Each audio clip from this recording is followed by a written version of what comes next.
निर्विघ्नं कुरु मे देव सर्वकार्येषु सर्वदा। निर्विघ्नं कुरु मे देव सर्वकार्येषु सर्वदा।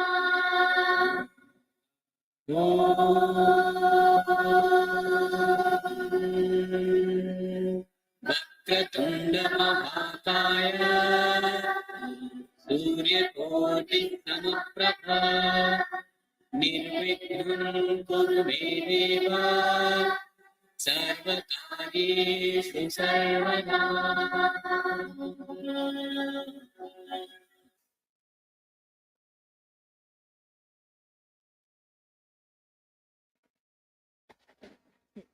Welcome to the final day of DRS and WCPD conference. We are grateful for your presence and contribution. Let's continue to inspire and learn from each other as we strive for excellence in diabetes research and care. Thank you, and let's make the most of the last sessions together. I would like to welcome our chairperson, Dr. Vishal Vaidya, and Dr. Shruti Gangwani on the dais.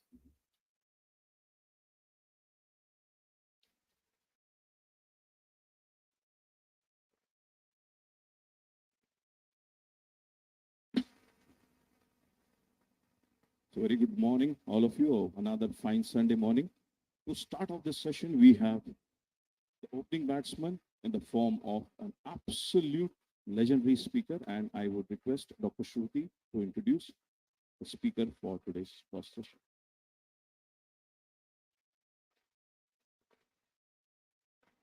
Good morning, everyone. Starting the day afresh, I would like to welcome our first chairperson for today's session, Dr. L. Srinivasa Murthy.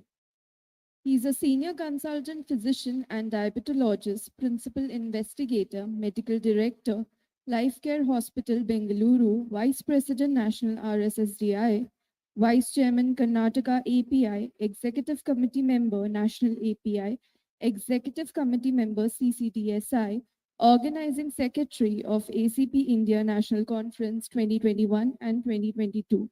Over to you, sir.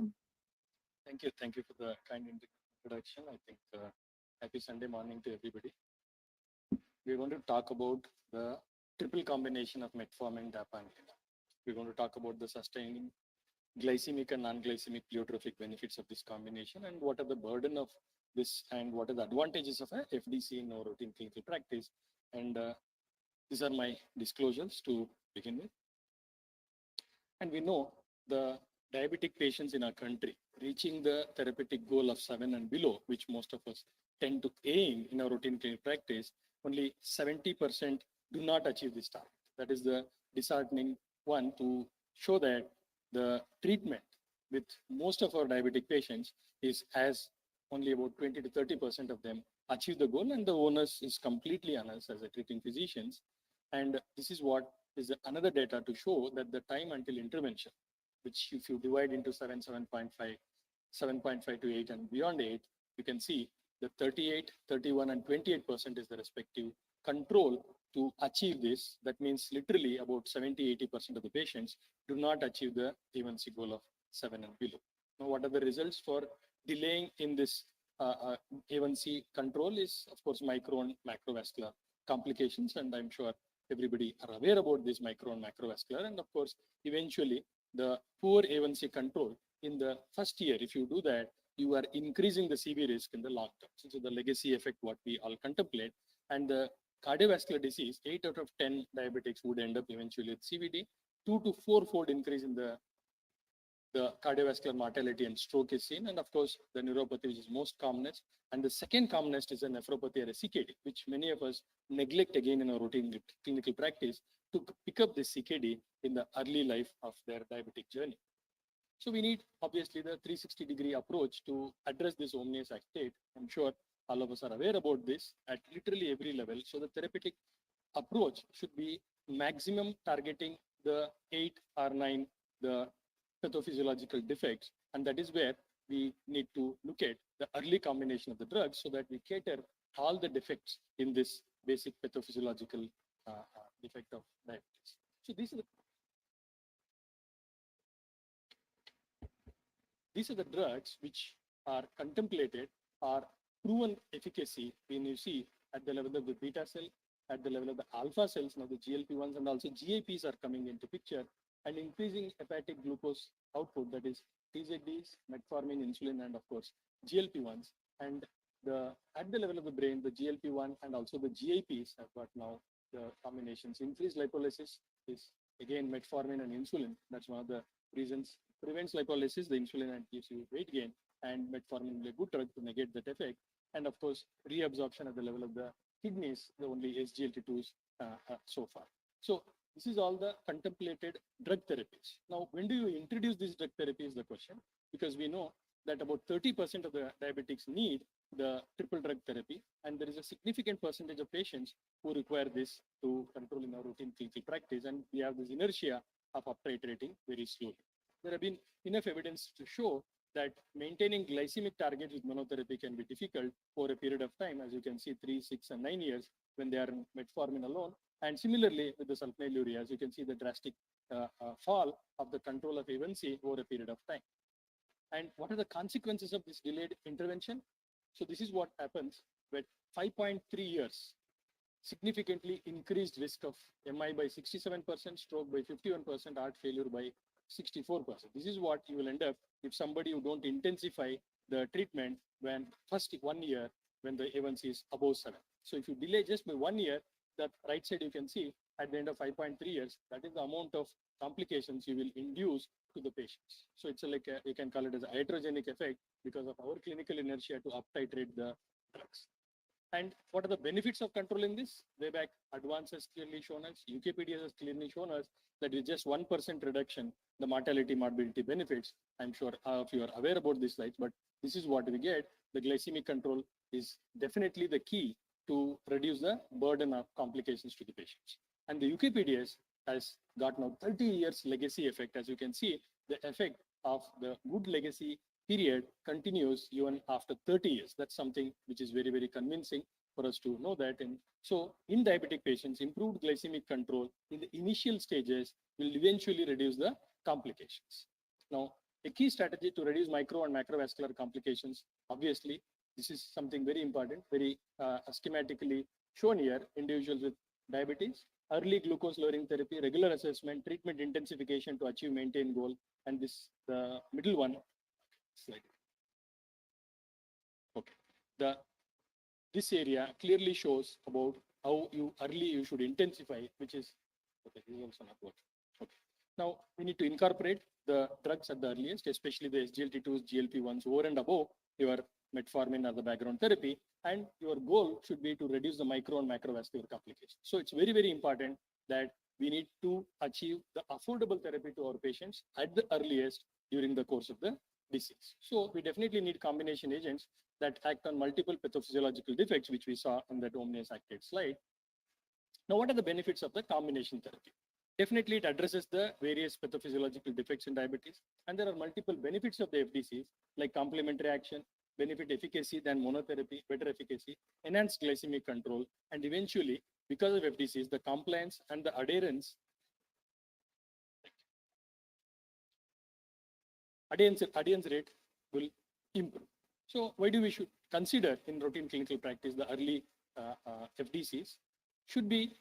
It should be considered in the patients where the A1C level is above 1.5 to 2% above their individual target. This is various evidences are there, various guidelines are talked about.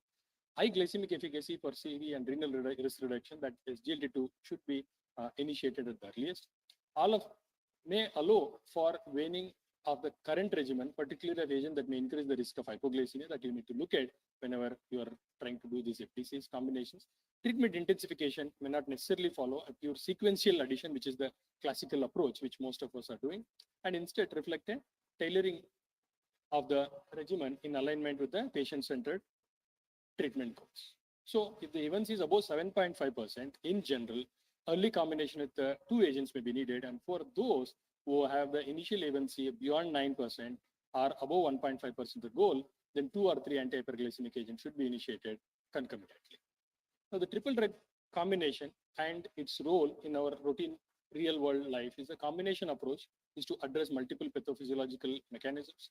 It provides both glycemic and extra pleiotropic benefits. It reduces the risk of CRM, that is the cardiorenal metabolic common soil hypothesis, what we contemplate, reduce the occurrence of hypoglycemia and weight gain, and improves the compliance and reduces the pill burden. That is again a big deal in our routine clinical practice because most of the patients have the comorbidities of other diseases, and the pill burden is a biggest problem we face whenever we prescribe new medications. So the ADA 2024, if you see, I think the right hand top one, can anybody tell what is that written in that round with an arrow, which is in a very small letter, unfortunately, and that talks about our inertia. That says to avoid therapeutic inertia, you need to reassess, and the treatment regularly you need to update. That is what is written on that round small area on the right hand top superolaterally, I would say.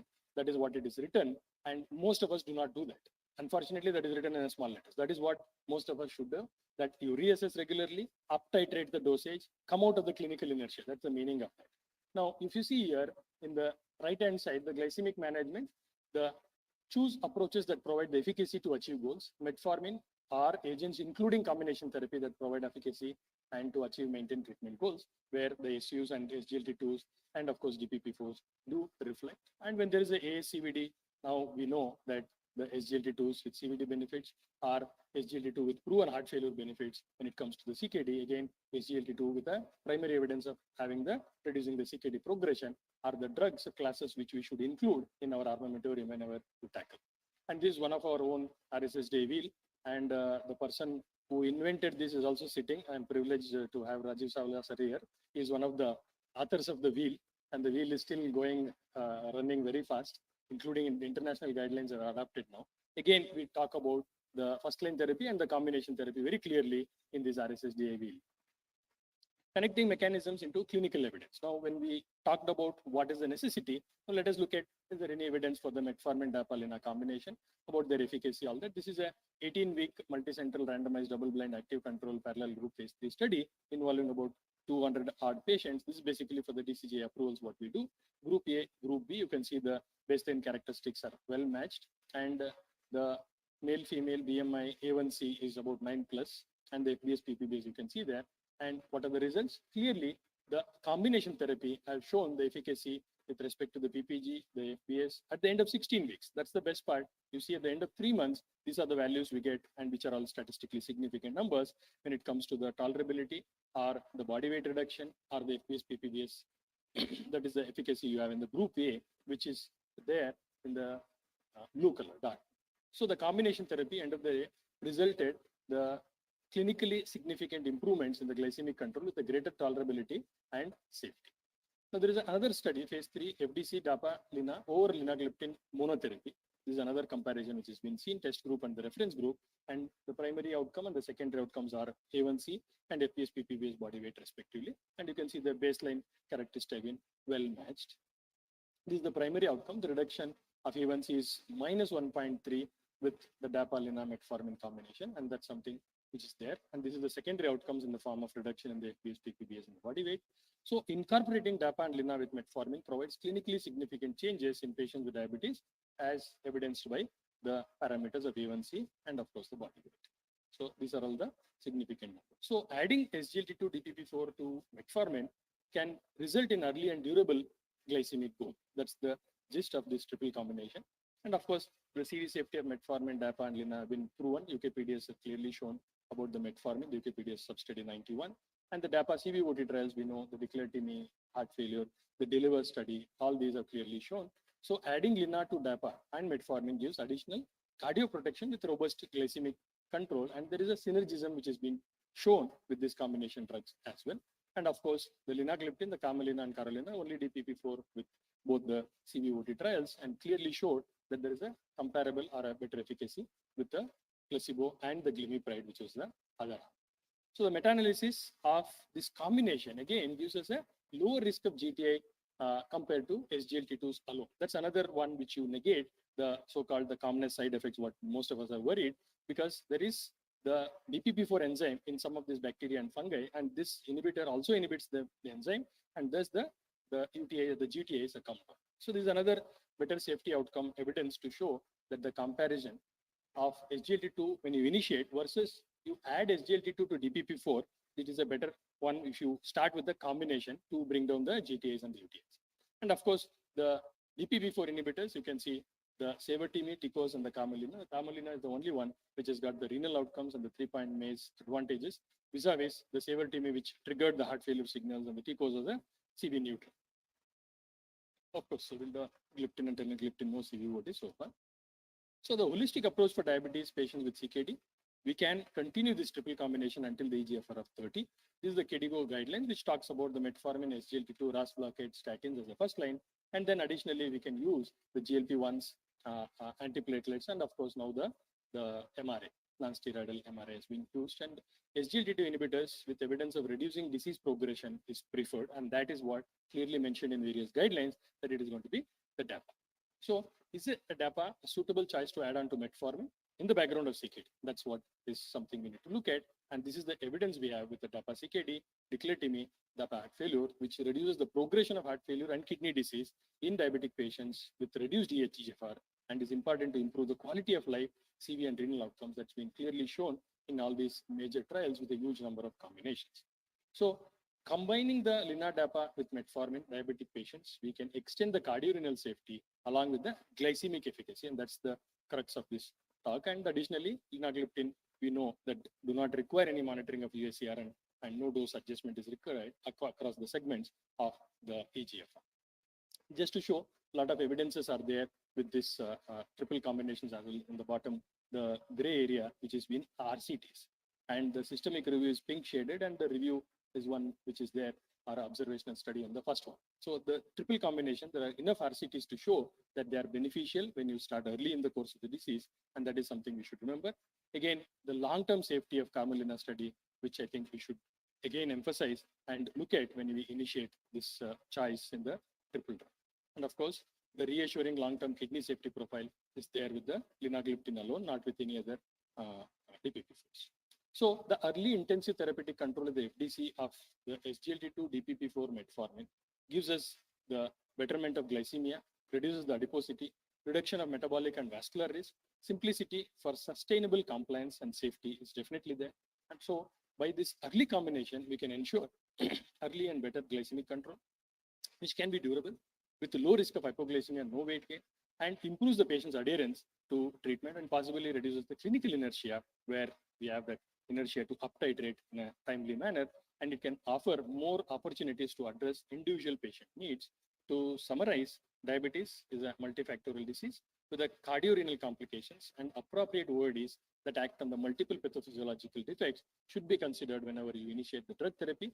The FTC of metformin, DAPA, LINA can address this issue in diabetic patients, and this once daily regimen eventually improves the compliance and quality of life, targeting the pathophysiological homeostasis octet of hyperglycemia. And the metformin LINA DAPA combination will remain an effective strategy for managing diabetics in the mind patient profiles, glycemic parameters, and cardiorenal risk factors. So a delayed intensification can significantly increase the risk of MI stroke in these already high risk diabetic patients. Studies have clearly shown that the early intensive glycemic control reduces the risk of both micro and macrovascular complications. Guidelines clearly recommend the combination therapy if somebody's A1C is beyond 1.5% above the target. Combination therapy acts not only on the multiple pathophysiological defects, but also provides a A1C reduction, which helps to achieve goals without increasing the pill burden to our subjects. Thank you very much for the patient here.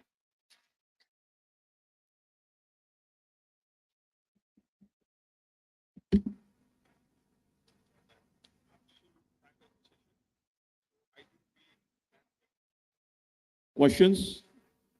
One or two short questions. If anyone has a query, we can take it. I think the lecture was self-explanatory, so the queries have been auto-resolved. Thank you so much, Srinivas Murthy sir. And the next session, it is an absolute honor for me to introduce the speaker of the next session, Dr. Rajiv Chawla sir. He's a senior diabetologist and director at North Delhi Diabetes Center, New Delhi. He's the past president of RSSDI, past president of DIPSI. He is the editor-in-chief of IGDDC, RSSDI textbook, and annual casebook. He has authored over 10 books on diabetes, a long list, but I think we can start because everyone knows the legendary speaker, Dr. Rajesh Chawla, sir. Please go ahead, sir. Good morning. Thanks a lot for those kind words. At the outset, I am thankful to team DRS and WCPD, precisely Dr. Purvi, Dr. Manoj for this opportunity. Task assigned to me is to discuss about preventing hospitalization with heart failure and diabetes. Pointer is not working. It's not working.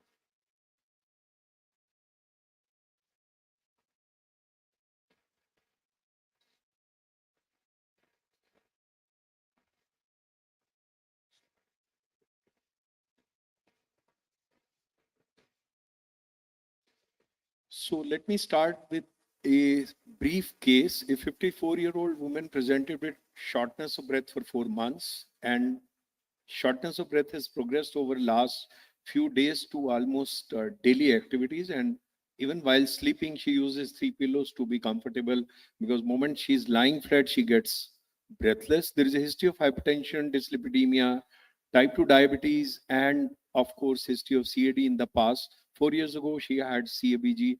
She is on standard care, aspirin, atorva, telmisartan, bisoprolol, and metformin. And there is no significant social or family history as related to her symptoms like heart failure.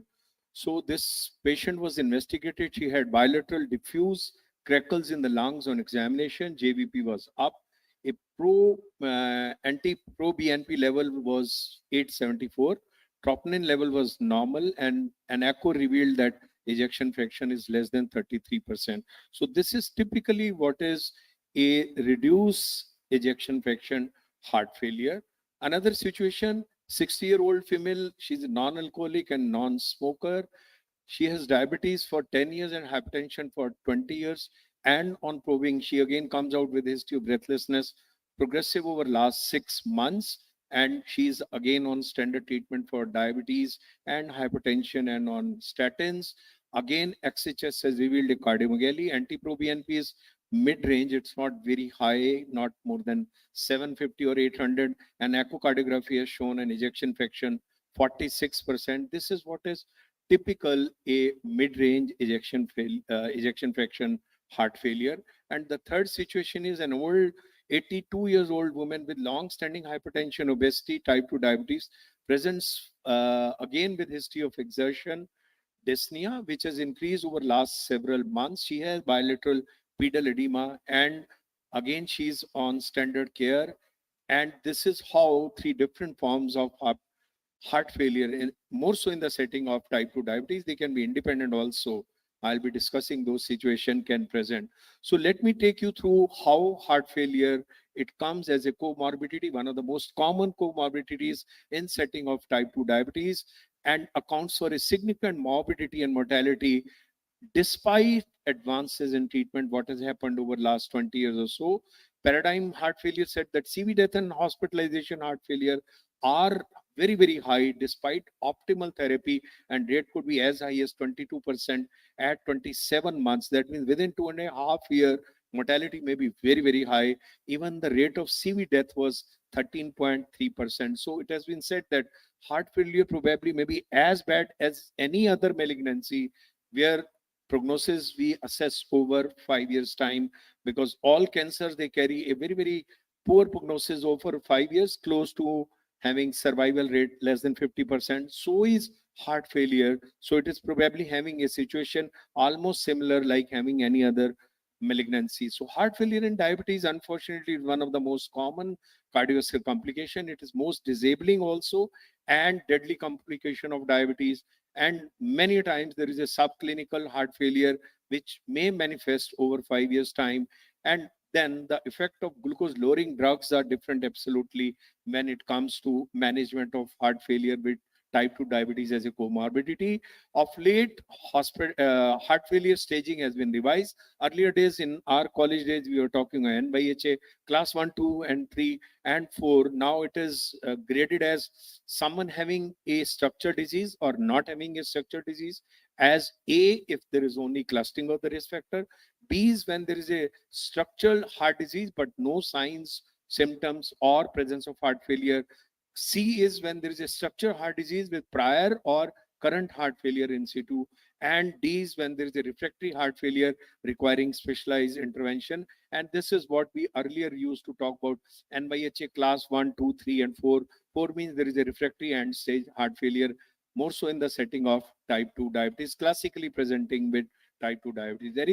Eric study said that if you talk about modifiable risk factors to reduce the burden of heart failure, probably it is diabetes which accounts for highest numbers of hospitalization with heart failure. So even if you modify all other risk factors like smoking, elevated LDL, hypertension, or obesity, still the risk for developing heart failure is very, very high in the setting of type 2 diabetes. And a beautiful Lancet editorial talking about war against heart failure in this, that there has been significant reduction in myocardial infarction over last 10 years, morbidity, mortality, case fatality rate or event rates. But when it comes to heart failure, there has not been any change. Actually, mortality because of heart failure is still going up even today with best of the management what is available. So heart failure is probably one of the most common causes of CV related hospitalization in even USA, when it was screened over almost 15 years time, whether it is men or women. You could see that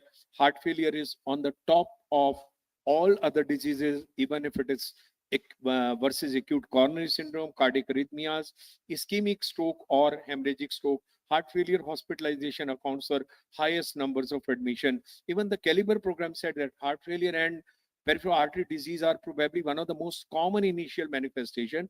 There's not a small data, close to 19 lakh patients, those who were absolutely free of CVD, and they were then followed. Only 1.8% out of them, they were having diabetes, and they were followed over 5.5 years. 1 lakh turned out to be having some manifestation of CVD over 5 years. And in that, almost 50% patients, 5% patient were only having type 2 diabetes. But in them, the most common first manifestation was PAD and hospitalization with heart failure, accounting for almost one third of the cases. Non-fatal MI was down, and even ischemic stroke was less. But unfortunately, when we talk about CV outcomes, we are not still accounting for primarily hospitalization with heart failure amongst three MACE points, nor even PAD, although these are one of the most common manifestation of higher CVD risk or maybe morbidity and mortality. Even the Swedish National Diabetes Registry said that the risk for developing heart failure, even if you try to correct everything, you get back sugars within the normal range, bring down LDL in the target range. So it's about albumin creatinine ratio, make them non-smoker, and try to control their blood pressure. Everything can reduce risk overall of CVD, but when it comes to heart failure hospitalization or a composite of CV death and hospitalization with heart failure, that risk still remains very, very high, in spite of the fact that you have already accounted for all these factors within the normal range. So probably there is a sharing link, there is a common soil hypothesis between type 2 diabetes and heart failure, which both induce endothelial dysfunction, insulin resistance, mitochondrial dysfunction. There is an overactivation of RAS and inflammation, and then increasing the risk for heart failure by impaired contractility, cardiomyocyte apoptosis, fibrosis, neurohormonal activation, and LV remodeling. So the pathophysiological base mechanism of diabetes, which could contribute towards the development of heart failure, is probably based on hyperglycemia, persistent insulin resistance, and hyperinsulinemia. Through atherosclerotic cardiovascular disease mechanism, it leads on to typically an ischemic cardiomyopathy. If you have a comorbid hypertension, there is a greater risk for developing hypertensive cardiomyopathy. But even through microangiopathy, through metabolic disturbances, or through disturbed cellular function, or through cardiac autonomic neuropathy, or through overstimulation of RAS system, it sets on the stage for a diabetic cardiomyopathy, which is typically a microangiopathy. So heart failure in diabetes could be either an atherosclerotic based mechanism where there is a typical reduced heart failure, and it could be a preserved heart failure because it is through non-sclerotic independent pathway, which are inflammation through reduced natriuresis, increase sympathetic overactivity through overstimulation of RAS and these mitochondrial mechanisms. So heart failure in diabetes, as I told you, it could be a preserved ejection fraction, it could be a reduced ejection fraction, or it could be a term which is very recently coined over last 5 years. It could be a mid-range heart failure, again accounting for very high cardiovascular mortality. And unfortunately, heart failure is very, very early and a forgotten complication in setting of type 2 diabetes. If you follow these patients over 5 years, since the diagnosis, 68% of patient will have one or the other manifestation of heart failure, either in the form of preserved or maybe in the form of reduced ejection fraction.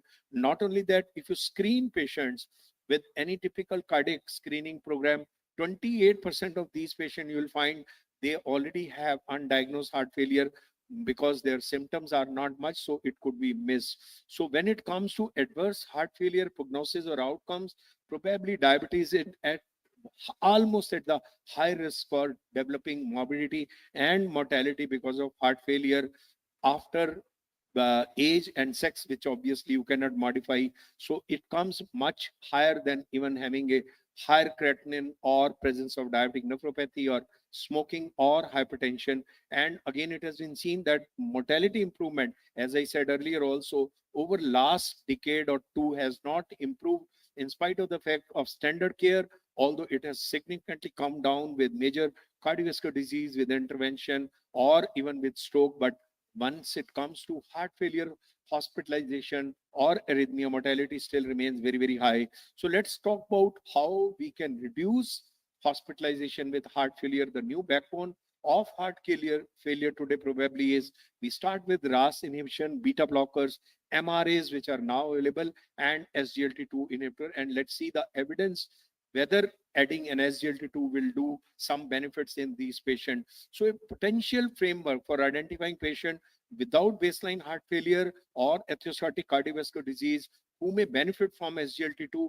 when it comes to screening and then opting for the best drug for these patients would be whether these patients are on an insulin, sulfonylurea, DPP4 or TZs where the risk of heart failure is high. If they have comorbid situation like hypertension, obesity or atrial fibrillation, again, the risk for heart failure is very, very high. And if they have non-cardiovascular risk factor like increasing age or obstructive sleep apnea, again, the risk of heart failure is high. So best is performing a anti-proBNP. If it is less than 50, probably they just need to be monitored. If it is already more than 125, that is the point we should add SGLT2 preferably. But if it is already more than 125, I think that is the perfect state. We do an echocardiography, look for ejection fraction, and immediately start these patients on SGLT2 inhibitors. So the four pillars of management of reduced ejection fraction to reduce mortality in all these patients will be adding an ACE, ARNI, beta blocker, MRA, and SGLT2 inhibitor. And let's see what is the current evidence, whether in terms of reduced heart failure or preserved heart failure. There is a very good study, Emperor Reduce study, almost 3,700 patients, they were versus placebo, and they were followed for a total duration of almost 1.5 years. Primary outcome was obviously CV death or hospitalization with heart failure. And there is a 25% risk reduction, which is p-value wise very, very significant once these patients are on empagliflozin versus placebo therapy for reduction of hospitalization with heart failure and mortality. Another study, that is Emperor Preserved, where these patients had ejection fraction more than 40%, close to 6,000 patients, again randomized to EMPA versus placebo and followed for a total duration of 26 months. And again, you could see that those patients who had mid ejection heart failure with LV ejection fraction between 41 to 49%, there was a 29% reduction in CV death or hospitalization with heart failure. And those who had a preserved ejection fraction, more than 50%, even there, adding a drug like SGLT2 inhibitor could reduce the risk of hospitalization with heart failure or CV death by almost 17%. Even EMPA response, that is an acute heart failure, if you start this drug, a short data of 80 patient has shown that there could be a reduction in endpoints of in-hospital worsening of hospitalization with heart failure, re-hospitalization for heart failure, or even death at 60 days compared to placebo, even if it is a acute heart failure setting and a drug like AMPI started immediately after the onset of heart failure right inside the hospital. Even DAPA heart failure has shown that DAPA on worsening heart failure and risk reduction in terms of CV death or composite of CV death and hospitalization with heart failure has gone down to 26%, and even hospitalization for heart failure or an urgent emergency need for a hospitalization has gone down to 70%. So all the outcomes are on the left side, close to 20 to 30% reduction in composite endpoints. And I'll not be able to go into the details of all these studies, but a summary of all studies in recent heart failure event, whether it is Solist or Galactic or Victoria or Pioneer or Impulse, all these have shown that there is going to be an improvement in hospitalization with heart failure with drugs like SGLT2 inhibitor when it is a reduced ejection fraction. Well, preserved ejection fraction, EMPA, I have already shown. Again, there is a reduction in composite endpoint, CV death and hospitalization with heart failure, irrespective whether you're a diabetic or a non-diabetic. With a drug like SGLT2 inhibitor, there is going to be a reduction in composite endpoints, because with SGLT2 inhibitor, not only there is going to be a reduction in afterload, there is going to be a significant reduction in preload with diuresis, natriuresis, glycosuria, and reduction in proteinuria. And then you have ATP mediated usage of beta hydroxybutyrate as an alternative source of energy by the myocardium, which preserves myocardium even during a phase of acute coronary event. And we know with SGLT2 inhibitor, there is going to be a vasoconstriction of afferent arteriole. So there is going to be reduction in intraglomerular pressure, which then gets all the benefits even in the form of reduction in proteinuria and hospitalization with heart failure. So when we talk about patient-centric tailoring of medical therapy in reduce ejection fraction, the current position statement in 2021 talks about the drugs like SGLT2, beta blocker, ACE, ARNI, MRA, and diuretics. And irrespective whether there is a normal blood pressure or a high blood pressure, whether there is a presence of atrial fibrillation or no atrial fibrillation, presence of CKD or no CKD, or depending on the pulse rate, everywhere if you add one drug like SGLT2 on top of the care like ARNI, diuretics, and beta blocker, you are going to reduce CV composite endpoints and hospitalization with heart failure. So today the step one is you add beta blocker to reduce pulse rate, and then immediately add SGLT2 inhibitor right in the beginning, even maybe before ARNI or even before MRA. And this is how the algorithm ideally should be followed. This is by American Heart Association, and it came in 2021. So to sum it up, even the DAPA heart failure trial said, a beautiful editorial appeared by Subodh Verma, that it is a momentous victory in the war against heart failure when we talk about standard care in management of heart failure, irrespective whether you have diabetes or non-diabetes.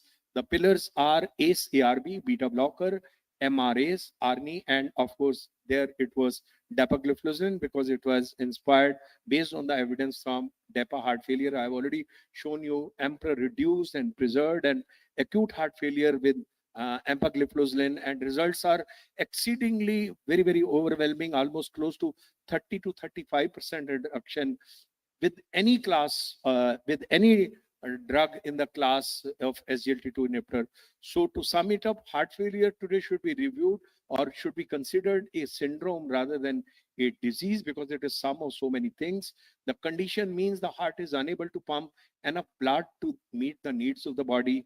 The leading causes in the developed world are ischemic heart disease and hypertension along with diabetes. And the clinical diagnosis is based on clinical assessment, history, taking signs and symptoms. I've shown you 3 cases in the beginning. I won't go into the details.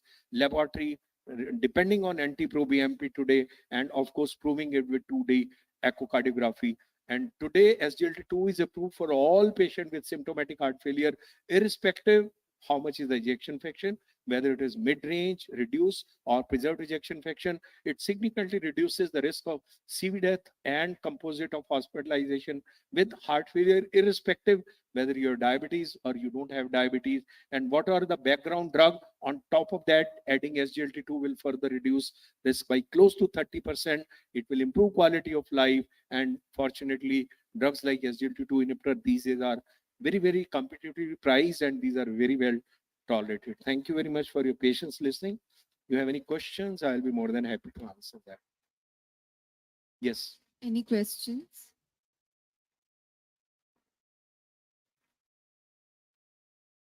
Sir, I wanted a very nice lecture about heart failure. I wanted to ask about chronic heart failure. What should be the level of anti-proBNP in a chronic heart failure state with a preserved ejection fraction? If it is a preserved heart failure, Preserved heart preserved will failure. have near normal anti-proBNP.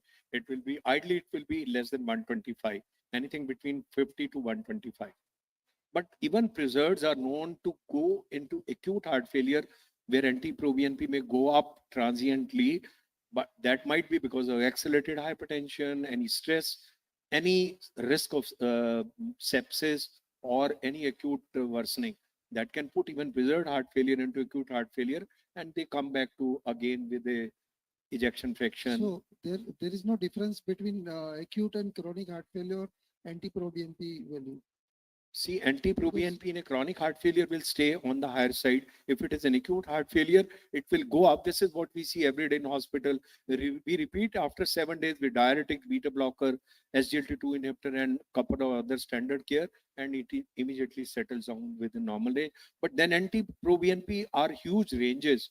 Anything more than 750 is typically very, very high. No, if suppose patient is having 350 anti-proBNP with preserved ejection fraction, Yeah. concentric hypertrophy. In acute, it will go up, but then it will come back to normal. If it is a chronic heart failure, anti-proBNP may stay on the higher side. So how to detect? What to tell patient? Patient is having 350 or See, 375. you do an anti-proBNP Okay. and you do a 2D echo. If ejection fraction is normal, it is more than 50%, it is preserved heart failure, but still anti-proBNP may be up. If it is between 40 to 50, it is mid-range ejection fraction, less, but then even ejection fraction also moves across the spectrum. Anyone having preserved heart failure may come with acute diastolic heart failure, typically even with accelerated hypertension, may have ejection fraction now less than 40. Within 2 weeks with standard therapy, it comes back to normal. So I think there is no need to classify on day one that whether you are having a preserved heart failure, a stable heart failure, or mid-range or reduced heart failure. Sorry to That interrupt. will My ultimately be question is- classified once patient is hemodynamically stable. No, that is what my question is. If patient is having 350 I think- of anti-proBNP, I should think we we can label him as discuss a it. chronic heart failure? Sir, I If think that we can discuss anti- it on the floor because we need to start the next session. Meena Chavra ma'am, very In quickly, an and then we acute heart failure, there is no way that you'll be able to classify that this patient will finally settle down to preserved, mid-range, or reduced ejection fraction. Yes, Dr. Meena. Dr. Chavla, my question is when in the ICU we are called to see a patient as a diabetes specialist, when do we start the SGLT2 inhibitor? As early as within 3 days. 3 days we are not. Yeah, within 3 days, moment patient is hemodynamically stable. Someone who is hemodynamically not stable on positive ionotropes, on very high doses of loop diuretics to reduce preload and afterload, obviously day one you will not start. Within 48 to 70, dictum is at 72 hours, once patient is hemodynamically stable, we start them on So, SGLT2 Dr. inhibitor. Chavla, my question is that we've also done a study. We haven't published it yet. We are 15 of us, and we've seen as high an incidence of genital tract infection, not urinary tract, in our patients, particularly as a women diabetologist. I see more often, sorry. So my question is in heart failure, when you really want to give SGLT2 and the patient has history of recurrent GTI, would you still like to give it and give an antifungal, or it's better to avoid it? See, in acute, maybe fungal sepsis, that is what I said, hemodynamically stable. All these patients, if you are in hospital to practice, when they are in ICU, intensive care, or in cardiac care, they are not going to be very stable patient. Many of them, they have fungal urea, they have positive culture. These days we are getting 5 drug sensitivity, which comes out to be on very high drugs. Even Siscan and voriconazole will not do anything. Those unstable patients, those who are already on inotrop, those who are in still acute heart failure will not be the right candidate for immediately starting SGLT2. Wait for 3 days, maybe up to 7 days. Let them stabilize, let their fungal urea settle down, and that is the time you may start before discharge. This small data of 80 patient in acute heart failure, still I don't find is a guidance that even if patient is in acute heart failure and day one you start SGLT2, common sense says, our own clinical prudence says that let patient be hemodynamically stable. Out of sepsis, patient is already on very high antibiotics, TLC is very high, or there is a fungal urea, there's no point that you will add SGLT2 and put them at a greater risk for sepsis. Perfect. So thank you so much. It was a superb session. I would like my chairperson to introduce the next session. Thank Thank you. you so much, Uh, Raju Chawla. Thank you, sir, for the insightful session. Thank you. I would like to welcome our next speaker, Dr. Hemal Shah. Over to you, sir. Thank you. Thank you, Shruti. A reverberating discussion there. And Madam, I'd like to just simply add about the UTI and SGLT2 as a nephrologist is do look for correctable causes, look at the bladder output, retention, and that again would be helpful. If you correct that, they are able to tolerate the SGLT2s better. Okay. Coming to my talk about the MRA and what today, where do they stand, and how do we position them in our clinical practice? I think this is something that I don't need to introduce to this audience. We are facing a pandemic of diabetes in our country, noted to be about 77 million. And I think all of us will agree that these are extremely under-reported numbers. And this is going to continue to rise. As we can see, the number is going to probably cross 100 million in another 5 years. This leads to another pandemic of kidney disease, wherein if you see about 40% of these diabetics have chronic kidney disease. Again, we all know this is extremely underreported, and that I will be bringing up these points in due course. But by and large, 2 out of 5 adults as of 2019 in India have chronic kidney disease due to diabetes. And this is an overwhelming number when you are talking about 1.4 billion people. I spent my first decade after coming back from North America popularizing the fact that please calculate eGFR. And while we've all got used to looking at eGFR over and above creatinines, just creatinines, we are here back to confuse you, saying that please don't look at only eGFR, at UACR. And this is something that,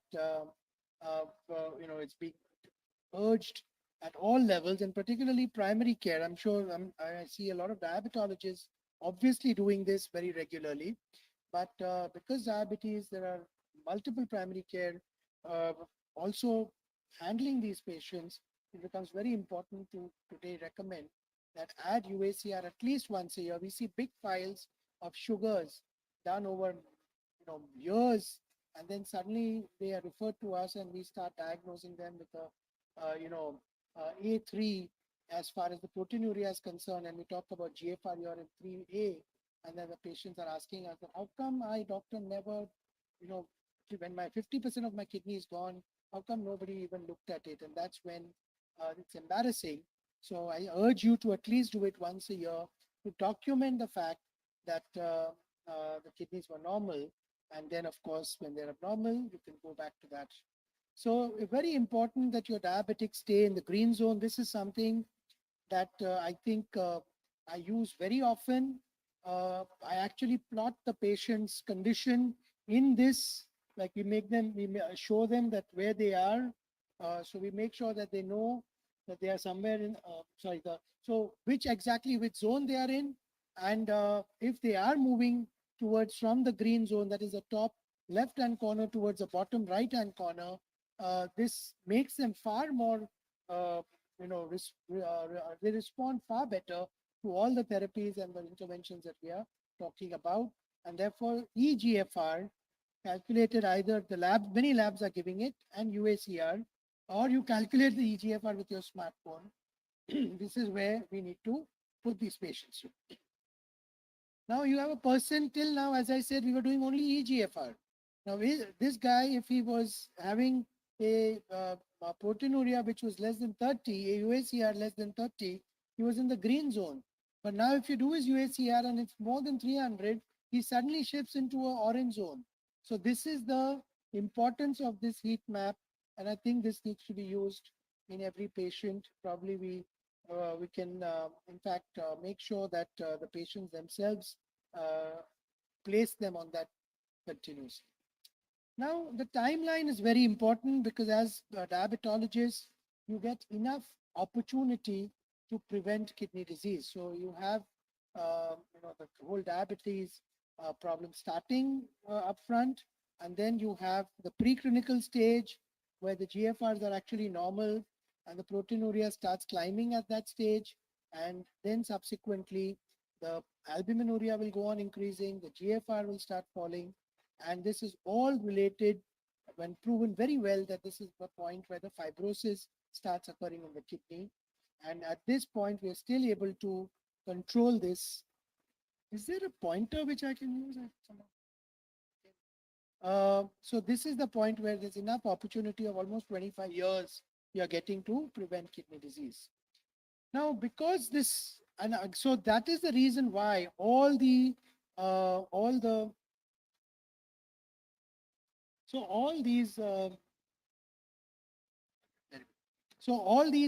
agencies, where you talk about ADA, you talk about KDIGO, which is the nephrologist Bible, and the other American Cardiology Association, everyone are recommending that at least EGFR and UACR should be done once a year. And I think this is something that I highly recommend. Now, there is a price you pay for late diagnosis, and this is as very clearly seen here.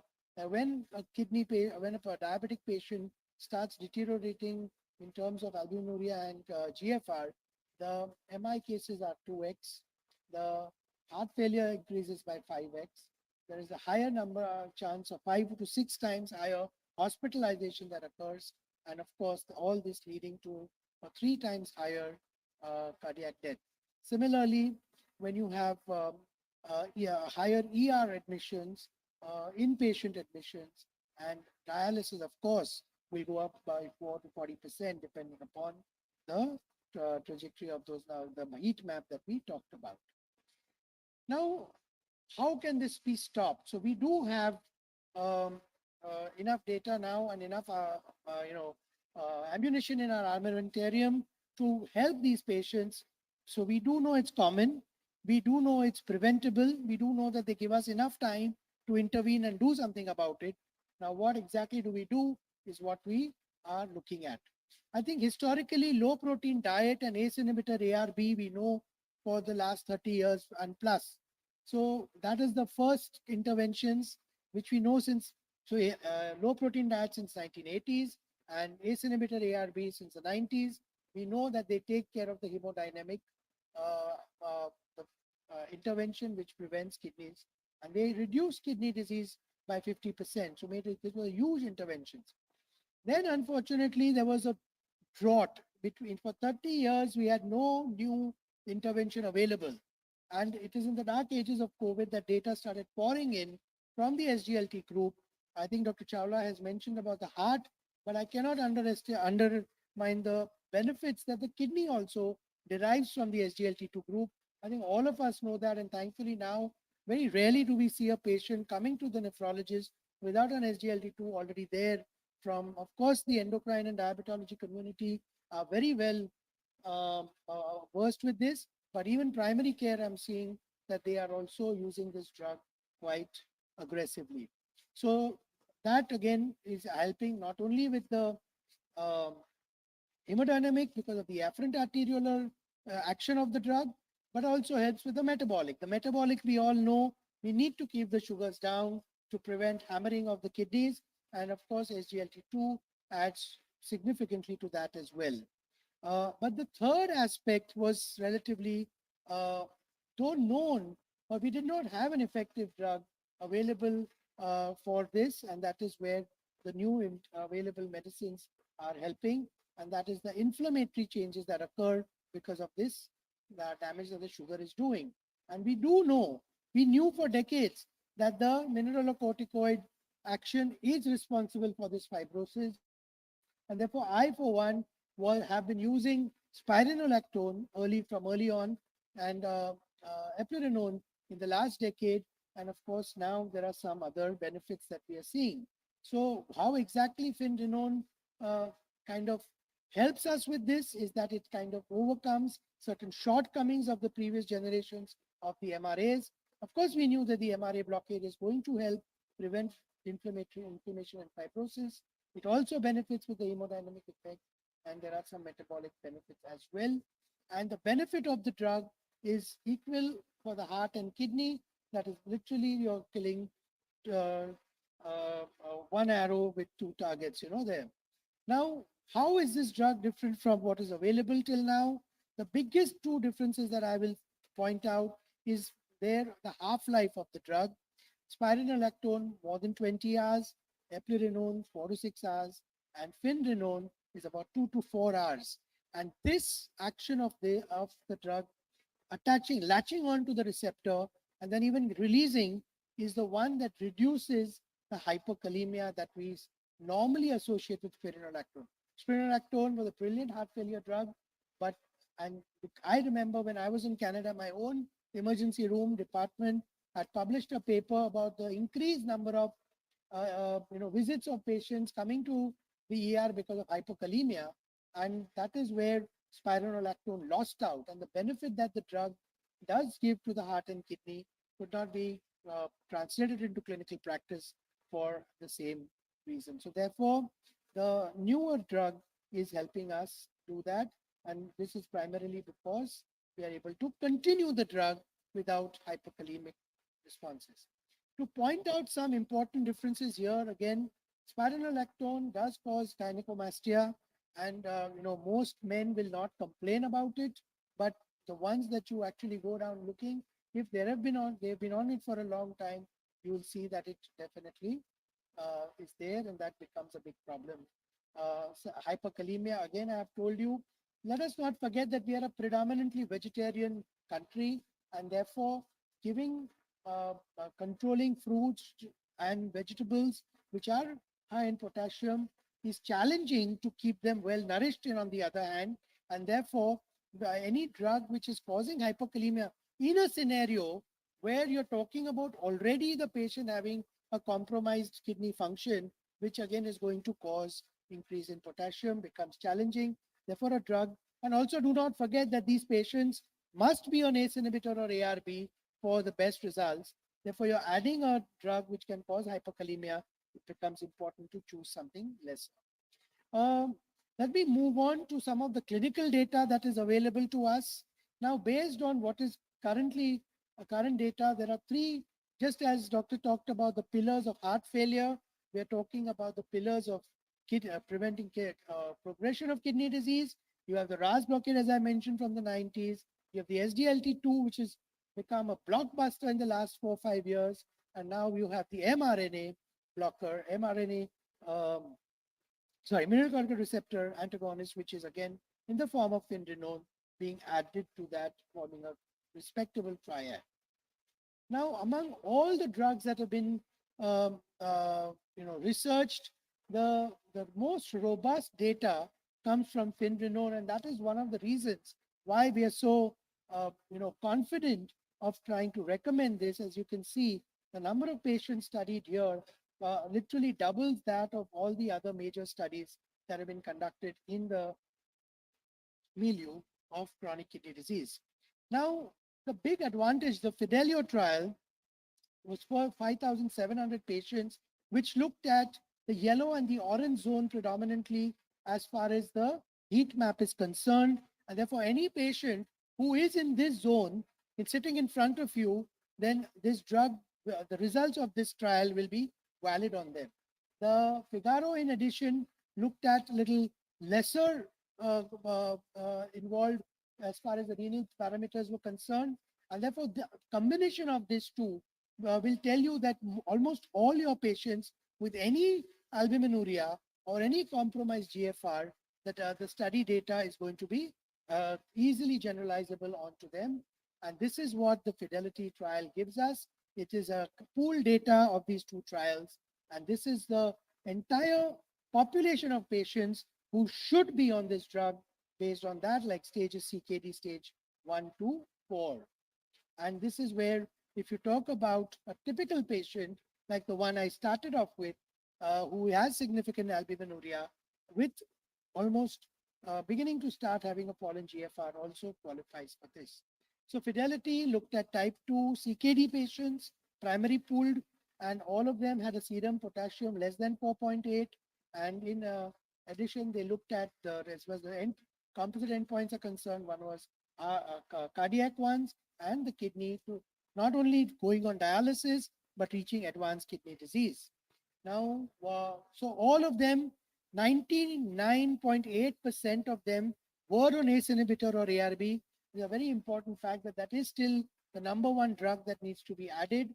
Pressures were well controlled. Target pressures down to 137 by 76, maybe another 5-10 pounds lower is what the KDIGO guidelines suggest. So something to look at.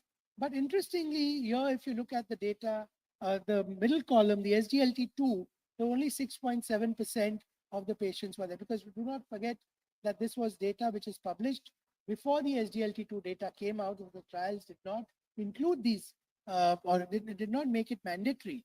So a very small amount of patients were on the SGLT2.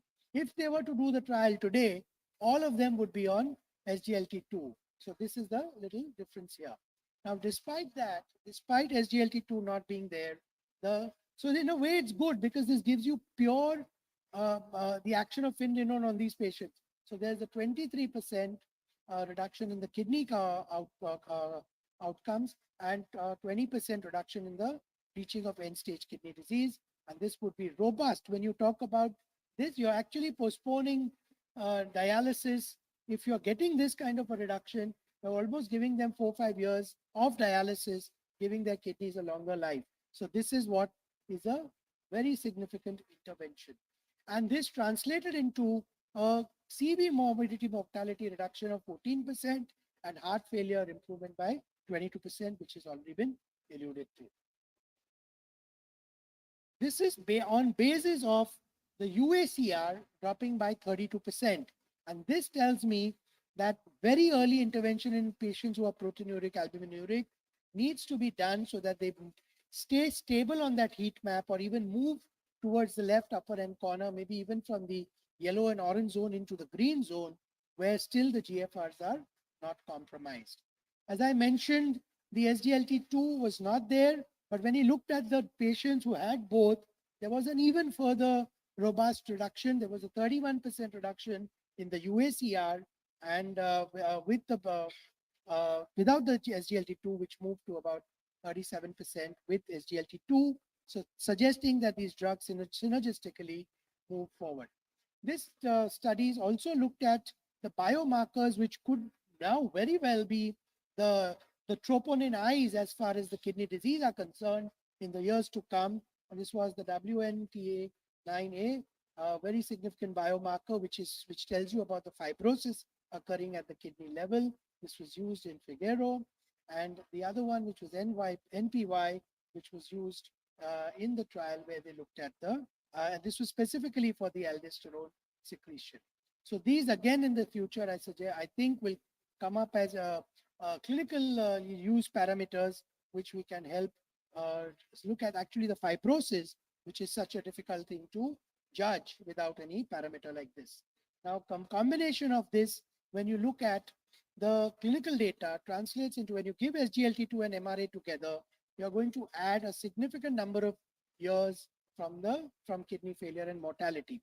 Now, let me just give you an example, something that all of you will reverberate with, is that suppose there is a patient who comes to you with a GFR of 50, and you're doing all these interventions that we are talking about using all low protein diet and MRA and SGLT2 along with the RAS blocker, keeping your sugars under control, BP under control. Yes, very difficult, but if you can do that, then your fall in GFR could drop as much as 1 to 2 ml per year versus about 4 to 5 ml per year. So if a 60 ml GFR patient comes to you, he's going to cross 15 ml, which puts him into the dialysis range. So 45 ml GFR will fall in 9 years if his GFR is falling at 5 ml per year.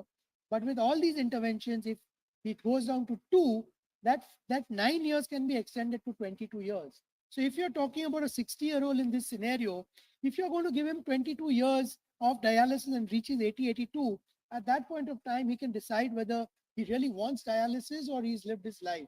So this is the importance of preventing them from reaching the dialysis unit early on.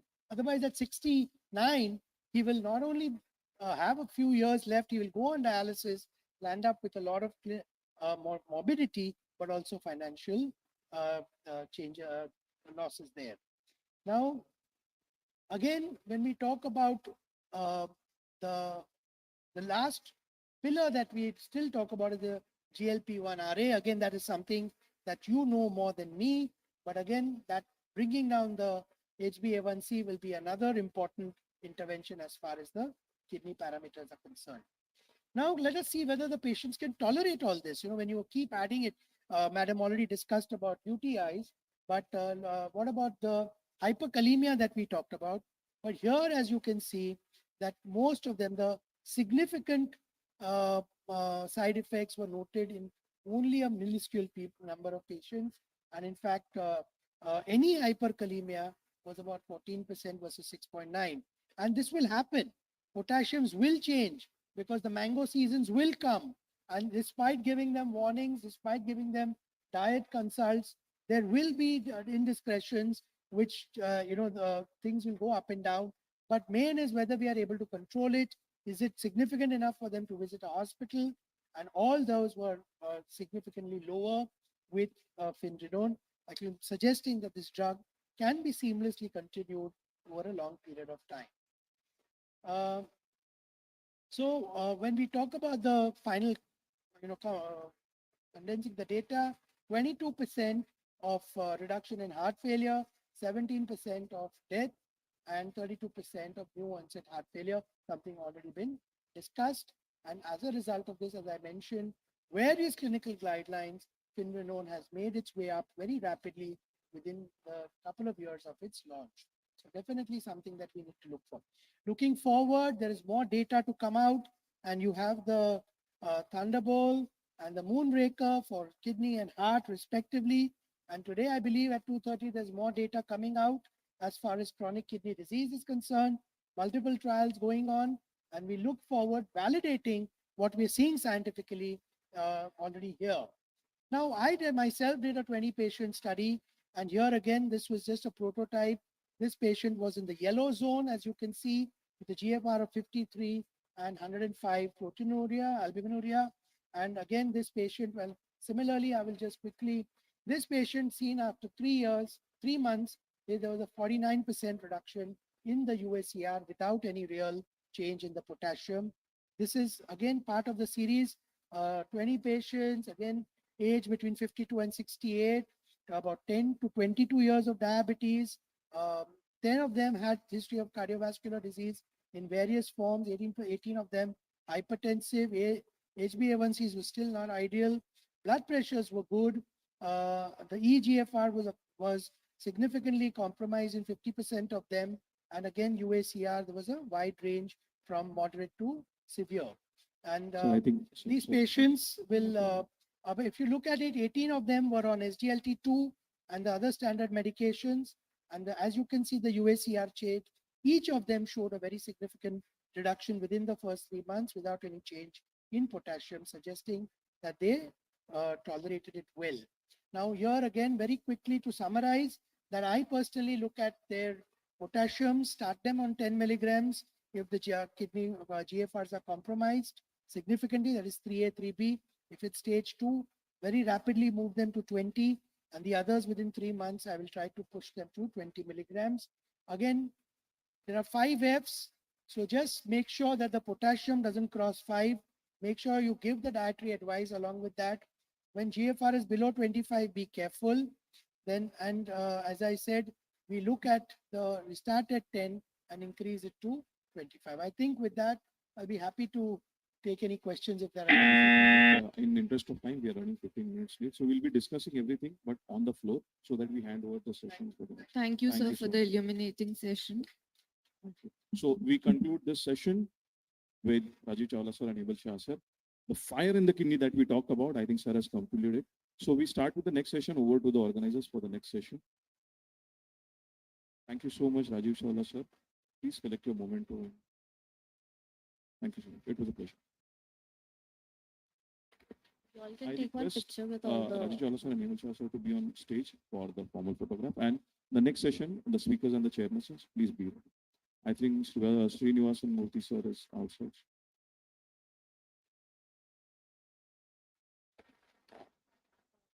Dr. Srinivas.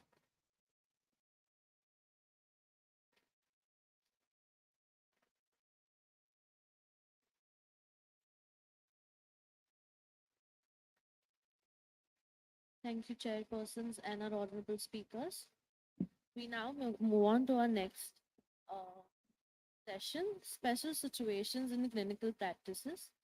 I would like to invite our chairperson, Dr. Nitin, Dr. Dibrito, and Dr.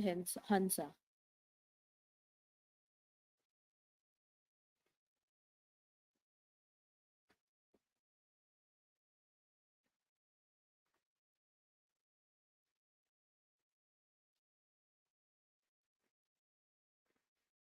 Over to you, sir.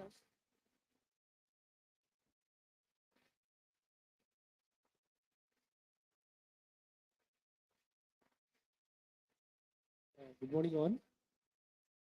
So this session, we are going to discuss regarding the special situations in diabetes.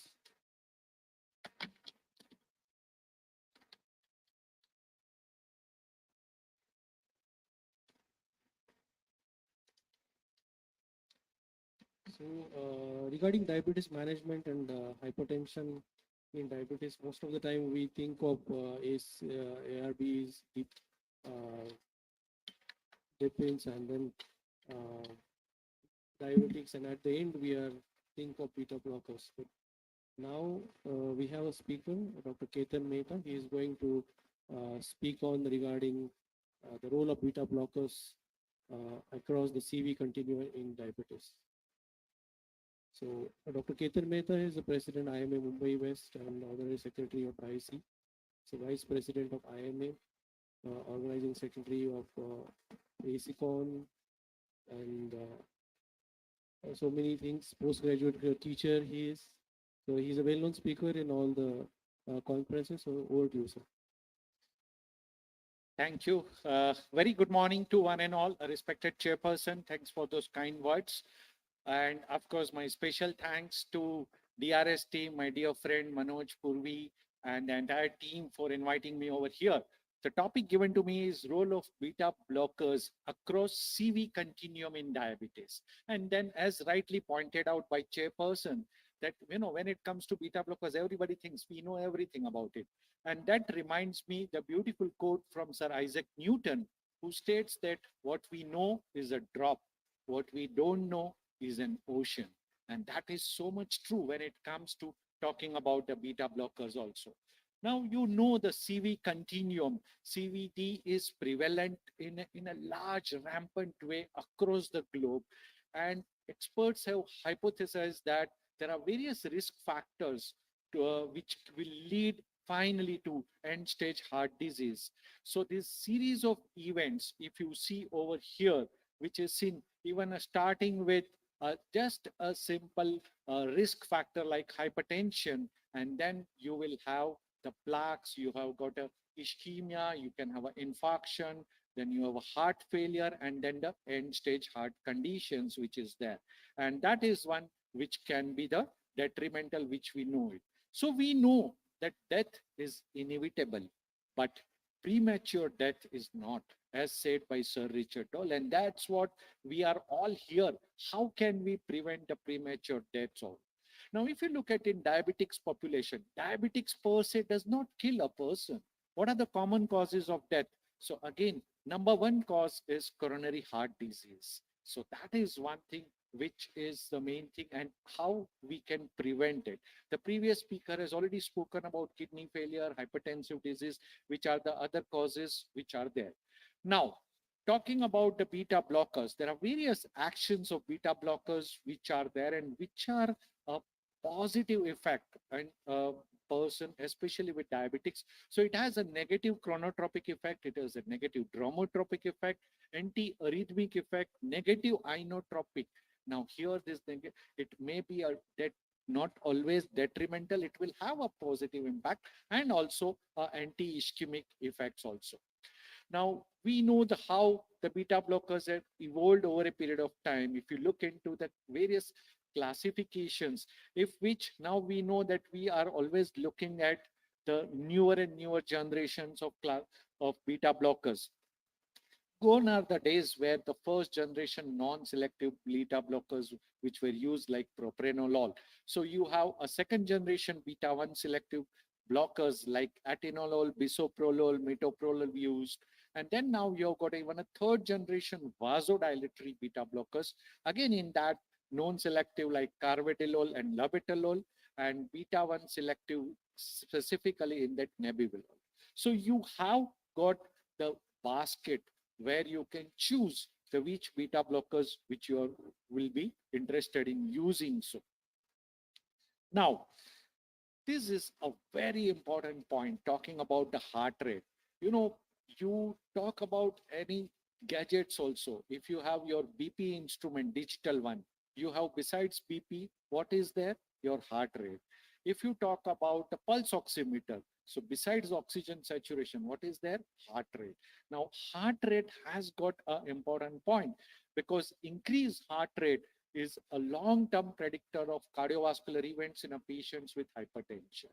So remember, this chart is beautifully shown that if you talk about the heart rate and blood pressure, so obviously high heart rate and uncontrolled blood pressure is the most dangerous thing, and the low heart rate and the controlled blood pressure is the most welcome thing. Now, if you have to choose between heart rate and blood pressure, look at this data, what it shows that high heart rate but BP controlled is more detrimental than low heart rate with uncontrolled BP. Now, that is one thing which we have to keep it in mind. So let's look at the prognostic role of resting heart rate in cardiovascular disease. Now, if you see this continuum of cardiovascular disease, the heart rate has got an impact not only on risk factors, that means it has an impact on hypertension, atherosclerosis, ischemia, but it has also results into the end stage effect, that is having the loss of cardiac contractility, dilatation, remodeling, heart failure. So it has an effect everywhere, and that is where you are always targeting for control of heart rate. So if you look this continuum of cardiovascular disease in role for beta blockers, so whatever labeled in blue has got impact through beta blockers. So whether we talk of hypertension, we talk of LVH, coronary artery disease, myocardial ischemia, myocardial infarction, neurohormonal activation, various arrhythmias, even effect on sudden cardiac death, remodeling of heart, ventricular enlargement, congestive heart failure, and death. So you have got the effect and impact across the CV continuum, which has been seen over here. Now, all beta blockers are not same. So obviously we know that there are differences of pharmacokinetics and pharmacodynamics amongst the various beta blockers. The bisoprolol, which is one of the most favorite one nowadays, which has got now advantage with bisoprolol is it is of course the low lipid solubility, and it has got a dual elimination, that is renal and hepatic, and has got highly selective beta 1. So that is where you have a scoring of bisoprolol over the other molecules also. Now, when we talk about pharmacology, there was a time when beta blockers and diabetes was like big no-no.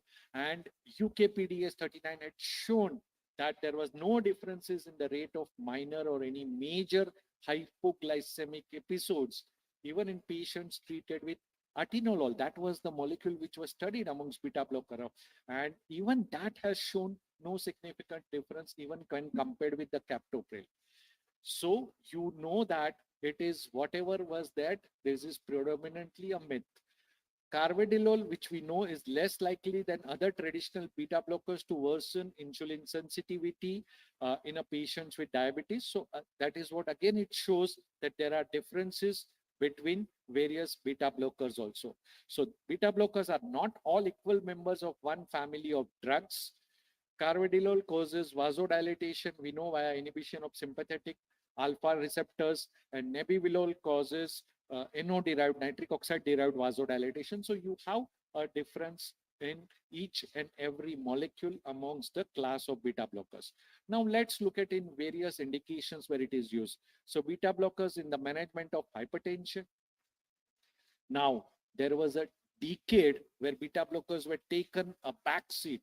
And now if you see in last 2 years again, it has come up again. 2023 for the first time again now, European Society of Hypertension guidelines, they have mentioned that role of beta blockers, and in fact, they have given a selected indications where it is must beta blockers. So like chronic coronary artery disease as an anti-ischemic therapy, post myocardial infarction, acute coronary syndrome, HFrEF and HFpEF, atrial fibrillation, arrhythmias, women with childbearing age. So where beta blockers are preferred, and then there is a big list of selected other conditions. So where we know that beta blockers has got a role. So we know it is back over there.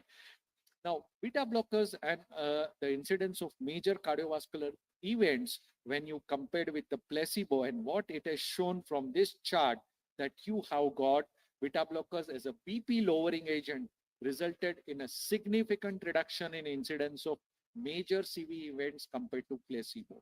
And this is the all the risk when we have heard over a period of time, which is more common or prevalent in a diabetic population also. Now, comparing the various beta blockers, we know now that bisoprolol is an alternative to metoprolol succinate, which we there because it has a more cardioselectivity. Of course, it is more cardioselective than atenolol. And when you talk about the heart rate control compared to carvedilol, bisoprolol has got a better heart rate control also.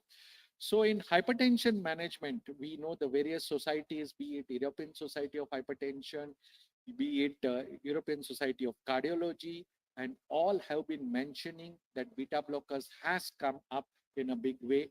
And of course, you are going to use more selective beta-1 receptor blockers and with a more of vasodilating properties, and where bisoprolol scores over the other beta blockers. Talking about beta blockers in angina, again, all the guidelines, including the NICE guidelines, also recommends beta blockers and CCBs for stable angina. Now, there is enough data that beta blockers would score over CCBs in terms of the symptomatic benefit also. So this is the trial, the total ischemic burden bisoprolol study tips, a multicentral trial comparing bisoprolol and nifedipine, and it has shown that bisoprolol was more effective than nifedipine in reducing both the number and duration of ischemic episodes, especially when the people have it in the morning. Now, beta blockers in myocardial infarctions, of course, it goes without saying it is a mandatory thing because it is an improvement of myocardial hypoxia. It enhances the cardiac function and improves myocardial compliance and blood perfusion. So obviously, it is absolutely mandatory on all patients with acute coronary syndrome and myocardial infarction. Now, the data of bisoprolol, early bisoprolol in a setting of non-ST elevation myocardial infarction, what does it show? That it is a reduced incidence of ventricular arrhythmias and cardiac death also. So not only just ST elevation MI, but non-ST elevation MI, it has shown the beneficial effect, which is definitely a plus point. Now, talking about atrial fibrillation, we know that there are various drugs which are available, but again, beta blockers have been used in all sorts of arrhythmias. So not just atrial fibrillation, but all sorts of supraventricular arrhythmias, post-surgical setting, non-surgical setting, even in the post-catheter ablations, we have seen the results which are there. And of course, you will be surprised to know that even the bisoprolol has been tried in all these indications with a huge success rate also. Now, we have heard from the previous speakers also, Dr. Rajiv Chawla sir mentioned about the heart failure, and we know that there are 4 pillars. Sir already mentioned about the 4 pillars of heart failure, where beta blockers is, of course, one of the main pillar. And it is absolutely mandatory to use it over there. And you have used various beta blockers in that. It's stuck over here. Not moving. Yes. The CBIS-2 trial, I'm sure all of you are aware about it, the cardiac insufficiency bisoprolol study 2, where it has shown that beta blocker therapy with bisoprolol had provided survival benefits in a stable heart failure patients compared to obviously other standard modes of therapy. So you have seen that there are various therapies. Of course, there are n number of data is there, but due to the paucity of time, we cannot show over here.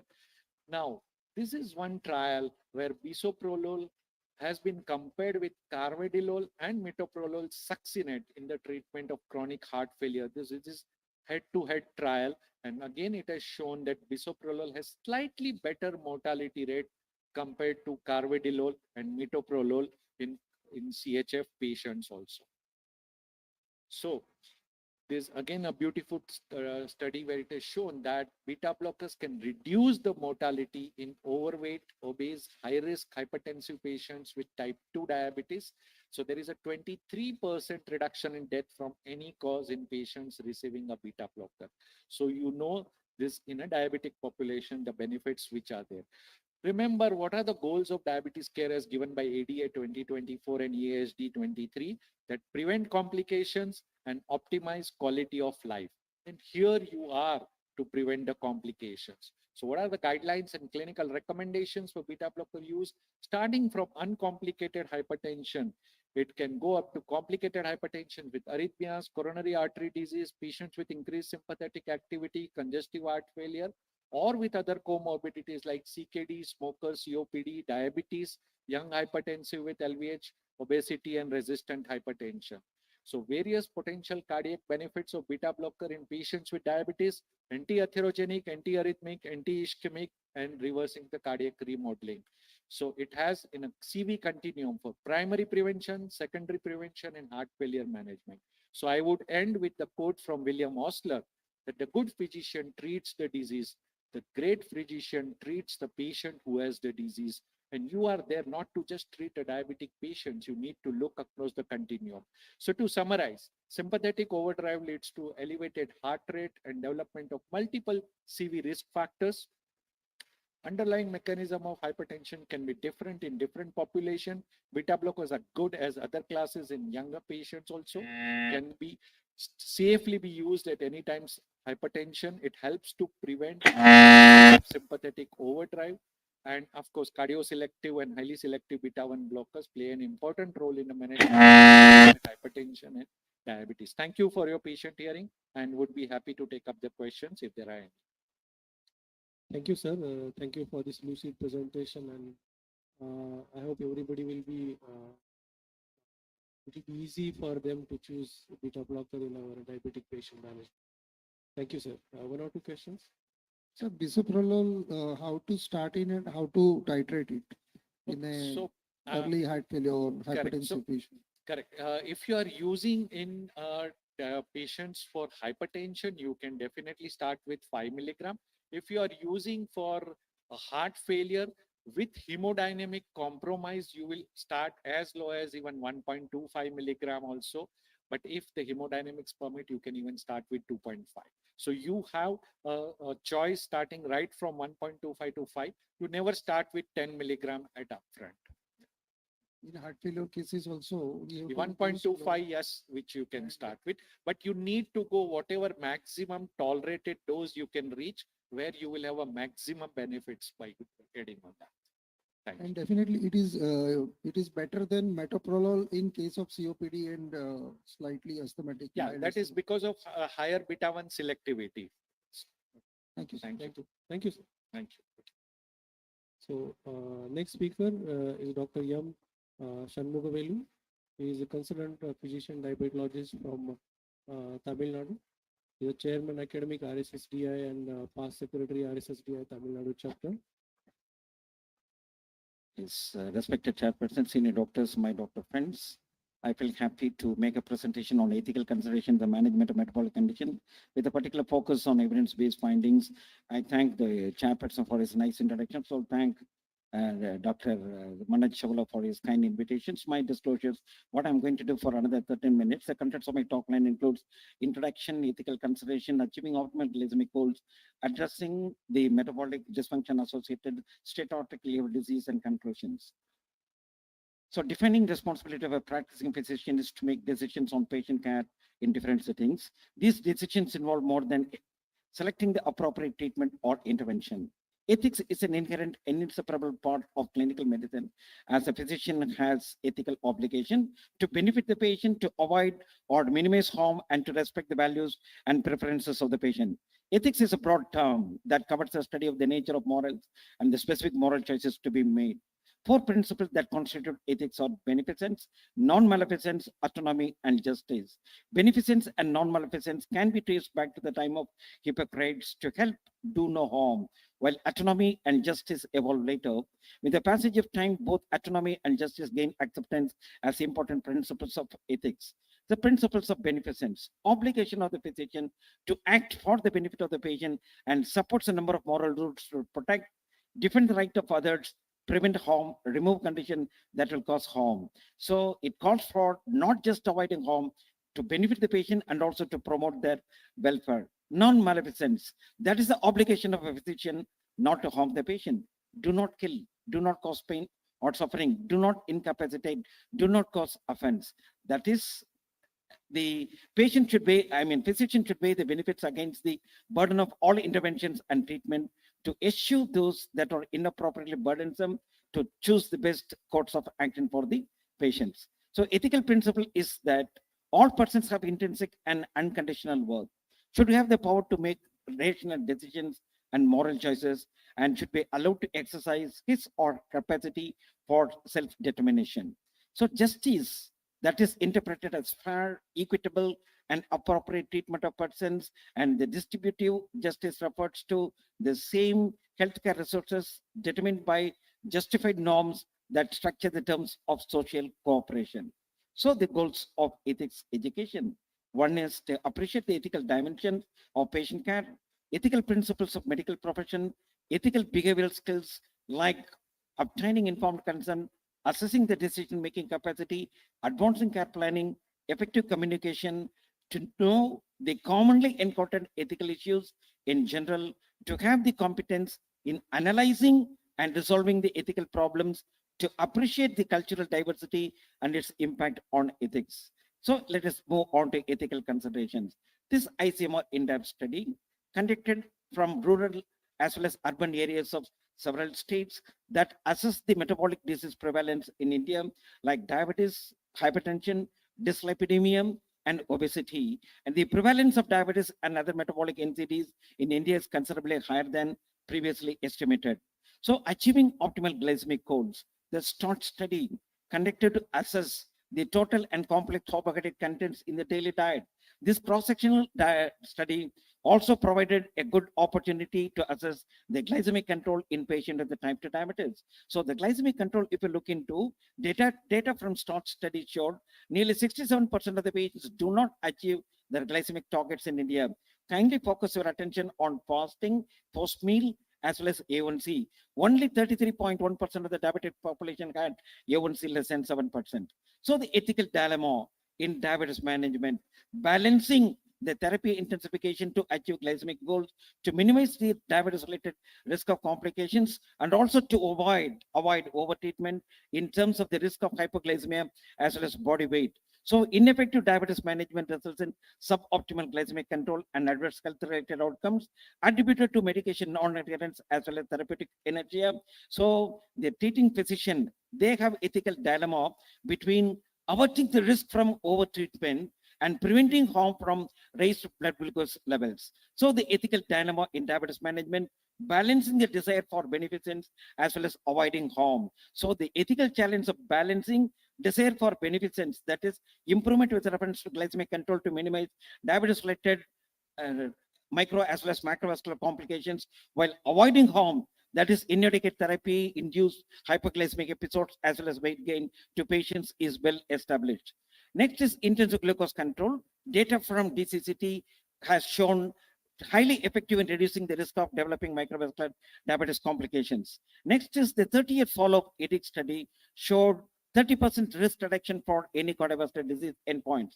This Cochrane database of the systematic review showed a greater weight gain and an intensive control as well as the risk of hypoglycemia increase for patients who started with A1C value less than 9. So the clinical inertia.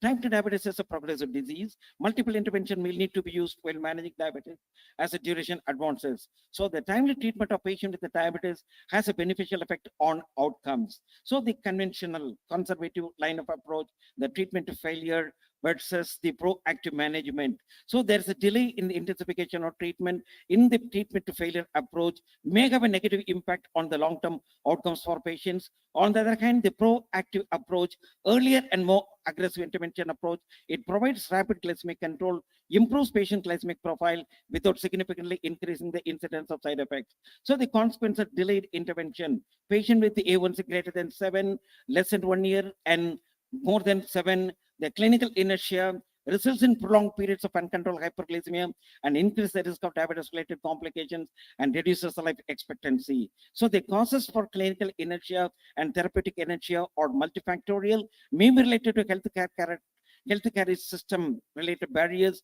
patient related as well as physician related barriers. So the clinical inertia is multifactorial.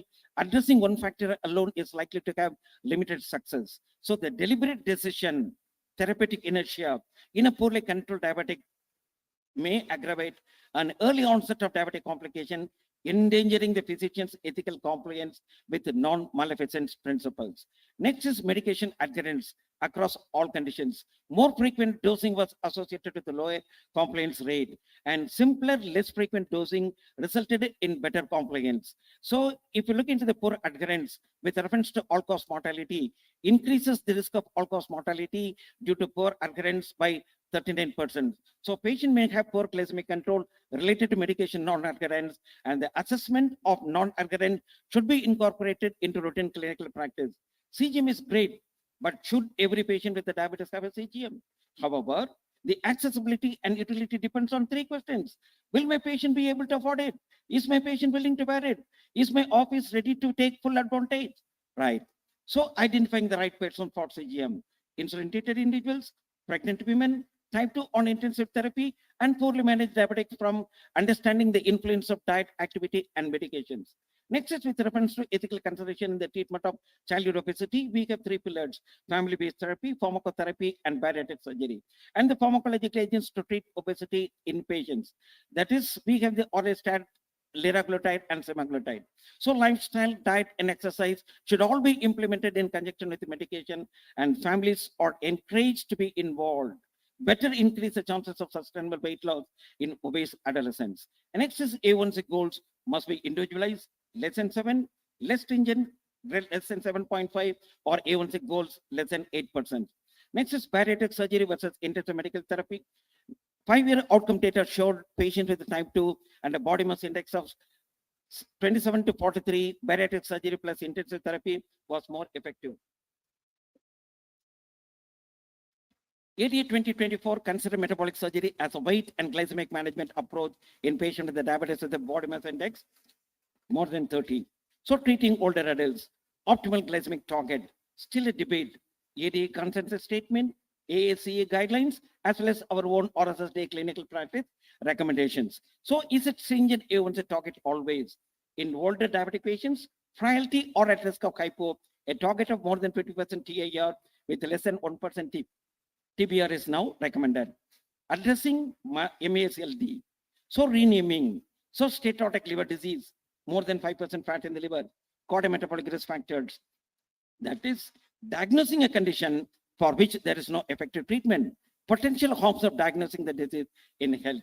Considering the liver biopsy, when there is a definite evidence of MASLD, is liver biopsy justified for diagnosis?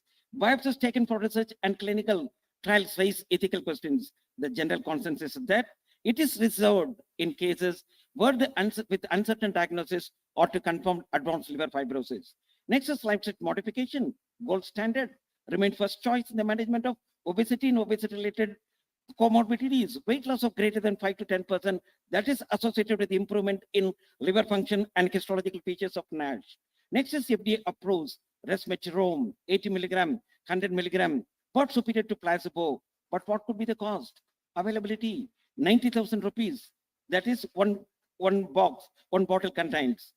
Next is we need a molecule that should address diabetic dyslipidemia, diabetes mellitus, as well as NAFLD and NASH. So bariatric surgery resolved NASH in liver biopsies from 84% of patients 6 years later. The reduction of fibrosis began during the first year and continued through 5 years. Is bariatric surgery for obesity in children justified?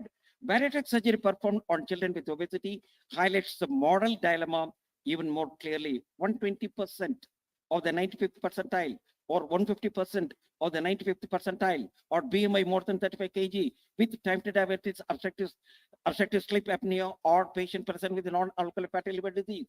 Next is summarizing the ethical issues and challenges associated with non-alcoholic fatty liver disease and potential solutions with reference to ethical issues, challenges, and potential. So application of principles of ethics in patient care. We give the clinical assessment, nature of illness, goals of treatment, treatment options, and probability of success. Next is patient rights and preferences, information given to patient on benefits and the risk of treatment, and patient mentality competent. If competent, what are his or her preferences? Next is quality of life, expected quality of life with and without treatment, deficit, judging the quality of life. Next is external forces and context, conflicts of interest, and research or educational considerations. So the integrated model of patient care. So the medical knowledge, skills to apply that knowledge, technical skills, practice-based learnings, and communication skills are partnered with ethical principles and professional virtues. The virtues of compassion, discernment, trustworthiness, integrity, and conscientiousness are the necessary building blocks for the virtue of caring. So the physician's obligation, cure of the disease, maintenance or improvement, promotion of health and prevention of disease, prevention of untimely death, education and counseling of patient, avoidance of harm, providing relief and support.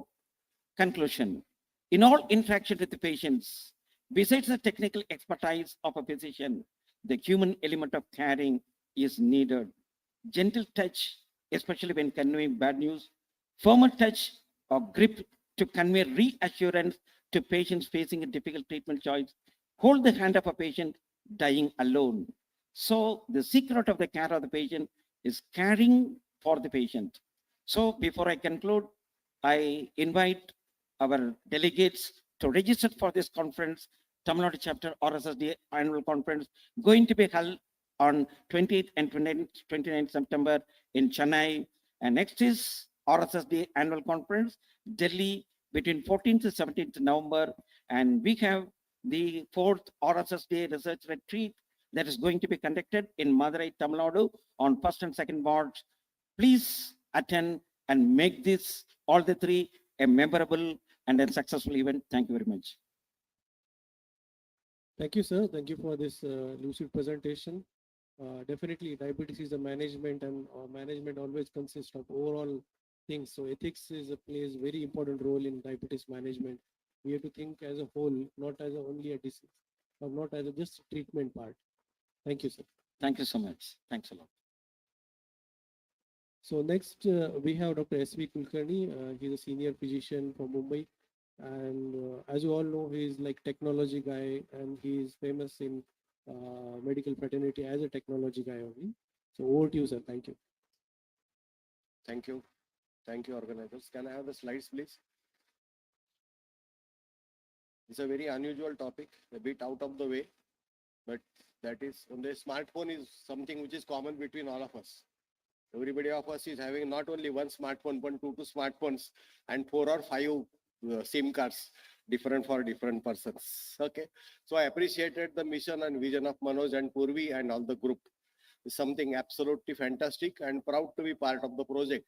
For me, it is a family affair.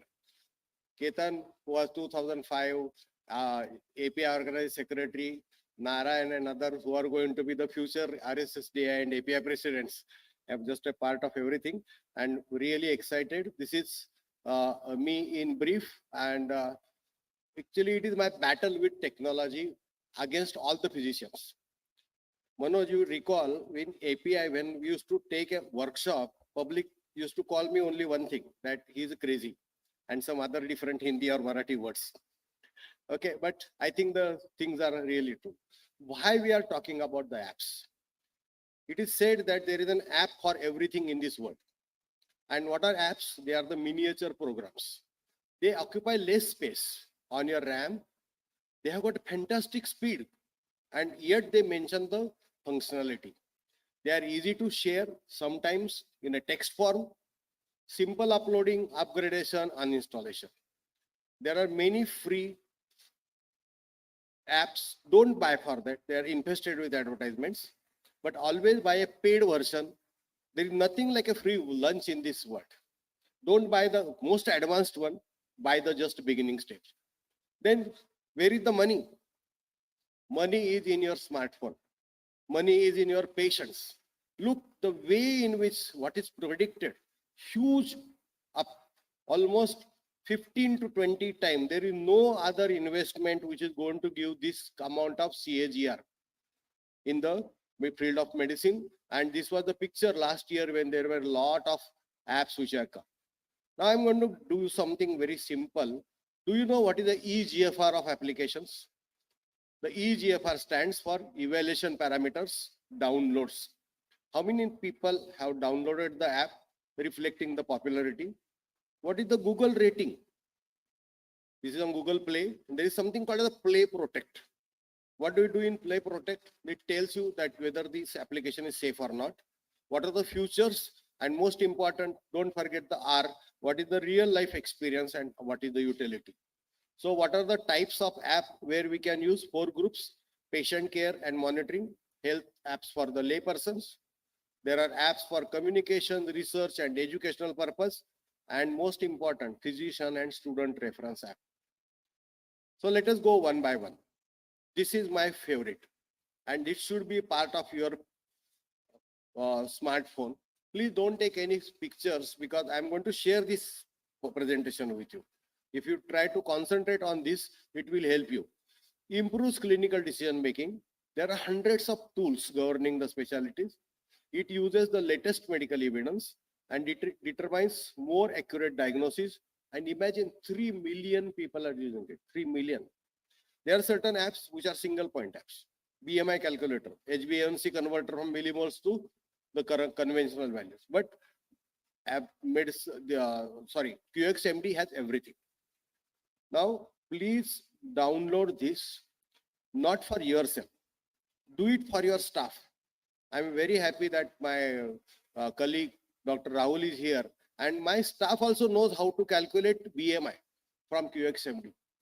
They know how to calculate the ASCVD score and your time is reduced. Muse, majority of us here are primary care physicians and we must train our staff to understand what are modified early warning signs. There is nothing like a sudden cardiac death in this world. There is nothing like uncontrolled diabetes in the world. There are certain signs which you tells and how to identify it. This is one of the best way to. The second one, big boy, Medscape. It has got everything. references, interaction checker, very important, medical news, medical education, directory. You can prepare your own directory of your place. How many people are gastroenterologists, how many are cardiac surgeons. It tests your knowledges. And most important, it gives you access what you need and when you need it.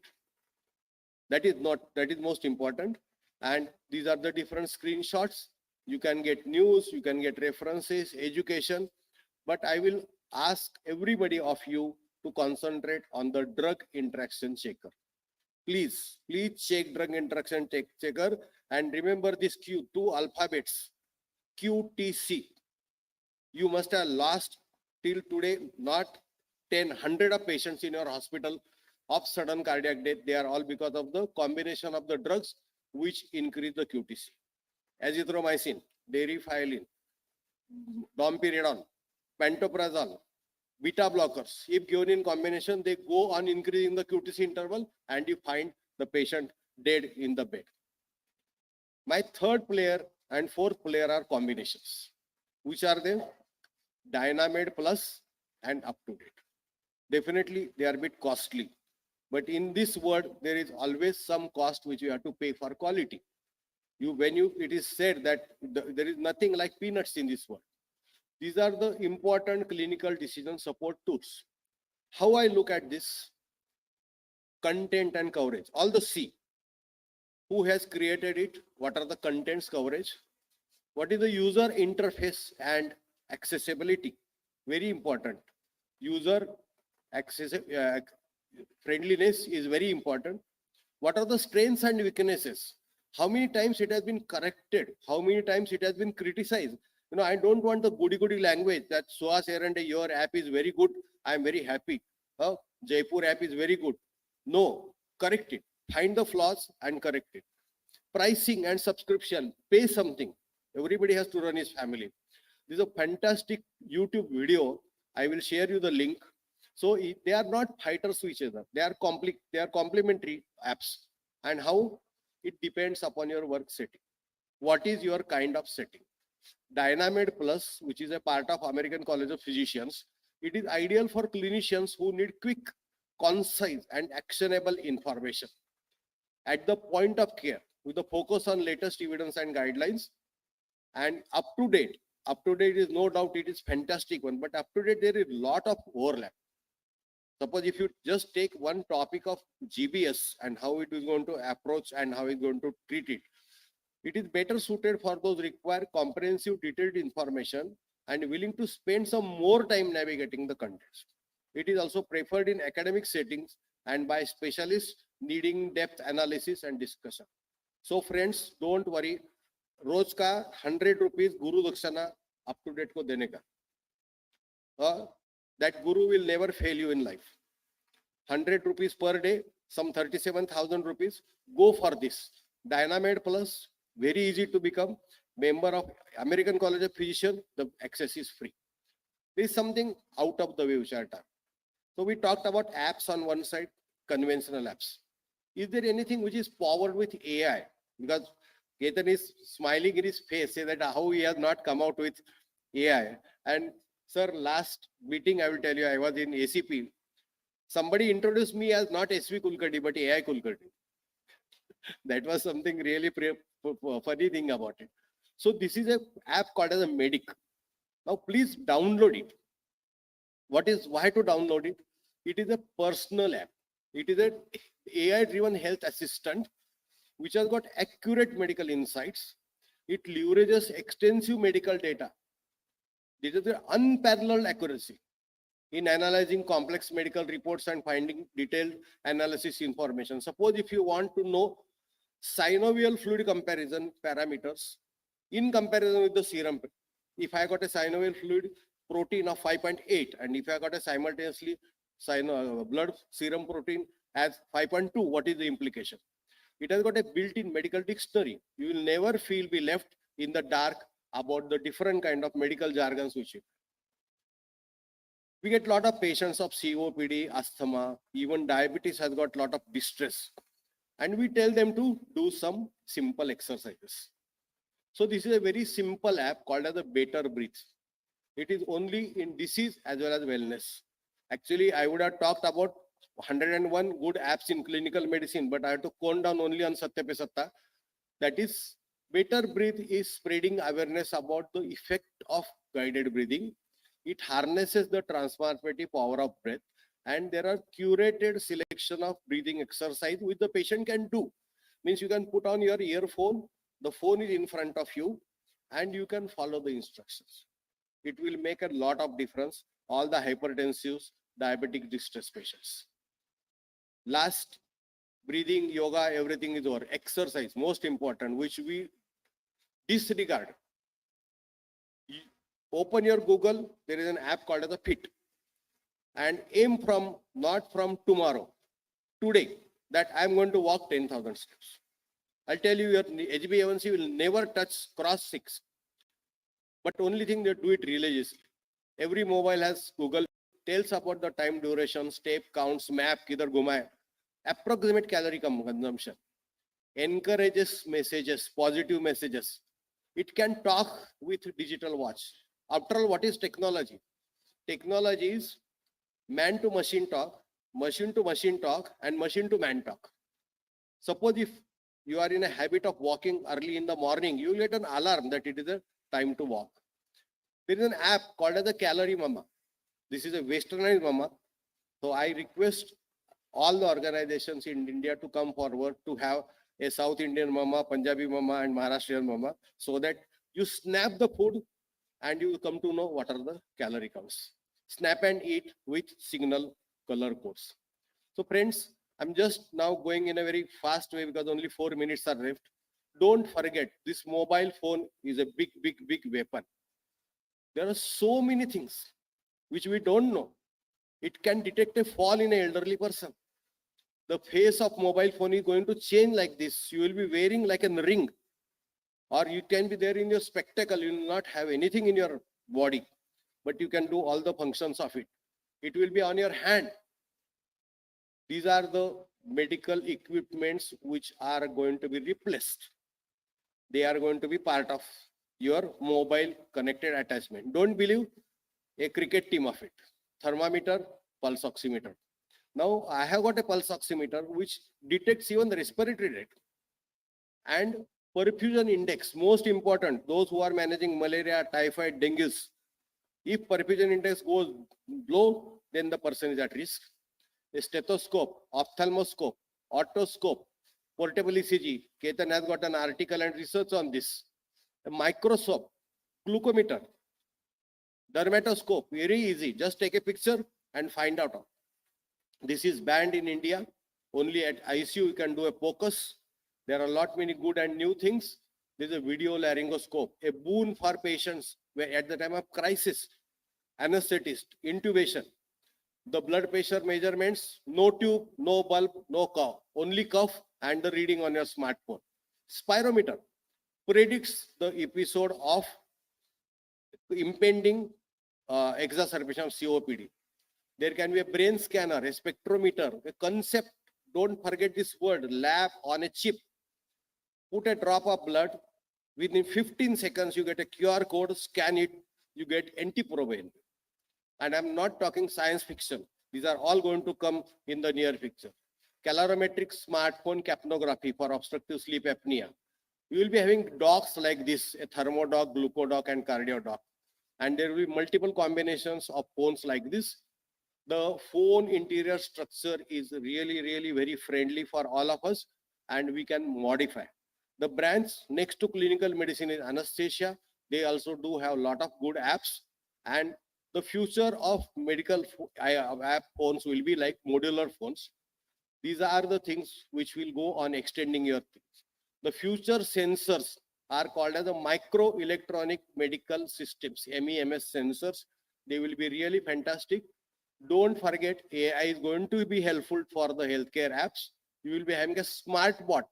Your mobile will be converted into a smart bot. Somebody calls, doctor, are you available on Monday morning? Yes, the bot answers that between 10 to 12:30, you can take an appointment. So friends, we are cribbers. I want to do, I can't do it. I want to do it. How I do it? I will try to do it. Then Narayan comes and he tells, yes, you can do it. And then you have to confirm, I will do it. And yes, I did it. So friends, do the same thing with smartphone, apps, technology, and AI. You become vigilant, smart, quick, multitasking, and ever demanding. Finally, doctors save the life of patient, but smartphone will save the lives of patient as well as doctor, including huge amount of time. I cannot forget my batch of 1974, my family, my teachers, and remember these words: stay hungry, stay foolish, and at the same time stay idiot. If you stay idiot, you don't get Alzheimer. Okay, if you want to remain sharp at the age of 70, try to adopt learning technology. So be ignorant, ready to learn, idiotic to pretend, learn from the next generation. Grandchildren are the best teachers, good return on investment. This is a proven vaccine and treatment of fitness and preventive dementia. This is my email ID, or you can contact me for this presentation. The safest place of earth, those who are grandfathers here, they will confirm. A grandson sitting on your shoulder is the best guide for you. Don't forget, there is a lot of research which we can do in Indian setting. This is me and my assistant, Dr. Sagar Sinha, first book of the kind in the world, digital technology in clinical medicine. There are a huge number of journals. There is one journal called as NEJM AI, spend 15,000 rupees every year. So friends, be optimistic, informed, empowered, futuristic, build a bridge of knowledge, clinical acumen, experience, AI and technology. Thank you very much. If you are not traveled on this bridge of Atal Setu, do it today afternoon. Thank you very much for that. Thank you, sir, for a kind, very lucid presentation. Any comments? Anybody wants to make who is interested in technology, or we can just go ahead with the next speaker. I can share you this presentation, and if you want any presentation on any subject, you give me order 10 o'clock at 10 p.m., 6 a.m., it will be delivered to you. Anything in this world. Thank you. Yes. Thank you, sir. Right from whether a ghost exists or whether there is a supernatural power, I can prepare a presentation. Thank you. Thank you, sir. So next we have Dr. Narayan Devgavkar. He has got almost more than 30 years of clinical practice in diabetology. This August gathering knows him well, and he is a regular speaker for all these national and international conferences. So he's going to talk regarding the LADA. Over to you, sir. Next week. Good afternoon. After wonderful talk by S.V. Kulkarni, very dynamic speaker, very intelligent one, and the man of computers, I can say, and technology. He's a fantastic friend of mine. Actually, I must thank Manoj Purvi for giving me this opportunity to talk on this important subject, rather it is which is neglected one.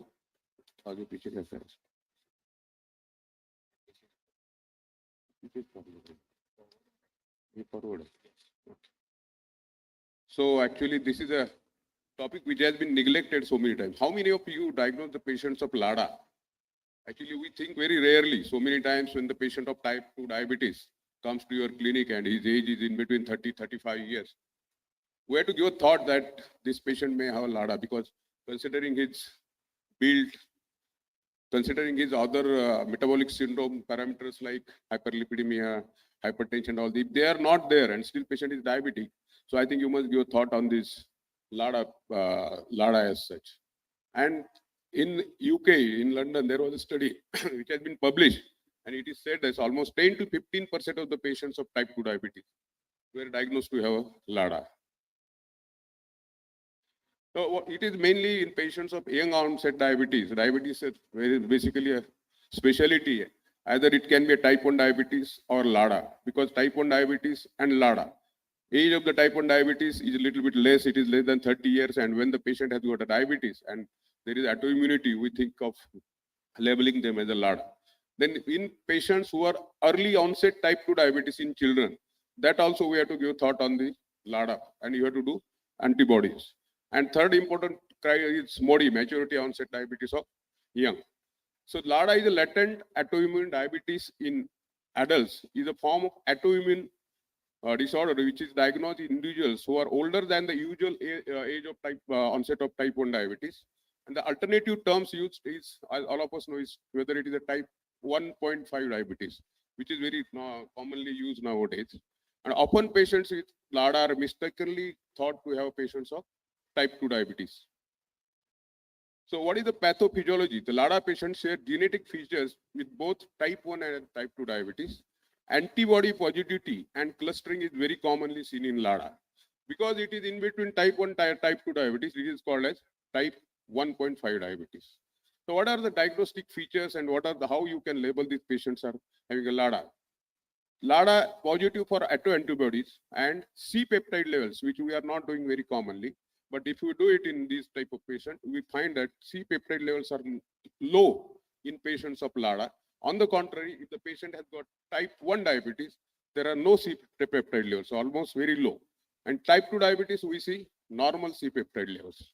What are the broad characteristics of these patients? Age of the onset, which already I have said, is more than 30 years. There is a family or personal history of autoimmunity in these patients. There is a reduced frequency of metabolic syndrome that which is very commonly seen in type 2 diabetes, like patient having these patients are having lower BMI. On the contrary, patients of type 2 diabetes are obese and they have got a more BMI. They low blood pressure. Then their normal HDL levels and even LDL levels are also normal in this patient, which are more in patients of type 2 diabetes. There are no disease-specific difference in cardiovascular outcomes, whether patient is having LADA or whether patient is having type 1 diabetes or type 2 diabetes. C-peptide levels decrease more slowly than type 1 diabetes. So patients having type 1 diabetes already has got a C-peptide levels very low, but the decrease in C-peptide levels in patients of LADA is lowered very slowly. These patients very specifically are positive for GAD antibodies, and they are they don't require insulin initially. These patients can be managed on oral anti-diabetic drugs, particularly metformin and other non-sulfonylureas drugs. What is the key difference between type 1 diabetes and LADA is not the age of the person when they are diagnosed, but the gradual way the disease progresses. So this you can see in these patients, the age of onset is more than 35 years. Metabolic characteristics of LADA are insulin-resistant metabolic syndrome. LADA resembles type 2 diabetes clinically. Insulin resistance also has been reported in LADA patients like type 2 diabetes. However, studies suggest that the metabolic features in LADA are more similar to type 1 diabetes than type 2 diabetes. So these are the C-peptide levels which we see in patients of LADA. So here you can see that subjects with LADA has a clinical characterized similar to with adult onset type 2 diabetes with rapid progression of the disease. C-peptide levels did not differ at onset, but they decrease rapidly in patients of LADA afterwards. Age of onset, which already I have said, it is between 30 to 35 years. Presenting as a non-obese type 2 diabetes. So as already I have said, in patients who are type 2 diabetes, if they are a young one, you must give a thought on these patients whether they are having a LADA, and you must do autoantibodies in these patients. Initially, these patients are controlled only diet and exercise and oral anti-diabetics, not sulfonylureas. You can give other oral anti-diabetic drugs. There is early failure of oral agents, particularly then these patients require some or other time insulin in their future, and insulin dependency within months or years of diagnosis. The other features are ketosis may or may not be present in this, which is very common in type 1 diabetes. The low fasting and simulated C-peptide levels, no clear-cut diagnostic criteria. Anti-GAD antibody positivity is very common in this. That is the diagnostic of LADA. Anti-ICA antibody positivity, HLA susceptibility analysis also seen. So when to suspect these patients of LADA? If the age is more than 30 years, symptoms are acute one, BMI of these patients is less than 25, then personal history of autoimmune disorders is common, and family history of autoimmune diseases. The age already I have said is, then algorithm or LADA diagnostic pathway based on anti-antibody screening and C-peptide levels at the diagnosis. GAD screening, if it is positive, measure serum plasma C-peptide levels. If it is less than 0.3 nanomillimoles per liter, you have to apply LADA algorithm, which I am going to discuss afterwards. Then if the C-peptide levels are in between 0.3 and in between 0.3 to 0.7, even also that time also you have to give a thought on LADA. Even if it, but if it is less than 0.3, it is a clear-cut case of LADA. If it is more than 0.7 nanomillimoles per liter, you have to think that this patient is having a type 2 diabetes, and depending on the complications, you have to apply ADA or ESD guidelines. If the GAD antibodies are negative, then you have to first think of type 2 diabetes. And if suspect if the patient is lean, and do a screening for 1A and 2A. And repeat C-peptide levels after 6-month intervals for deterioration of glucose controls. So what are the autoimmune disorders which are common with LADA? One is hypothyroidism, another is celiac diseases, Addison's disease, rheumatoid arthritis, pernicious anemia, and vitiligo. The fasting C-peptide levels is very helpful to identify the LADA in type 2 diabetes patients, especially in Indian population. Protocol for confirmation of LADA is antibody testing, which already I have said is anti-GAD 65 antibodies, anti-ICA, and anti-1A2. GAD testing will be more cost effective, and it is preceded by another screening test. How you are going to manage the patients of LADA? LADA patients do not require insulin for the first 3 to 6 months following the diagnosis, but they may be controlled with oral anti-diabetic drugs, particularly metformin and other drugs other than sulfonylurea. But up to 80% will require insulin within next 5 years. Most patients are treated according to the standard management protocol for the type 2 diabetes. And due to the destruction of the beta cell, they become insulin dependent more rapidly than the classic type 2 diabetes patients. This is the study which has been published, and early insulin treatment in LADA leads to better preservation of metabolic control and was safe, and superior preservation of C-peptide could not be significantly demonstrated in this particular study. So immunopathogenesis, I will not go into the detail of that. So how you are going to manage it if glycemic control is at a goal on oral agents, continue them. Watch closely for worsening of control on oral agents. If 2 agents are failing, then add in this patient insulin or may continue metformin. Metformin is the drug of choice in this patient. Usually need to go to the basal insulin or basal bolus insulin. And if ketones are persistently positive, as we already know, you have to start on insulin. Reconjugation is important, so insulin treatment is not delayed as A1C climbs more. This is the algorithm for glucose lowering medications depending on the C-peptide levels. If it is less than 0.3 nanomillimoles per liter, or with C-peptide more than 0.3 to 0.7. If it is less than 0.3, start immediately with the insulin. If the C-peptide levels is in between 0.3 to 0.7 nanomillimoles per liter, use metformin and reassess every 6 months. No sulfonylureas. We have no sulfonylureas because sulfonylureas may cause destruction of beta cells, and patient may require insulin early. So it is better to start these patients on metformin only. Indicators in high risk established atherosclerotic cardiovascular disease, or the patient having CKD, which is common in diabetic patient. If the ACVD predominates, GLP-1 receptor agonist, then SGLT2 inhibitors or insulin may be required in this patient. And if the HbA1c still goes above the target, these patients require insulin. If the patient has got CKD as a prominent disorder, you have to add SGLT2 inhibitors. And still, if the HbA1c deteriorates, treat the patient according to the ADA or ESD guidelines. The glucose lowering metabolic medication in LADA, C-peptide levels more than 0.3 and without established atherosclerotic or cardiovascular disease or CKD. We can add these patients, treat these patients with DB4 inhibitors, GLP-1 receptor agonist, SGLT2 inhibitors, and glitazone. Depending on the control, ultimately, finally, these patients may need, if they are not well controlled, as insulin as the treatment of choice. Then this is the algorithm, C-peptide levels. If it is less than 0.3 nanomillimoles per liter, start insulin. If it is in between 0.3 to 0.7, start metformin, no sulfonylureas. And if it is more than 0.7, you have to treat these patients according to the ADA or ESD guidelines and reassess these patients every 6 months. This is the indication of high risk established patients, as already I have discussed in the if the ASCVD predominates and then heart failure or CKD prominates, depending on the conditions, you have to treat either with SGLT inhibitors or GLP-1 receptor agonist, and you may require insulin in later stage. So these are the how you are different type of features. Age of the diagnosis. This is in type 1 diabetes, type 2 diabetes in LADA. Age at diagnosis. Usually, type 1 diabetes, as already said, it is childhood onset. If LADA is in between 30 to 35 years, and adult onset diabetes is a type 2 diabetes, maturity adult onset diabetes. Family history, which is uncommon in type 1 diabetes. LADA also it is uncommon, but in type 2 diabetes, as we know that there is a family history of strong family history of diabetes is there, either mother or father. Type 1 diabetes, family history, and then ketoacidosis, which is very common in type 1 diabetes. Usually it is absent in LADA, but it is very, very rare in type 2 diabetes. Islet cell autoantibodies, that is GAD antibodies are positive in this autoantibodies are positive in type 1 diabetes. They are also positive in LADA. They are negative in type 2 diabetes. C-peptide levels at our diagnosis levels, they are undetectable or almost they are nil in patients who are type 1 diabetes. In LADA, they are very low or they are low, but they are normally in type 2 diabetes. Response to OHS is absent in type 1 diabetes because that is insulin dependent diabetes. And LADA, initially you can start on oral drugs. They may require insulin afterwards. And then blood response for longer duration is seen type 2 diabetes.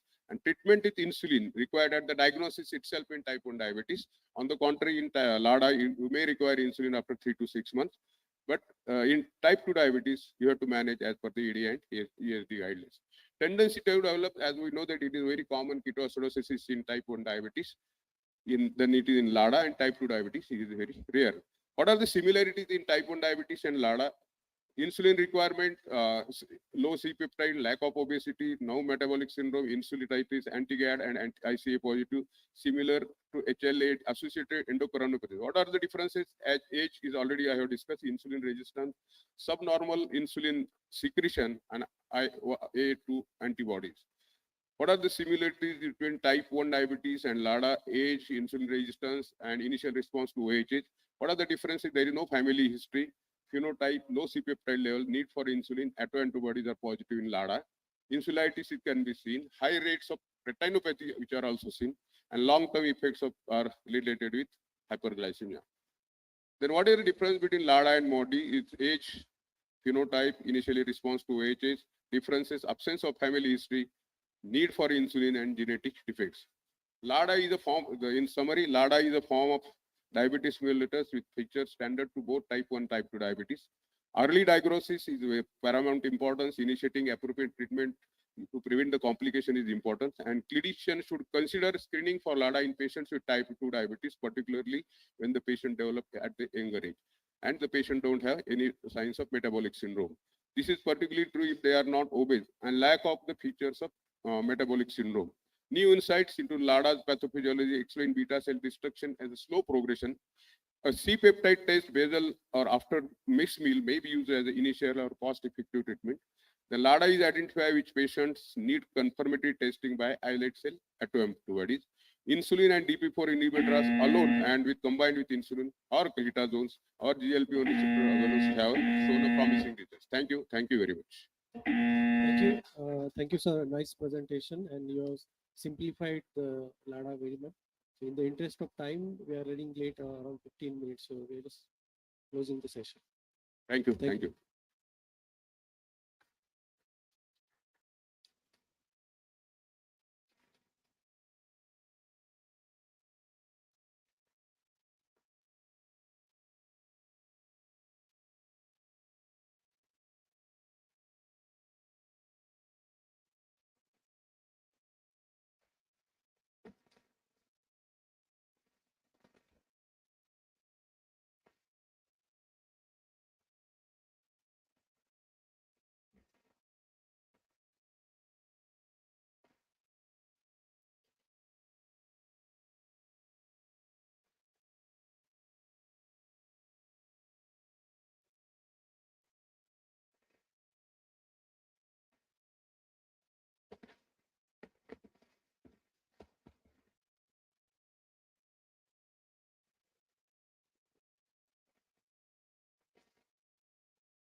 As we conclude our insightful session on various special situations in clinical practices, we now turn our attention to our next topic, clinical diabetology. Please join me in welcoming our chairperson to lead this discussion, Dr. Manish Sachdev, Dr. Deepak Patel, and Dr. Sandeep Mulay.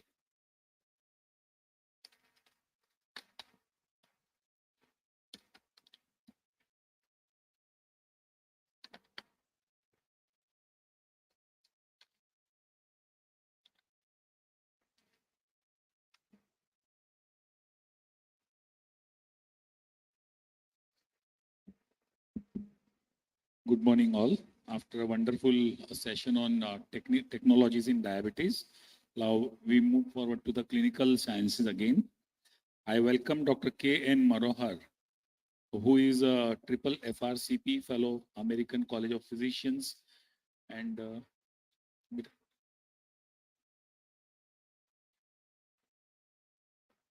that is there, and many accolades to his name. I welcome him to speak on that. Yeah. Clinical diabetology. I think I'm audible. So precision care in type 2 diabetes, I thought they said about the technology is over and looking into clinical medicine, but I think this topic is a bridge between technology and the clinical medicine both together. So let's see how we tailor our treatment for optimal outcomes. One size doesn't fit all is what we know.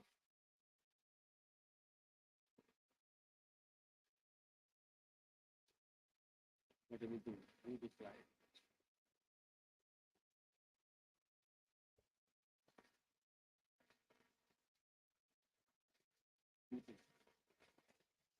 So disclaimer, it's not a sponsored talk, and I would like to thank the couple for inviting me here, having a wonderful conference and a session.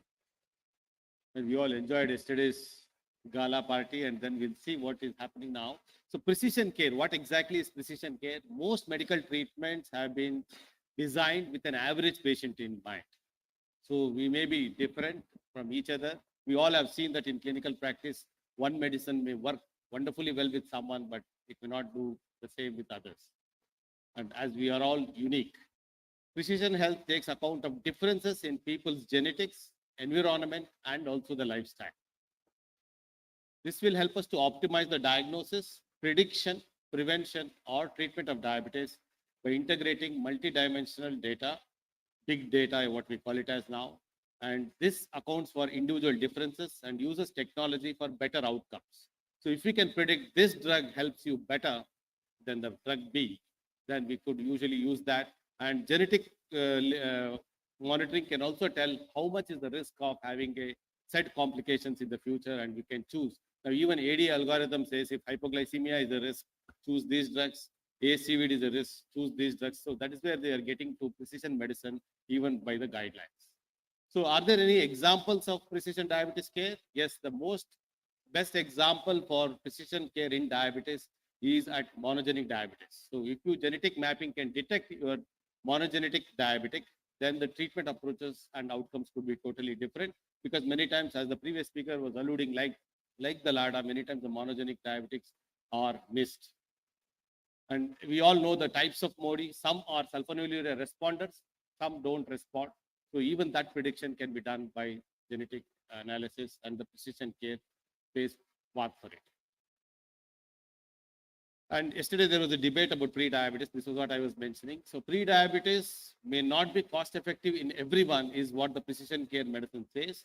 And we can pick and choose the people in whom it is more effective. Like people with IGT are more amenable than IFG. And people with one additional risk factor apart from diabetes have a higher propensity to regress as compared to everyone else whom we use it. And we have shown even in precision care with respect to pre-diabetes, yesterday's debate same again pointing to the lifestyle interventions are better and sustainable as even compared to the many medications what we use in that. So these are all the learning from precision medicine what we have.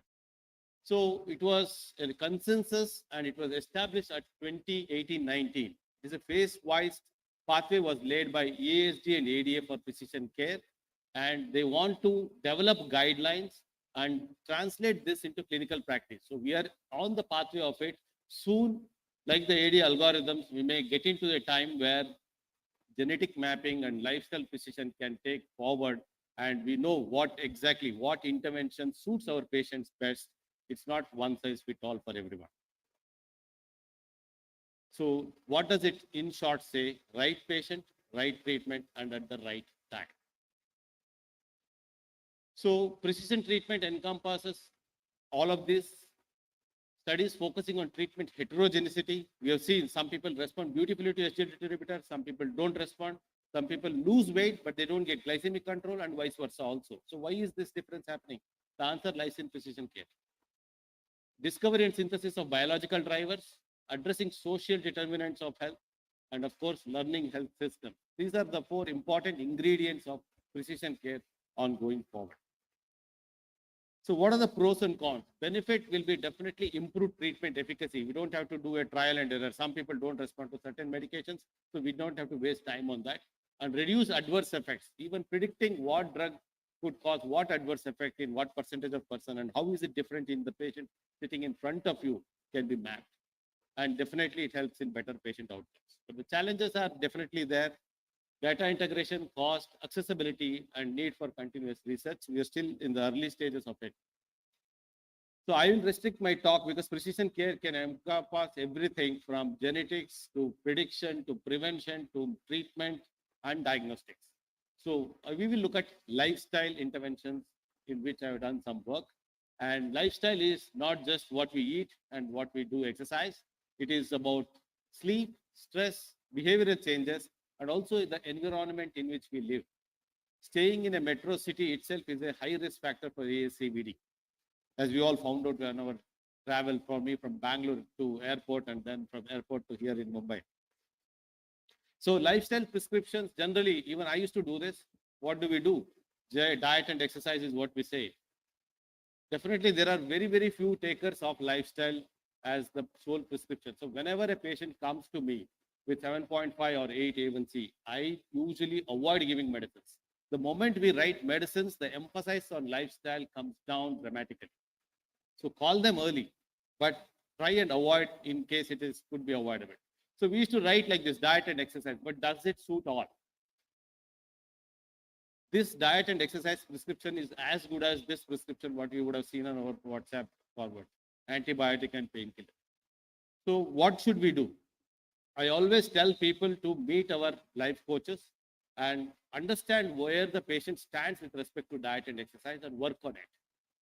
We have moved from 6 meals a day to intermittent fasting or and so on. So every exercise, nobody can do a walk or if he is having osteoarthritis, age, so many factors has to be considered and slowly improve the way we transform this lifestyle into that. So I am euglycemic just for the sake of how things can change. We all think millets are the best. I am euglycemic and even now I am having the CGMS. Sometimes I just keep putting it to just to study myself. So twice I had something on the same day. Second time I had it just to see that if it is really right. And look at my sugar, which went up so much. So what do you think I had? Yeah, I had ragi. South Indian, ragi mudde or ragi ball is a staple diet for us in South. So I had that. We traditionally say ragi is best, rice is worst, wheat is moderate. Is it right? Is the question. And whether you have the ragi in the form of a roti or the ball or the porridge, does it make a difference? Whether you have ragi late, if you see me, I had it at 9:30 in the dinner at dinner time, which is late dinner. Is it the same as having it at lunchtime? We saw the difference in the glycemic expression also when I had it at lunch and also had it at dinner. So, and we also talk about sugar, jaggery, honey, and fruits versus juices. Most of it we know, but this is the differentiating points what we need to say. So patients started telling me, what sir, you are telling ragi also is not good. Ragi is good, but how much you have, when you have, how you have makes a difference. So I always tell them, okay, you have a ragi ball, you make it into roti and let's see how many rotis comes out of it. A big ragi ball can have 5 to 6 rotis made out of it. And ragi slips in down as a ball without our knowledge. Roti takes time, you chew and you have some subject. So there's a huge difference and nobody can eat 5, 6 rotis, but one ragi ball they swallow even before they realize they are full. So ragi is good, not mainly because of the nutritive value of calcium and iron, it is good, but not so much with the calorie and the carb content is almost the same or slightly better. Same thing with sugar, honey and jaggery, all our fuels, petrol, kerosene, diesel, all are same it is.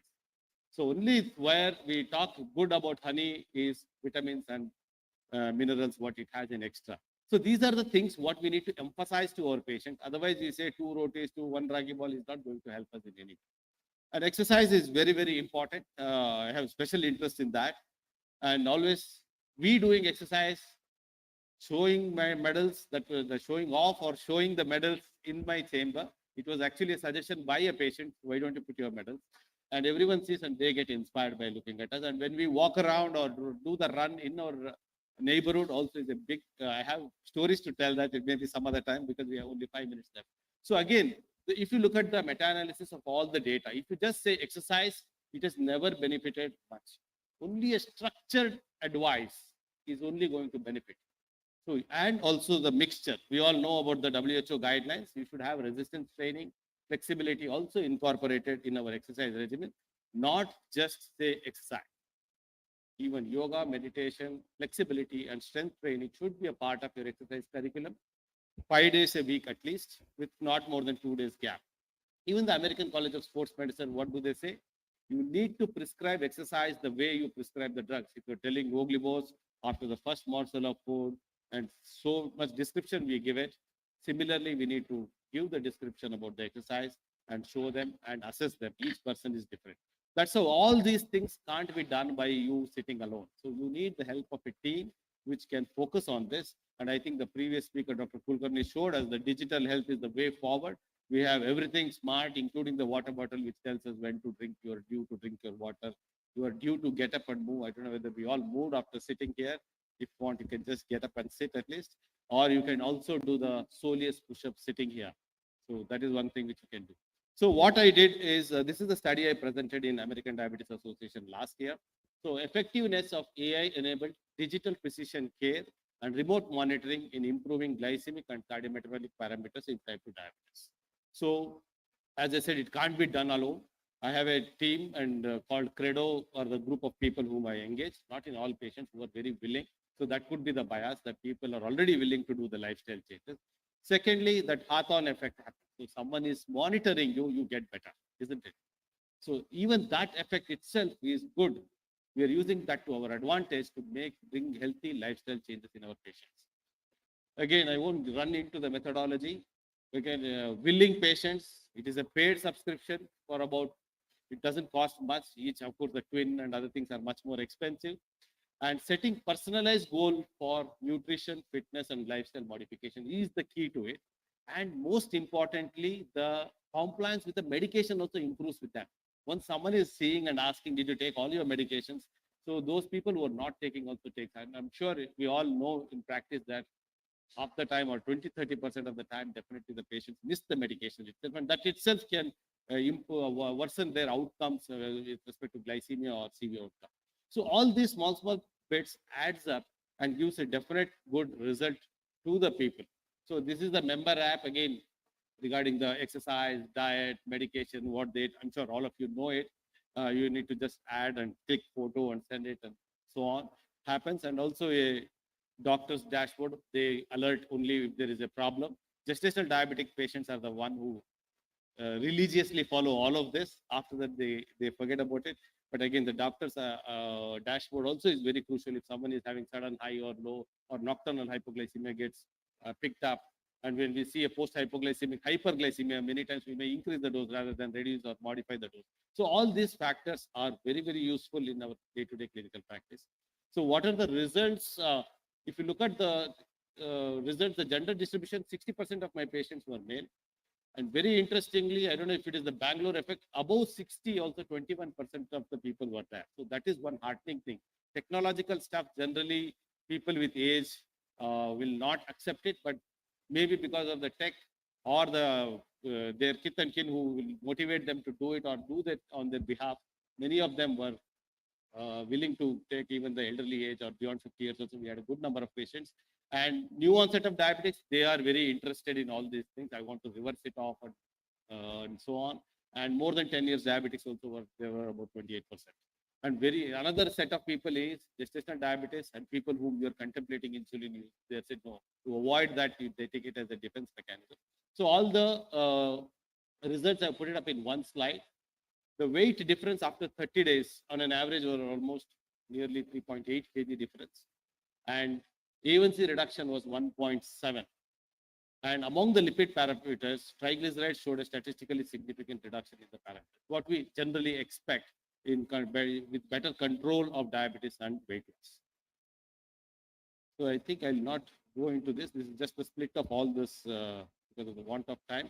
And this is what I wanted to emphasize. Adherence of the patients to medications and lifestyle modifications goes up. And that itself is good enough to give good results with respect to cardiovascular outcome and the glycemic.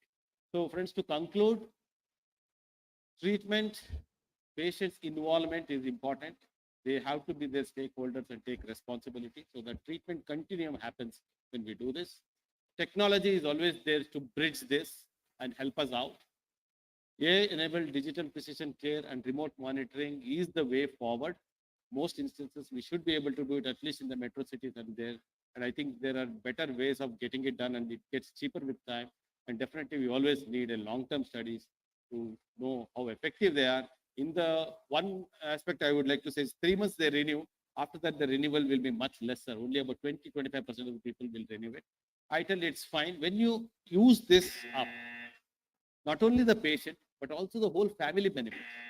The family's dietary pattern also changes when we do that. So I tell this will be a primordial prevention step towards also. Thank you. Thank you, Dr. Manohar, for being most motivating person in the room and underlining your presentation with practice what you preach. Thank you very much. Now we have to welcome another equally lucid presenter, Dr. Suhas Erande. May I welcome him on board. Thank you very much.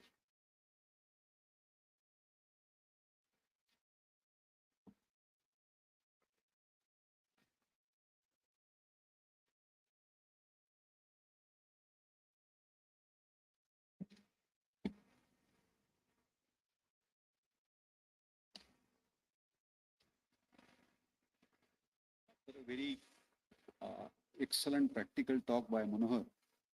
My work is actually fairly started already, if I may use that word. Thank you, Manoj and Purvi, for their continued affection towards me. And I'm very glad that I am into a very practical session on the 40th anniversary of the famous DCCT trial. I will be talking in a very boundary kind of thing. So some guidelines and some limitations I have. This is the impact of food-based dietary strategies on achieving type 2 diabetes remission, which is the flavor of the last few seasons, I would say. So the Mediterranean and plant-based, etc. So this is on one side of the story. We are aiming at use of the technology like CGM to better do a good diet, maybe other lifestyle factors as Manohar just now told us. But are we taking a step too far? This is the Lancet Diabetes Endocrinology editorial this month. So this says that the promotion of CGM for non-diabetic people is something which is not evidence-based. It may precipitate something like a eating disorder also. So we have to actually be a bit, you can say, taking the things not too far. That's what LDE people say. Our own experts who can be a better expert than Professor Mohan, our esteemed teacher, and our own organizer, Dr. Manoj Chawla. So they have actually given us our own Indian situations or take on this. And they say that use of CGM helps in adjusting diet, physical activity levels by minimizing the hypoglycemias as well as hyperglycemias, and newly diagnosed patients who are reluctant to start medication.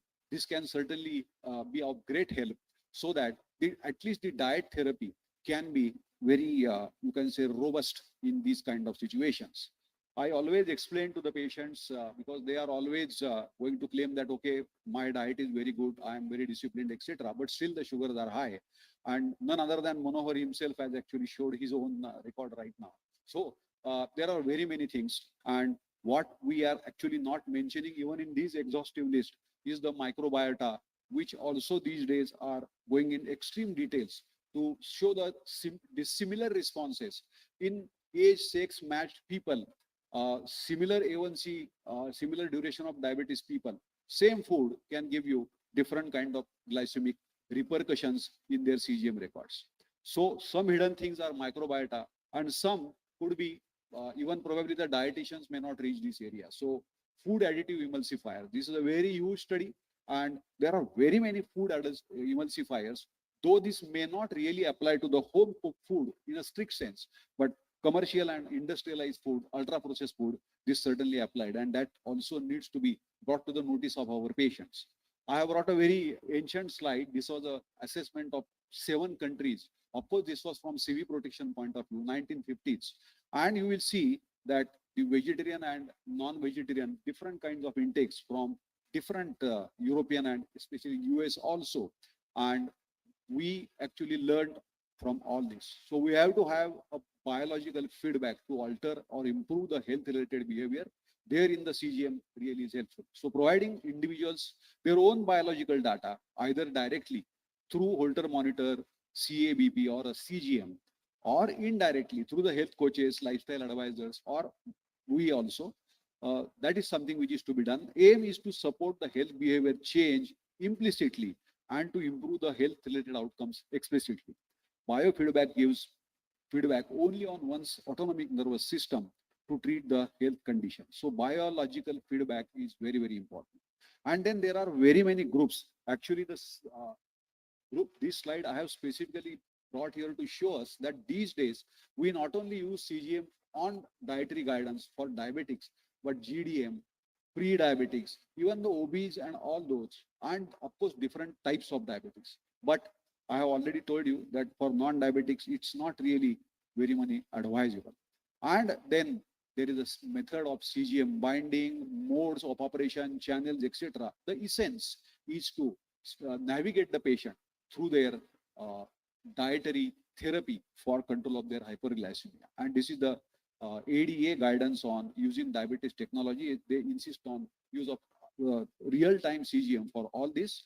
In our country, we may not really be using real-time CGM in a strict sense of the word, because quite a few patients may not really afford it. But wherever possible, we certainly should be using it. This is again the ADA, using continuous glucose monitoring to guide the nutrition and the nutrition counseling for the patient.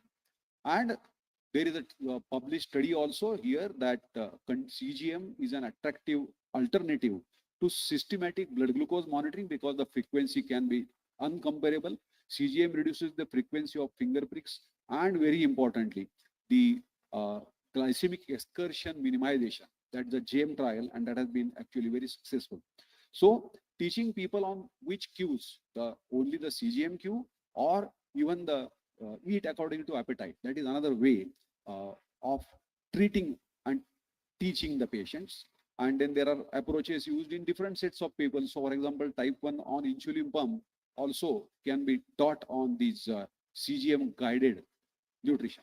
So we have to discuss the ambulatory glucose profile or CGM report with the patient, if possible with the family and the caregivers. Details of the meal timings, food choices, like likes and dislikes, general food details need to be really appreciated. And again, Manohar has told us the importance of which food, but at what time. And a recent publication has told us that something between late morning, so 9 a.m. to maybe around 1 p.m. That's the time when you should eat. If you really want to have a largest meal of the day, it should be in that particular time frame, because that gives a better glycemic outcome over a long period of time. Ask if the patients have noted any AGP spikes on their own, and hypos also, and introduce diabetes plate method, which is very easy for explanation, maybe pictorially, more, or maybe even on a dining table of the patient. Lot of our, you can say, doctors also use it, and lot of dietitians also use it. CGM is very important for people with diabetes who are more keen to know what can be eaten and what, because normally what we tend to advise them is these are the items which are to be avoided, but they may be interested in what can I eat. So not every person with diabetes can see a dietitian, and not every physician can afford to have a dietitian on a payroll. So these are the CGM can certainly be something which is a mediator. Of course, if you have a dietitian on board, nothing like it. Dietitian can spend more time with the patient to guide on the nuances of cooking methods, timing, types of foods, eating out. For children, maybe the tiffin to be taken to the school, even for working people to tiffin to be taken to the workplace. All these things can be guided. But generally, we actually, as a physician, what I try to really emphasize is carbohydrates which are complex with fair amount of fiber, proteins which are preferably plant-based and first class, and fats which are not saturated or trans fats, containing more of MUFA preferably. So that's something which is to be emphasized. Give a list of different food groups and food exchanges. The recently published ICMR Indian diet, lot of pictorial presentations, lot of good tables, which are very easy to take it to the discussion table with the patient. And very importantly, I will tell you, very importantly, the responses to wheat, rice, potatoes, sucrose, fructose, glucose consumed, whole grains, legumes, etc. That is something which you can actually put the chart on one side, put the CGM record in between, and you can easily explain it to the patient. I usually give lots of charts to the patients. These are ready reckoners which the especially the lady of the house can always make it use of, and additional discussion points, pick one meal at a time. So if you are discussing the AGP report on the CGM record, so focus on the breakfast, focus on the lunch, focus on the dinner at a time, or first focus on the meal which has the highest postprandial glucose excursion. So that's a very practical way. And then strongly advise keeping a food diary, because documentation can be important. Let's confirm that the patient is not cheating on anybody else, and you teach the patients to look at a time in range. Teach them to that. So make the patients think and walk like you, and encourage the curiosity. If the patient, there are lots of patients who want to experiment. Okay, so try quinoa, try oats, whatever. So whatever fashionable foods or trendy foods, they can do it when the sensor is on, because the effects can be certainly appreciated by the patient and the family, and then they can maybe continue, discontinue, or do a adequate, let's say, modification in the same. So before any medication change, ask the patient whether he is willing for nutrition change. Every visit, as far as I am concerned, I ask the patient to come to me more often, especially when he is on sensor, because I actually try to consult and counsel them more number of times. So that's something which is my selfish end. But Professor Mohan has actually shown this as a very simple example. So simple rice compared to brown rice. And he has shown here, and published also in his center, that if the patient chooses more of brown rice, more fiber, then the glycemic excursions are relatively lesser compared to the plain polished white rice. And then on the, if the patient is really using maybe something like Libre 2, then there are trained arrows, and trained arrows certainly tell us how either whether the sugar is stable, whether the sugar is rising rapidly over a period of time, and those foods which make that arrow go perpendicularly up, or if it's a Dexcom, then double up, then that food is certainly to be avoided. This is something which the patient can very easily appreciate, and you find it very easy to explain also. And these are the some details. Of course, for lack of time, I won't really be able to go in the detail. But the first is something which is a fair response to insulin. The second is where the probably the insulin needs to be taken reasonably prior to the meal, depending on which it is, whether it is a RHI, whether it is a routine aspart or a fast-acting aspart. You have to tell that. The third example, C, is the insulin dose is adequate, and the fourth, of course, is where the insulin dose is high, and you have to reduce that. So you can yourself learn some lessons. Some of the examples which I have actually brought here, this is a Teki himself. So he's a around 40-year-old man, 7 to 8 years of diabetes, mostly on multi-dose insulin for last 4 or 5 years. And because of his foreign tour and foreign job, he couldn't really attend the clinic. HbA1c had gone up, as you can see, 9.9. He's something which is not LADA, as Narayan had said, but he's body mass 25, but he's highly motivated. And you can appreciate here that repeated counseling, repeated sitting with the patient, sending photographs, trying to make use of the photo-assisted interpretation of the calories in the food. All those tricks we have tried, and ultimately you will see that through some hypers and through some hypos, we are fairly able to, you can say, stabilize the reading. And all of you can certainly appreciate this day-to-day record of this particular patient. This is a different example. He is somebody who is alcoholic pancreatitis, following which he has got a diabetes. So he is essentially on multidose, and general dose is around 40 units of Iglar, 300 Fias 23 times a day. And he's a restaurateur, a businessman, so his meal timings are erratic. And but he keeps sending the AGP graphs 3 times to me on my WhatsApp.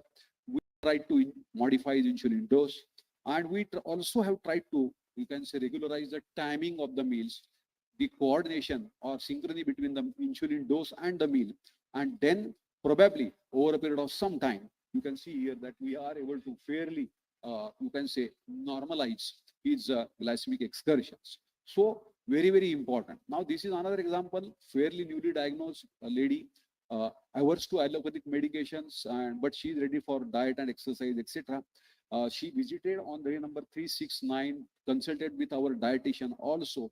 A1C is diagnosed, A1C is 8.5, something of that kind, but very importantly, she is not no therapy, and still we are able to fairly control that. Another example, 55-year-old obese person, comorbids, and IDA gas dose increased from 40 before breakfast to, you can say, 30 BID. Diet revisions with the dietitians have been done on different days, and he has now stopped taking the diet cola. He works late nights. His office is US, but he is in India. So it's fight against the biological clocks or circadian rhythms also has been actually curtailed, and he has now actually resolved. He has asked for the 90-day sensor to me, but we are, as you know, we don't have it right now. But he has already expressed his willingness there. And then this is a newly diagnosed diabetes. One son of one of my patient who was working in US for 4 or 5 years, now has come back to India, and very easily you can see those of you who are experts in AGP, you can easily see here that the pale blue, or what we call it as the interdecile range, is quite huge in this patient. And the reason here is he works over the night and he sleeps during the day. And gradually he also has actually started doing a good diet. Of course, he has been started on metformin twice a day. And he also is something who, really speaking, had curtailed lots of coffee and lots of diet cola and so many different things, which apparently were quite innocuous for his impression. But now he has certainly started responding to the tune that he is going in hypos now. This is just to show you that every day, this is my selfish nature, the patient is being called every day. We see the graph and we see that different dietary items. You can easily see here that sabudana vada and all is being consumed by the patient, and that still is giving some spikes, so to say. And every day there is some kind of modification in the diet which we are making, and this is strictly guided by these continuous glucose monitoring records. And different examples, again, for the lack of time, I will not go into the details, but appreciate that the diet is here, the record is here. So it becomes quite, you can say, smooth, easy for us to explain to the patient. This is the survey which we are taking, what the patient's impression after doing the CGMs, and what are the different changes, not only in the food, but in their exercise, in their regularity. Are they willing to really do it? And the responses are quite encouraging, so to say. German diabetologists have done a training program for the people who are doing this. A step between my limits, no CGM for the non-diabetics, but now we are talking about something which is a pre-diabetes and diabetes, but in between there is a early diabetes or advanced glycemia, and that advanced glycemia certainly qualifies for a CGM record. And then these are the photographs of the foods sent to the dietitian or to you, and the app of Dr. Kulkarni that will certainly help us telling the details of the carbs and other, you can say, proteins and everything here, and adding a brief CGM even to a national diabetes prevention program has been published. So though we are limited in the, you can say, limits of CGM and diet guidance, still people are pushing the boundaries now. And how does diet change at the diagnosis of diabetes? These are again the questions, and these are the dash diets. You can always use this easy fruits, vegetables, etc. Adequate fruits, adequate vegetables, more plus points, and more sodium or more red and processed meats, negative points. And then 40 is the ideal score of this dash diet. You can always use that. Last, carbohydrate distribution and the effects on the glucose peaks. I have already told you that the mid-morning or breakfast, if you really put the carbohydrates more in that, and then maybe spare some carbs in the lunch and hardly any at the time of dinner, they say that the overall glycemic controls are certainly better. Friends, thank you so much for your kind attention. Thank you so much. Thank you, Dr. Suhas, sir, for such an informative and tailored speech on CGM we can use to modify that, not only treatment, but modify the diet also. Any questions from the audiences? Yeah, please. Hello. So I'm Dr. Anil Hardas. Sir, always we are in a doubt whether the patient is pre-diabetic or no. One time fasting sugar and BP comes borderline just about 140, 145 maybe. And sometimes fasting sugar comes about 115 or so. So the patient himself is confused. But I think CGM in pre-diabetic would be the best modality to diagnose a gray area of pre-diabetic. Your comments, please. Absolutely. See, if you are in a query for defining a person who is maybe IgG, IgT or both pre-diabetic classically, technically speaking, you just maybe lifestyle, everything you do, rule out that he already has any kind of ASCVD risk factor or a comorbid so that you are not wasting time. But over a period of time or looking at the trends, you can certainly define whether he is a classic pre-diabetes or rapidly going for development of type 2 diabetes. That's certainly because CGM ultimately CGM is only 14 days. And right? so also CGM will help us to know how much rapid acting insulin we have to use versus to basal insulin. Certainly. Ratios. Certainly. You are absolutely on the ball. Thank you. Thank you, Suhas, sir. We'd like to move the next lecture. I would like to invite Dr. Arun Kedia from Raipur, who's going to speak on prevention of Charcot Chaturpathy. Mic to you, sir.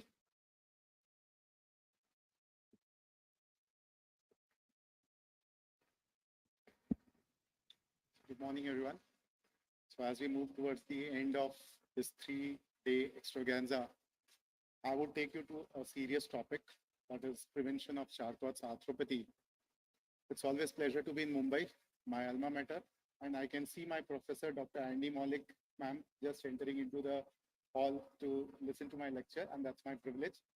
Thanks to Dr. Manoj and Dr. Purvi to give this opportunity.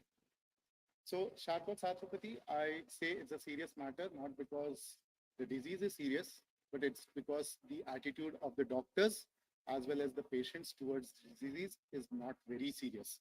And that's what makes the disease much more serious and a need to discuss Charcot's arthropathy. So we all know that we have a poor diabetes control. Average HbA1c in our Indian patients is more than 8% and not more than 30% of the patients have HbA1c less than 7%. We also know that the prevalence of diabetes complications is proportional to the HbA1c.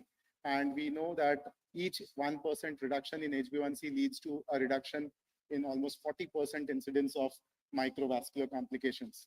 So when we discuss Charcot's arthropathy, it's basically a combination of both micro and macrovascular complications, essentially microvascular complications, because we want to prevent diabetic peripheral neuropathy, because that is the harbinger for the development of Charcot's neuroarthropathy.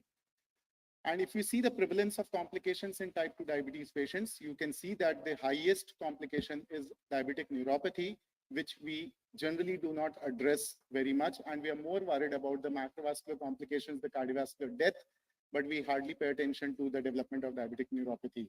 So with this background, let me just take you to the definition of Charcot's arthropathy. So it's basically non-infective, progressive, destructive disease of both bones as well as joints, resulting into a fracture or a dislocation, or maybe both in a patient who has insensate joints or a peripheral neuropathy. So the background for developing Charcot's neuroarthropathy has to be a peripheral neuropathy, and that is where the prevention will lie. And if you see the epidemiology of Charcot's arthropathy, again, the exact incidence is not known because we actually do not diagnose it at the first stage. But there are some studies which say that the incidence and prevalence varies between 0.3 to 0.4%. In less than 10% of the cases, the disease may be bilateral. Of course, more common in type 2 diabetes patients because the new microvascular complications actually start before the diagnosis of diabetes. And there is a slight gender male predominance because the males are known to have more trauma in terms of their day-to-day activities compared to the females. Now, the most important part is to understand the pathogenesis because it is not only a simple neuropathy. The background is autonomic neuropathy also along with peripheral neuropathy. And now as we evolve into learning more pathogenesis, we have also found that there are some genetic associations because not all patients with peripheral neuropathy will develop Charcot's. So you have a patient with a background of neuropathy upon which there are repeated trauma, microtrauma, which leads to an inflammation. And this inflammatory cascade in a patient who is prone to develop Charcot's is decided by genetics. And this inflammation leads to metabolic abnormalities. Ultimately, there is a cytokine storm and there is a destruction of bones and joints. So what you have, a regular feet actually turns into a rocker bottom feet over a period of years. And this is a manifestation of not only sensory or motor neuropathy, but also autonomic neuropathy with a combination of trauma, and then there is a fusion of bones. So if you see the evolution of understanding of pathogenesis of Charcot's arthropathy, we initially had a neurovascular theory, which lasted from 18th century. And then we came to the neurotraumatic theory. And now we are talking in terms of molecular biology, where we have seen that inflammatory cytokines are the ones which actually lead to the destruction of bones as well as the joints. So we need to understand that there is both inflammatory and non-inflammatory pathway, which actually leads to stimulation of osteoclastogenesis. So the final pathway is actually osteoclast activation, which further leads to bone destruction. And ultimately, in a background of hyperglycemia, you have both inflammatory as well as non-inflammatory pathway to lead to the destruction of the joint. So this is the well-known anatomical classification, which I'm not going into the details because that is not relevant for today's discussion. But what is important is to understand the Eschenschall's classification, which actually tells you the stages in the evolution of development of Charcot's arthropathy. So if you have stage 0, where the patient just presents with joint edema, where the X-rays are negative and the bone scan may be positive in some cases. But you have stage 1 and stage 2, where you have fragmentation and coalescence, which are picked up on X-rays. And then you have stage 3, where the disease becomes inactive, but actually the patient has gone into an irreversible stage. So stage 0 joint edema is the one where we clinicians need to focus on, because this is the stage where we can do a lot for our patients. So the good clinical practice guideline says, always consider active Charcot neuroarthropathy in a patient with diabetes, neuropathy, and intact skin when there are clinical findings of an increase in temperature, edema, and or redness of the food compared to the contralateral food. And here lies the use of infrared thermometry. Because if you find that there's a difference in the temperature between the contralateral limb and the affected limb more than 2 degrees Celsius, it is almost considered to be pathognomonic for Charcot's arthropathy. And you can straightforward put it as a clinical suspicion even when the X-rays are normal. Why I say this? Because we don't have access to MRI for all our patients, or sometimes the patients may not agree to go for MRI whenever we suggest them. Now, stage 1, stage 2, and stage 3 can be picked up very well on the X-ray. On stage 1, you see fragmentation of the bones, you get joint edema, and you get a combination of various dislocations and fractures, which can be easily picked up on X-ray. And then stage 2, you have coalescence, where you have sclerosis of the bones, there is fracture healing, and there is resorption of the debris of the fractured bones. Here, the patient presents with decreased joint stability and decreased mobility. And finally, you have the healed up joint, where the patient develops consolidation and remodeling of the fractured segments. And these patients develop what is classically called as a rocker bottom deformity, because most of the time the patient's medial arch gets collapsed. And that is where the patients now become very prone to development of ulcers. So by and large, when we talk about the incidence and prevalence of Charcot's arthropathy, we actually diagnose most of the patients in this stage. And that is where we do not want. So this conference, where the theme is prevention of diabetic complications, it is my advice and my take-home message that we need to diagnose it right at stage 0. That is where we can actually make a difference to the patient. So the early clinical presentation is the one where we need to focus on, and any patient who presents with peripheral neuropathy with a swelling in the ankle or foot may be painless or painful with some loss of function, you keep a suspicion of acute Charcot's. Of course, you have to keep various other differentials in mind, but please do keep this as one of the most important differential whenever you have a patient presenting with unilateral limb edema with some raised temperature. Of course, this is what we don't want, the late clinical presentations, because most of these patients will have loss of functional mobility, and this is a typical appearance of what is called as a rocker bottom deformity. So when you have a patient with suspected Charcot's, there is an important algorithm which we need to focus on. So you go for an X-ray. In stage 0, as I said, the X-ray may be normal. If the patient is willing and if you are able to convince the patient to go for MRI, then you can very well document bone edema in all these patients, where you can clearly label these patients as Charcot's and start the treatment, which is going to be offloading. However, if the diagnosis is something alternative, then you can switch over your diagnosis to the other one and you can treat the patient accordingly. So the most important part here is to differentiate between infective and non-infective. In majority of the patients, whenever we find that there is a rise in temperature, we think it is an inflammation due to infection, and we keep on treating them with antibiotics. We keep on changing the antibiotics, but the patient doesn't respond. And that is where we need to again understand that it is we who are wrong, not the patient. So always try to focus on MRI if you can for all these patients. So these are the differential diagnoses which we always keep in mind: cellulitis, osteomyelitis, septic arthritis, sometimes gout and pseudo-gout, and most important is a deep venous thrombosis, which can be easily ruled out with simple investigations, and you don't need to go for very expensive investigations. But if you suspect Charcot's, please focus on MRI if possible. So now the most important part of my presentation, that is prevention, and we know the models of prevention. They are primary, secondary, and tertiary. So primary prevention, as I said, the background is a peripheral neuropathy. So we need to have an early aggressive glycemic control whenever we diagnose type 2 diabetes patients. We need to start education for foot care for all our patients right from the day of the diagnosis of diabetes. We need to educate the doctors to identify Charcot's early, and that is why probably Dr. Manoj gave me this topic. And we need to understand for early referral to specialists whenever we are in a dilemma to diagnose Charcot's arthropathy in all our patients. So we need to have a high index of suspicion. We need to have clinical methods to examine skin temperature, preferably using an infrared thermometry. And then whenever we suspect them, even before we start any other treatment or diagnosis, we need to start telling the patient about immobilization of that particular knee, limb till the time we actually come to a conclusive diagnosis.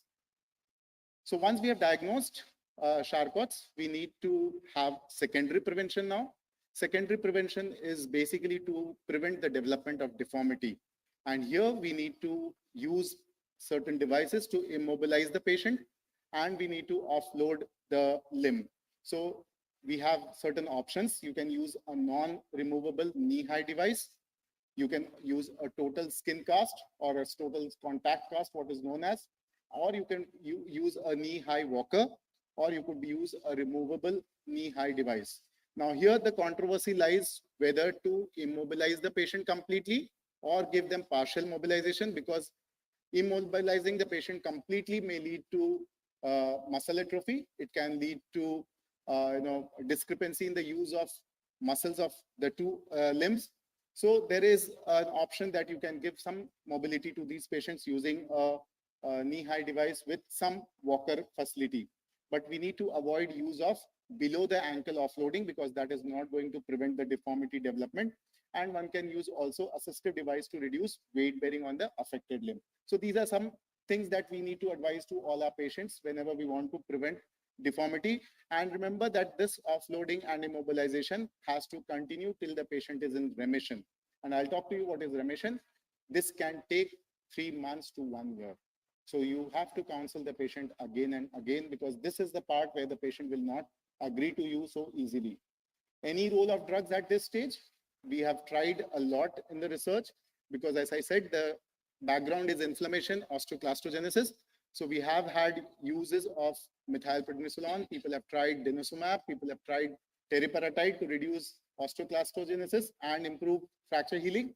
But all these have not translated into improvement in time to remission. And that is why the good clinical practice guidelines does not endorse any of the molecules right now. And probably that is the reason why we neglect Charcot's arthropathy, because there is no use of any drugs, no pharmacology, no pharma companies ever focus on the development of Charcot's arthropathy. But important in our condition is to advise the patients on improved calcium and vitamin D intake, because that is the one which can improve some fracture healing and some reduction in osteoclastogenesis. And this was a paper by Dr. Ashu Rastogi, where they did a meta-analysis and they clearly mentioned that there is no role of any pharmacotherapy as of today for treating Charcot's arthropathy. Now, once the patient is agreed for secondary prevention, we need to follow up. In follow-up, we need to keep on monitoring the skin temperature. We need to look for edema. And whenever the edema keeps on going down, we need to keep on changing the skin cast. That is very, very important. And we need to see not only the reduction in edema, we also need to see the change in temperature, and we need to do serial MRI, if at all, to see whether the patient is completely into remission. And for that, frequency of visit of the patients to the doctor may vary from patient to patient. And that is where, again, the counseling of the patients is very, very important from the doctor's end. Coming to the last part, that is tertiary prevention. Here, the patient has already developed deformity. Your job is to prevent ulcers now, to prevent infections, and to prevent amputations. So here comes the role of surgeons, and especially orthopedic surgeons who are trained in managing diabetic foot. So surgery would be advisable in patients who have instability of the foot, or where the patients have a deformity which can lead to ulcer even in the presence of offloading device, or a patient who has pain who cannot tolerate that pain. Of course, if the patient has undergone a conservative treatment and is in remission, then one can advise them footwear or orthosis, which will prevent further offloading and which can prevent the development of ulcers in the future. So remission, and trying to define remission again is going to be a tough task because we do not have an exact criteria for remission. The last part, barriers of prevention. So we still do not have a diagnostic criteria for Charcot's arthropathy. Whatever we have is a consensus. It is not a diagnostic criteria. We, as of now, do not have any biomarkers to define Charcot's arthropathy. There's a lack of knowledge amongst physicians to diagnose Charcot's arthropathy. There is often a delayed diagnosis, and most of the time patients land up when they have already developed deformity. Total contact cast and immobilization is still not acceptable by majority of the patients because it reduces their work time. There is a lack of surgical expertise for tertiary prevention, and the most important lies in the background that there is still poor glycemic control in majority of our patients, which is a significant barrier for the development of prevention of peripheral neuropathy. So the take-home message for this talk is consider it as a serious and potentially limb-threatening complication. It can lead to dislocations, fracture, infections, ulcers, and amputation. We need to have correct early diagnosis and treatment. Offloading, immobilization is the key to management.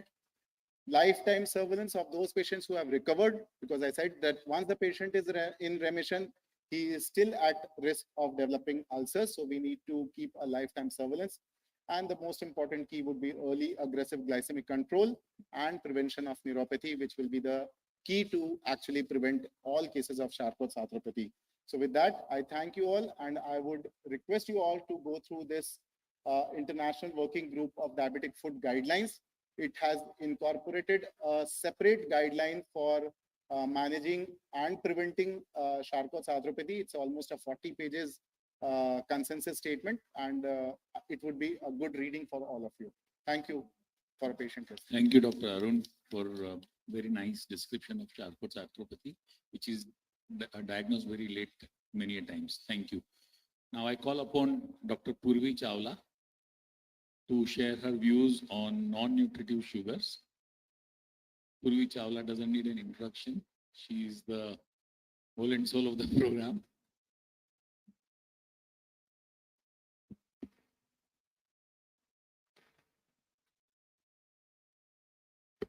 Thank you so much. I'm so happy to see all of you. Hope you have enjoyed the 2 days of academics and the third day today.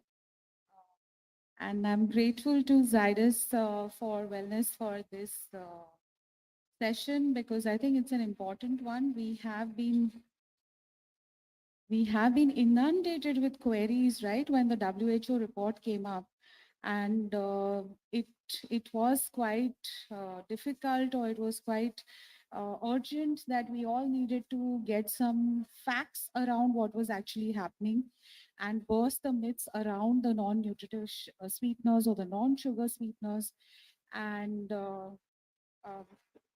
sort of inform the general public also exactly as to what was happening. So without much ado, yes, these are compiled facts from scientific data. And again, I think this introduction is not necessary, but let's start that.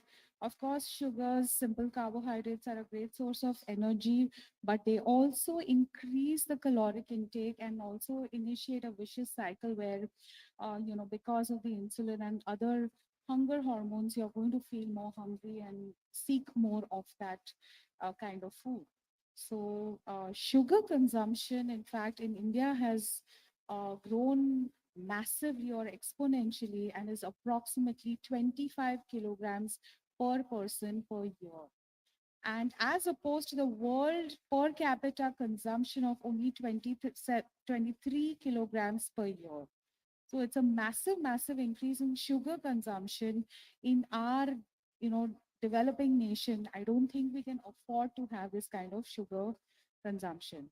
And the 66th round of the NSSO report in 2009-2010 reported a 151% increase in white sugar consumption per person per day in India.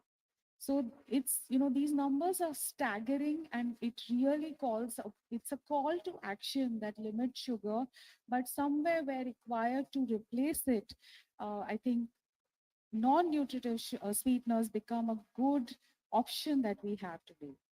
So sucrose, glucose, fructose are the most common nutritive sweeteners used in food and beverages and add up to 4 kilocalories per gram to the food ingredients. Added sugars, yes, the sweet poison. And we know they're all over in the processed foods, in the absolutely sweet tasting desserts. And, there is an array of everything. And it's not just for those with diabetes, but even those trying to lose weight or just those who don't, just maintaining good health. For everyone, added sugars is a poison. The adverse health outcomes of high sugar intake is not restricted to just diabetes, hypertension, or insulin resistance. I think an important box here is that which has metabolic dysfunction associated steatotic liver disease, the new entity that has been really being talked about now because we are realizing that it's harming the liver and then the subsequent pancreas and the ramifications all over. That is something that is really to take account of. And of course, the association with gut dysbiosis and also other grave diseases, including cancer. So WHO reports that free sugar intake has increased overall energy intake, and that may lead to an unhealthy diet, weight gain, and increased risk of non-communicable diseases and also dental caries. And it's important to limit sugar intake for the same. Now, why all this jargon? Because non-nutritive sugars or the low caloric sweeteners become a good replacement to cut down the calories, provide the sweetness of the taste, and still give you an option where you want to limit the absolute sugar intake. So yes, it's an alternative and the journey is more than 100 years old. The first non-nutritive sweetener was actually discovered in 1879, which was saccharin. And I think all our grandfathers probably were used to those saccharin tablets. But since then, we have had a splurge of innovation over here also, with stevia being discovered almost 95 years ago, aspartame, asulfame, sucralose, and the last in 1992 called neotene. Characteristics of various non-nutritive sweeteners, again, most of them are almost a few hundred folds sweeter than sugar. And that's why we need a very small quantity as far as taste is concerned. They're usually in the salt form and give 0 calories or minimal. Like for example, aspartame gives just 4 calories. And the acceptable daily intake is quite high, which gives us a good leeway to use them in our daily lives. And the metabolic properties are, most of them are metabolized and then excreted unchanged.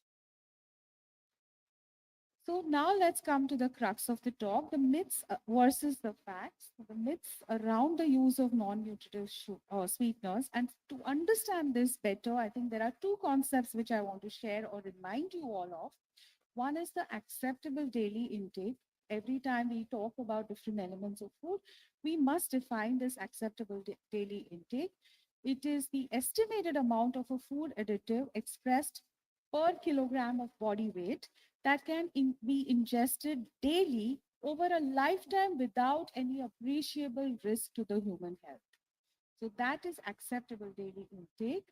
And NOEL, or no observed adverse effect level, is the highest dietary level of the product, in this case, it's non-nutritive sweeteners, at which no adverse effects were seen in animal trials, which means that beyond this dose, there were adverse effects seen, and this was completely clean.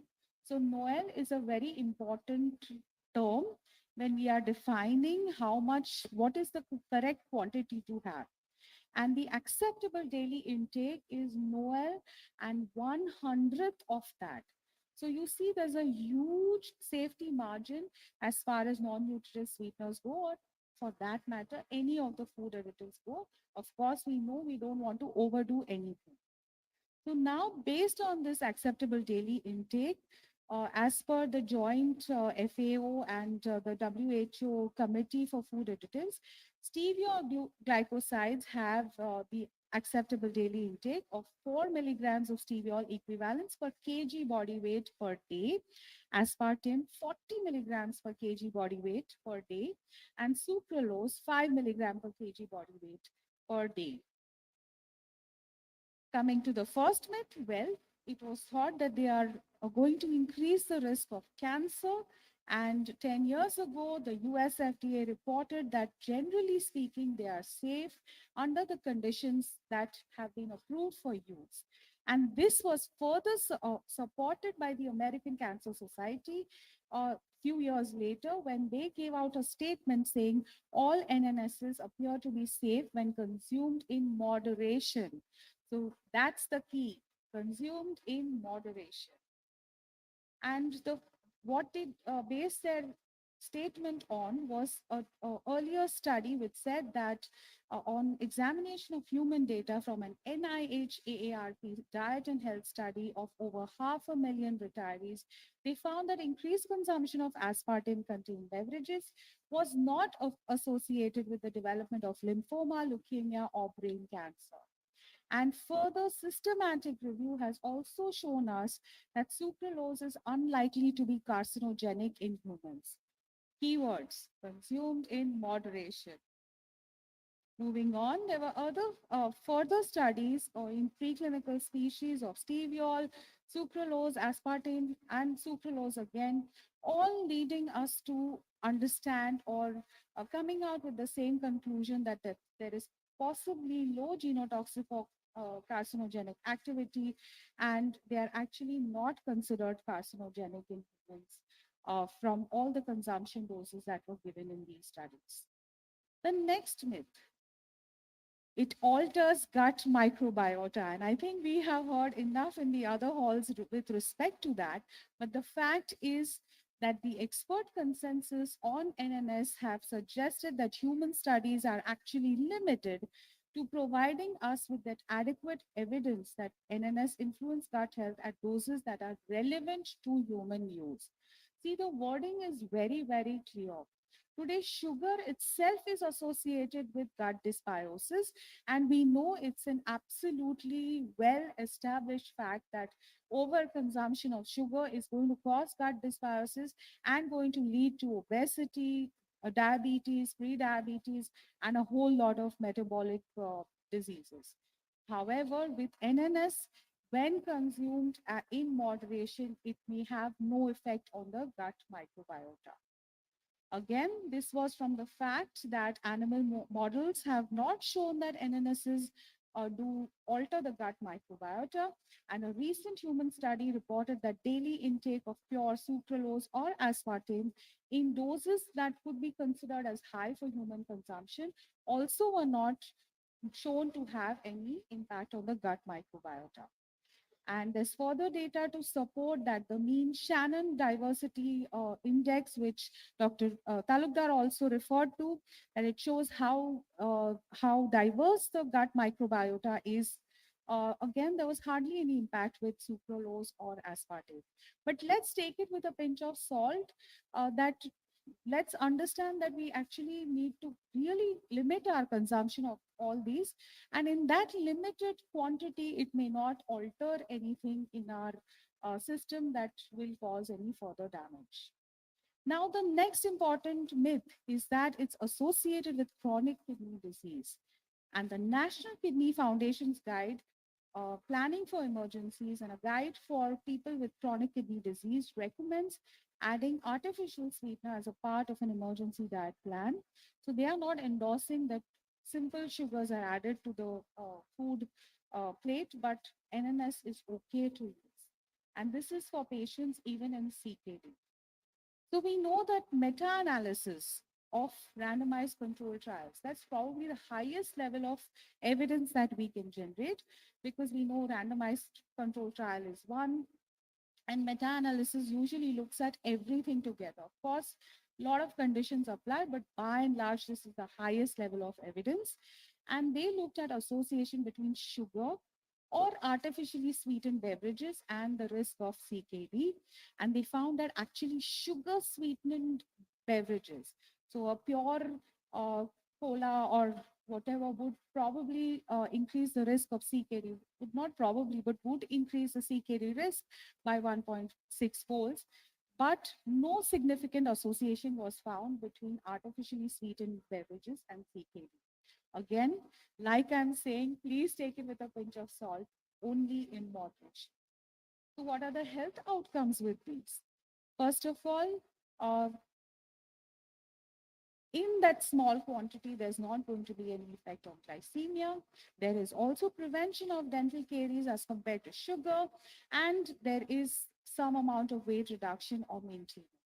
And I think the whole entire WHO controversy came up, and they started saying that people who want to lose weight, it was not for diabetes, people living with diabetes, but it was more for people living with obesity and trying to lose weight.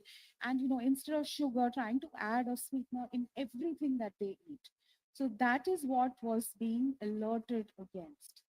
So NNS has shown beneficial effects in the above conditions, as it helps in the reduction of added sugar and overall energy intake.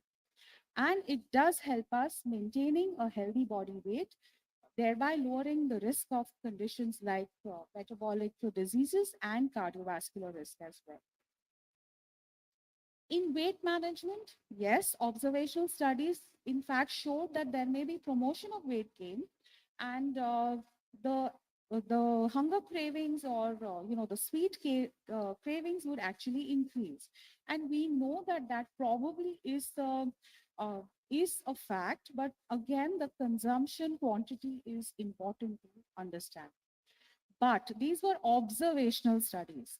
What do randomized control trials say?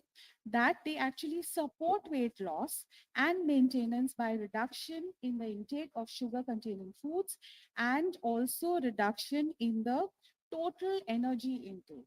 So in evidence-based medicine, like I said, randomized control trials are definitely better than observation studies. And again, meta-analysis of randomized control trials is probably the highest level of evidence that we accept. So again, several studies have also shown that there was no significant weight gain, or in fact, energy intake was reduced with the use of stevia or aspartame, and weight maintenance was observed. Again, this is just to show that meta-analysis evaluated the effect of NNNs, all of them, on body weight, and reported the following results. Some said that there were highly inconsistent results. It is difficult to actually study food additives or dietary patterns. It's very difficult and challenging. But still, more or less, it showed that no association between NNS intake and an increase in body weight, BMI, etc. And more so, it showed some positive relationship between NNS and weight gain or increased BMI.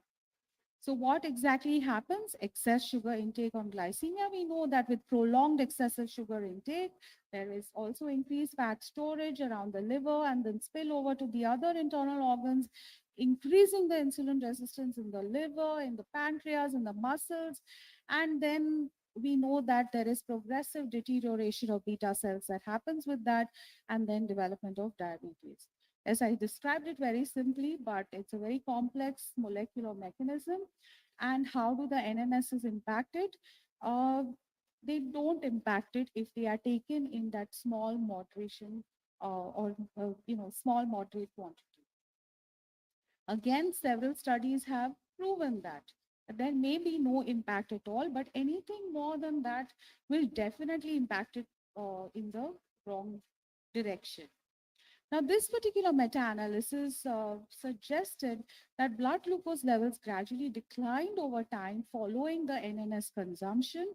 And this was around 741 participants in all from the 29 randomized controlled trials. And they examined aspartame, saccharine, stereosides, and sucralose, which we commonly use.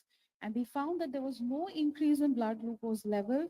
In fact, there was gradual decline in blood glucose concentrations over time and no effect on overall glycemia by the type of these NNSs used. In dental health, sugar actually metabolizes to acids and demineralizes the enamel, and that can be attacked very easily by the oral pathogens. So yes, it gives rise to not only that foul smell, but all halitosis, but also cavities, right? But whereas NNSs do not get metabolized, so that risk of dental caries, which we see especially in high candy eating children, is or young adults or even older ones, is probably less with NNSs. A systematic review again revealed that limiting free sugar intake to less than 10% of the total intake of energy through the day reduces the risk of dental caries throughout the life course. This is irrespective of the brushing standards. Current status of NNS use, most of these are approved in hundreds of countries across the world, and they're considered by and large safe by the world. In India, what is the status? We have saccharine, stevia, aspartame, asulfame K, sucralose, and neotame. All of them are allowed as non-caloric sweetener in some of the food product categories specified by the FSSR. In particular, in aspartame, for example, was discovered in 1981 and was approved for limited use. And then that got expanded to even the carbonated beverages 2 years later. And then in 1996, it was approved as a general purpose sweetener. And sucralose and stevia glycosides have also achieved a similar status over time. EFSA statements on aspartame, sucralose, and steviol. And mind you, I'm talking about these because these are the most commonly used NNSs across the world. Aspartame was not of any safety concern at the current aspartame exposure estimates or at the ADI of 40 milligrams per kg body weight per day. Steviol glycosides, again, not carcinogenic, genotoxic, or associated with any reproductive developmental toxicity. And the established ADI was 4 milligrams per kg body weight per day. And so was the case with sucralose. And they looked at the relationship between consumption of sucralose containing foods and beverages and tooth decay also, and found that there is no increase in any of these, at least. In special populations, it has been largely approved for use in children and pregnant women. But this statement is very, very important, and I'm going to wind up very quickly. But let me just walk you through this. The ADA, or the American Diabetes Association, says the use of NNS has the potential to reduce overall caloric and carbohydrate intake if substituted for caloric sweeteners and without compensation by intake of additional calories from other food sources. So what it essentially is trying to tell us, that don't make mithai and shira and blah blah from these Purvi, NNSs. I'll wind up quickly. But it is okay to replace that, 1 spoon of sugar, 2 spoons of sugar that one might be used to taking in the beverage, tea or coffee. It's perfectly fine. But don't overindulge with the, high intake with all the sweets, etc.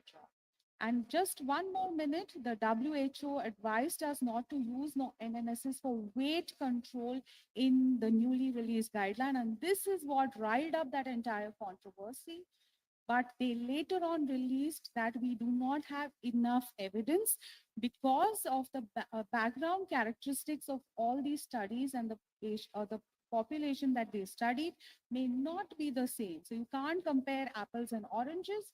That's what they meant to say, and that we need more evidence to say. But in that, there were some key findings from that report.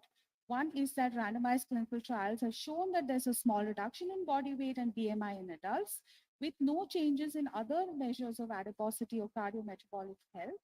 And they actually help reducing energy intake by replacing sugar. And of course, prospective cohort studies do suggest that, in fact, there might be increase in body weight. So overall, the quality of evidence is not very strong either way, but in small quantities, they are perfectly safe to consume. So in conclusion, India, we've seen that massive consumption, increase in the consumption of white sugar, and we have to urgently do something. This is a whole Congress on prevention. One is to replace that sugar or cut down that sugar completely. For replacement, we have a great option in the use of non-nutritive sweeteners. It's an effective strategy, and they have been approved for use as a food additive by various regulatory bodies, such as the FAO and the WHO, EFSA, etc. Clinical evidence does tilt in favor of NNSs being effective in weight control, diabetes management, and prevention of tooth decay. And safety of NNSs has revealed that NNS consumption is safe for use for the general population and also pregnant women and children. That I thank you very much for a patient hearing, and thank you for attending this conference and encouraging all of us with your support. Thank you, Purvi, for evidence-based rebuttal against myths against sweeteners. Now I call upon both the speakers on the dais to have a group photo.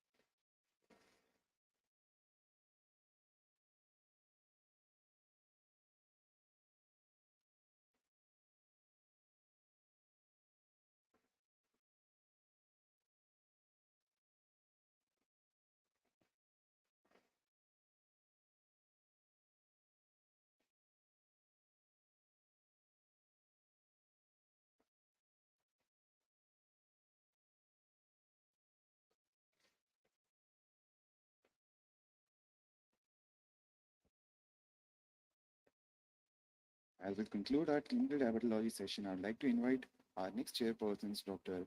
Rashmikant Sangvi, Dr. Rajesh Yadav, and Dr. Renu Budhwani to take the stage for our next session, the final board.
Good afternoon, friends.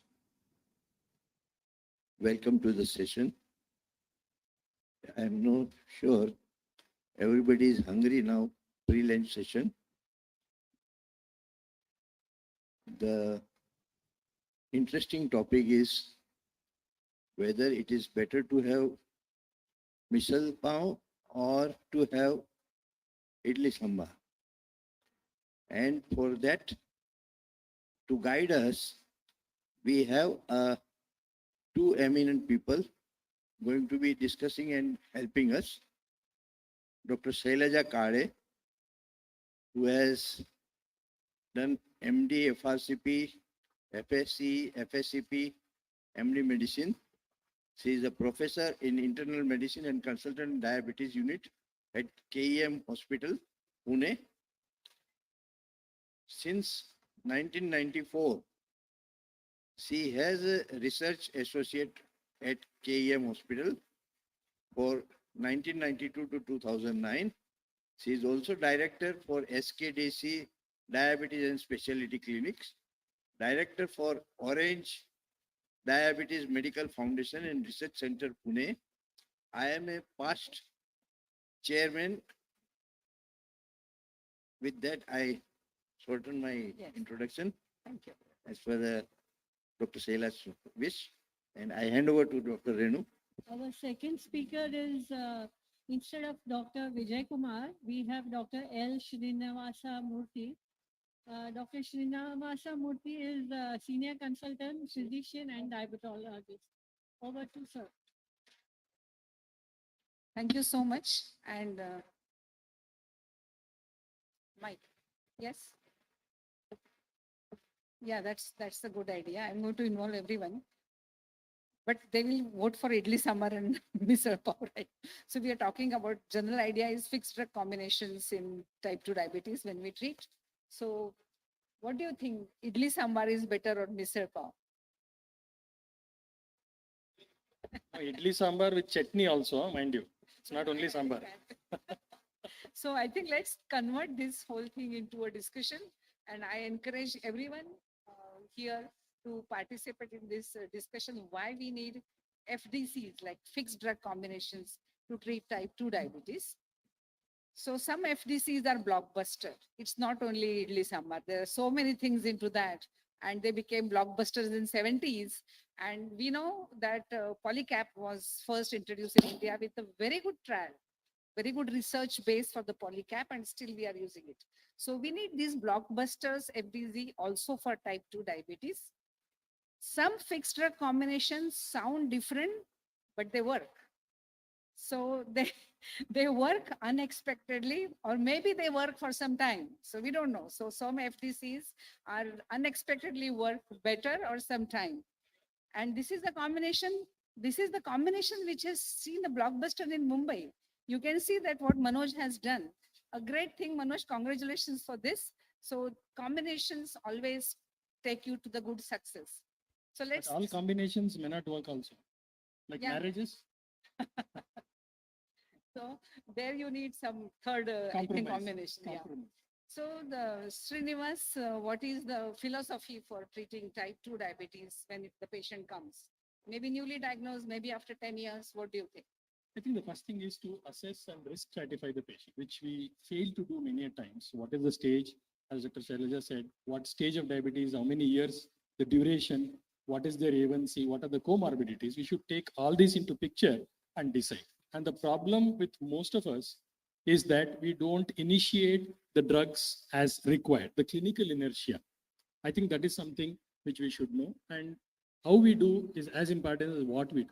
That is the basic, I think we should never forget in our practice, though most of us are busy practitioners with all referrals, but that is something we should do. Then from the glucocentric approach, we are all moving towards the patient-centric approach. That is what we need to, holistic management is what is required. So the basic pathophysiological defects, what we need to target at the earliest. Hit hard, hit early should be our motto in most of the diabetics whenever they walk in. And these are some evidences what we are trying to show that the omnis octate, which has been now the basic pathophysiology, most of us agree from 3, it has become 8, now it has come up to 12, 13, but still these 8 defects have to be targeted in most of our patients. And these are the 8 defects which are there, and very clearly, I think this slide will justify most of our treatments in our routine clinical practice, that we need to aim at all the 8 possible as early as possible. The catch is that, we have clinical inertia of initiating these drugs very slowly, and average insulin initiation in India is about 7.2 years.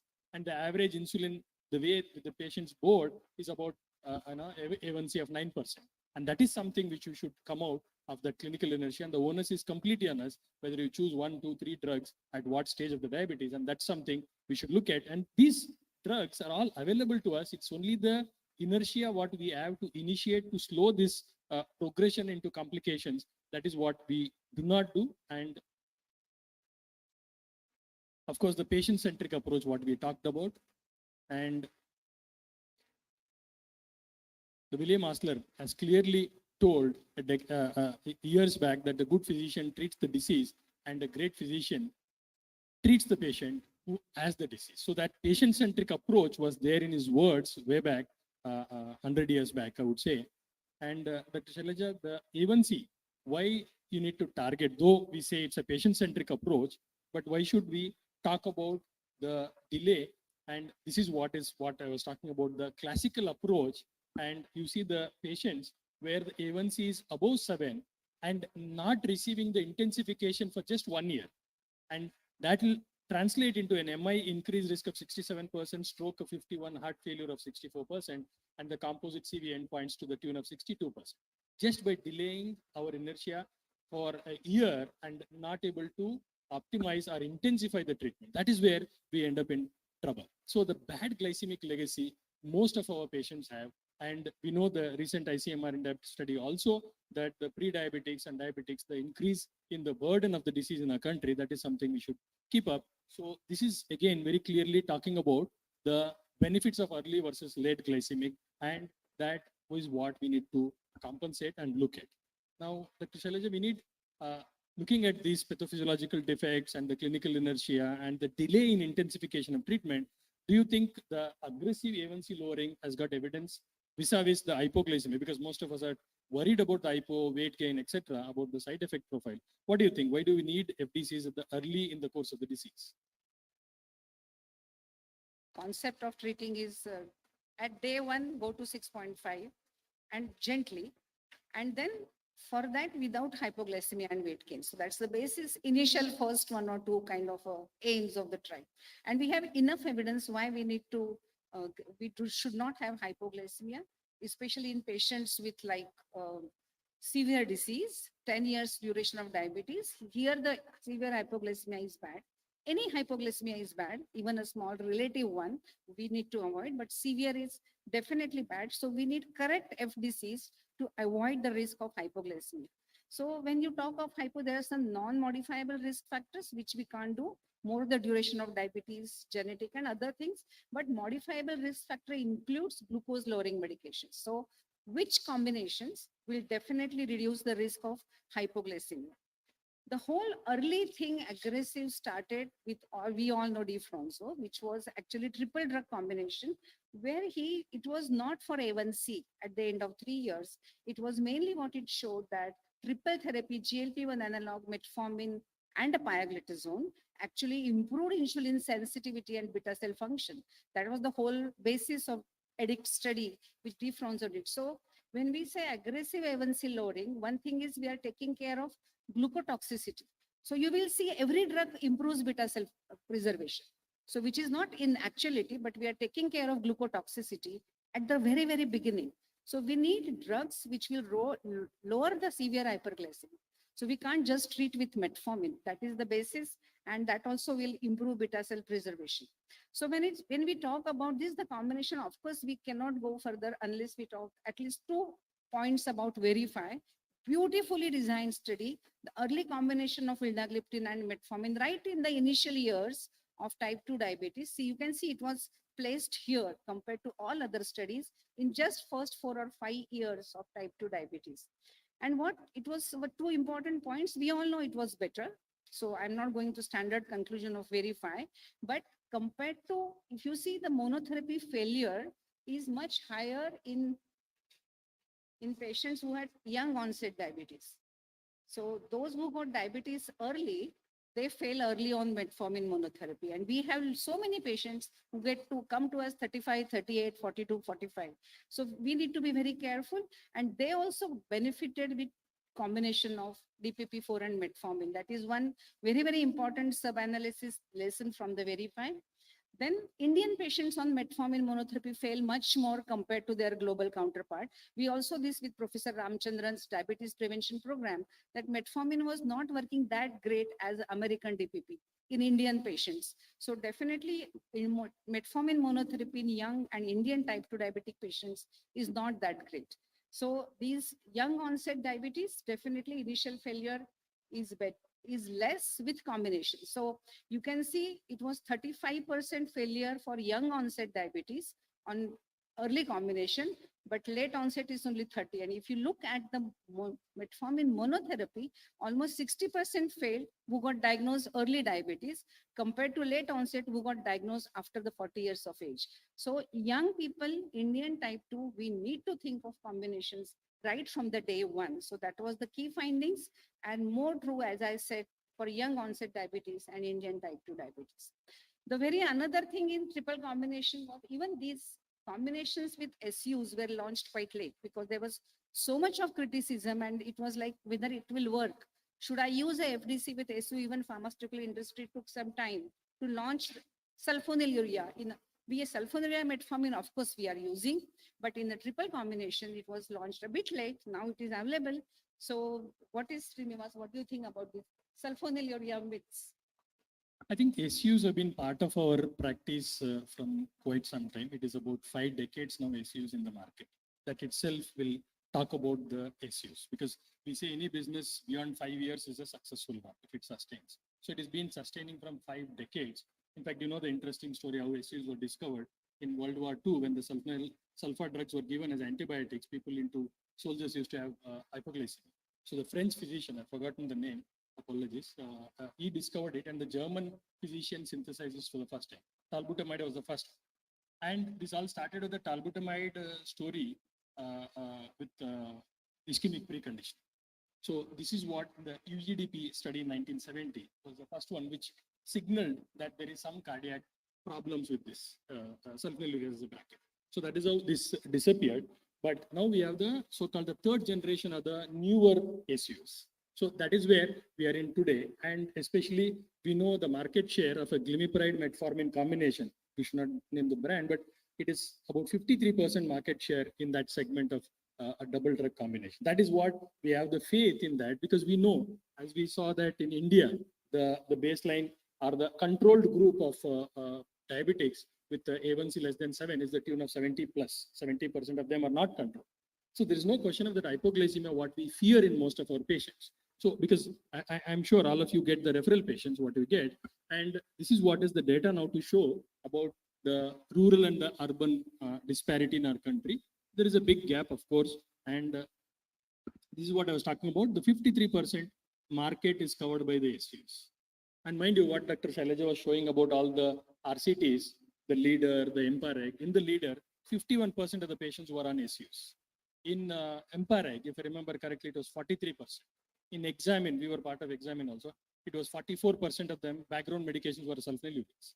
So they have time tested when it comes to even the RCTs, which are the game-changing RCTs, which EMPA-REG or the DCCT, all them add this as a background medication. 50% in general of them were on SUs. Now, this is again to show the evidence that the second-line agents for glycemic control, the newer agents are better, and use of sulfonylurea, which again the guideline recommended, most of the guidelines talk about SUs as a second-line drugs, and it is still there. Now, in spite of all this, we have the SGLT2s, the GLP-1s, the 2G, 3Gs, which are coming up. In spite of all that, SU is still there in all the guidelines as a second line. And when you look at, you want to control the sugars, and this has to be there. And the regimen with SUs resulted in the longest time to insulin dependency. That's something very heartening to see that.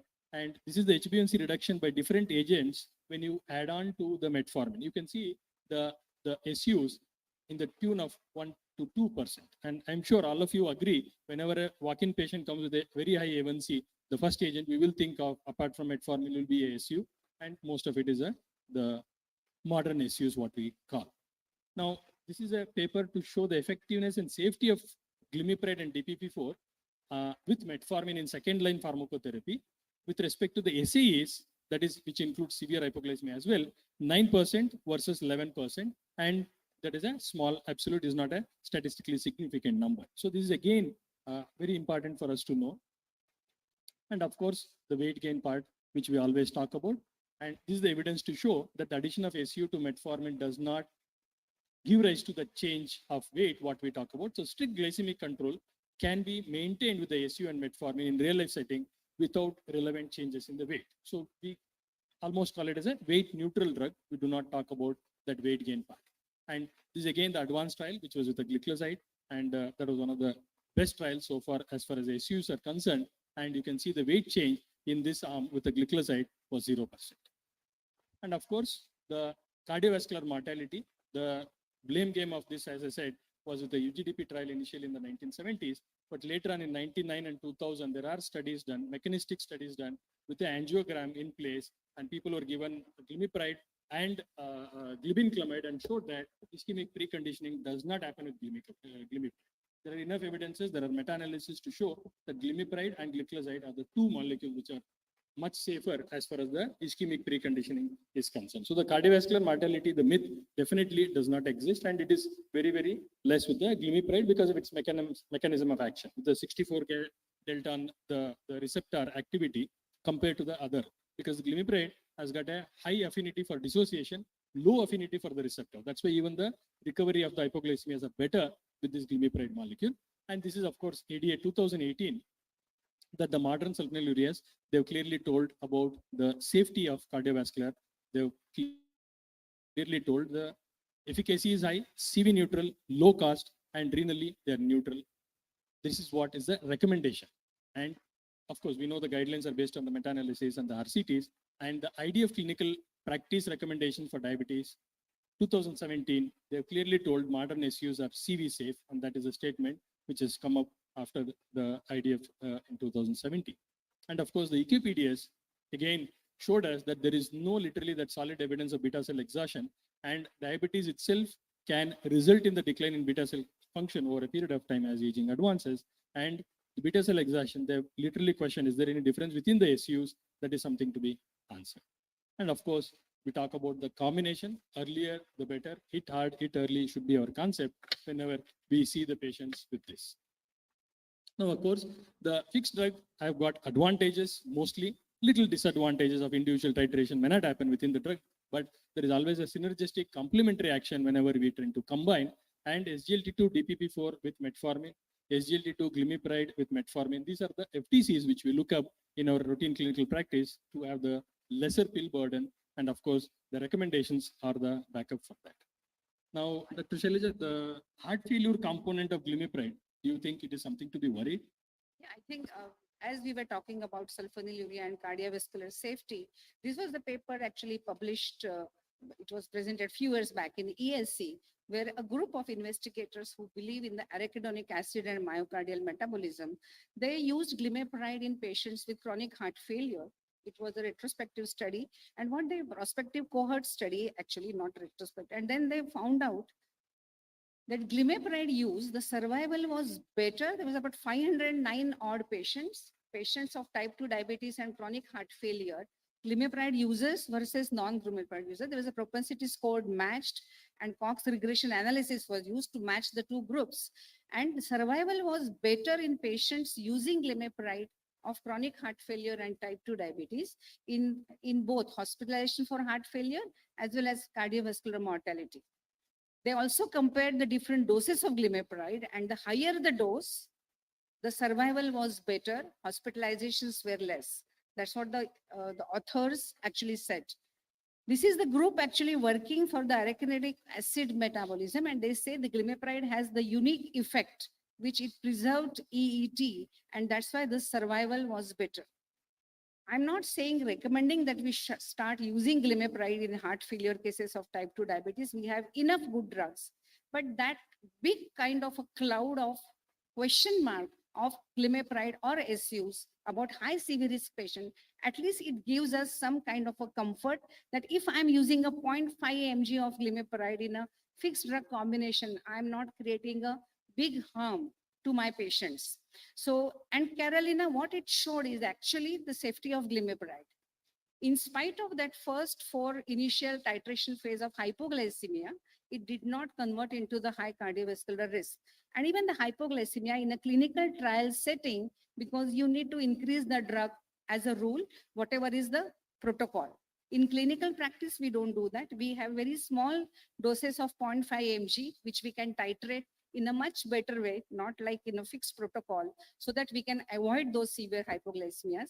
But even Carolina gave us a lot of confidence of using glimepiride, so that And 44% of them were on glimepiride arm versus Yes, so the it was- Lina in this. so That is enough something kind again. of a things that these new SUs like glimepiride or glycoside, we can use in good doses without creating hypoglycemia in a fixed drug combination. We have so many combinations available, 0.5, 80 extended release glycoside and so on. So definitely these FDCs work much better.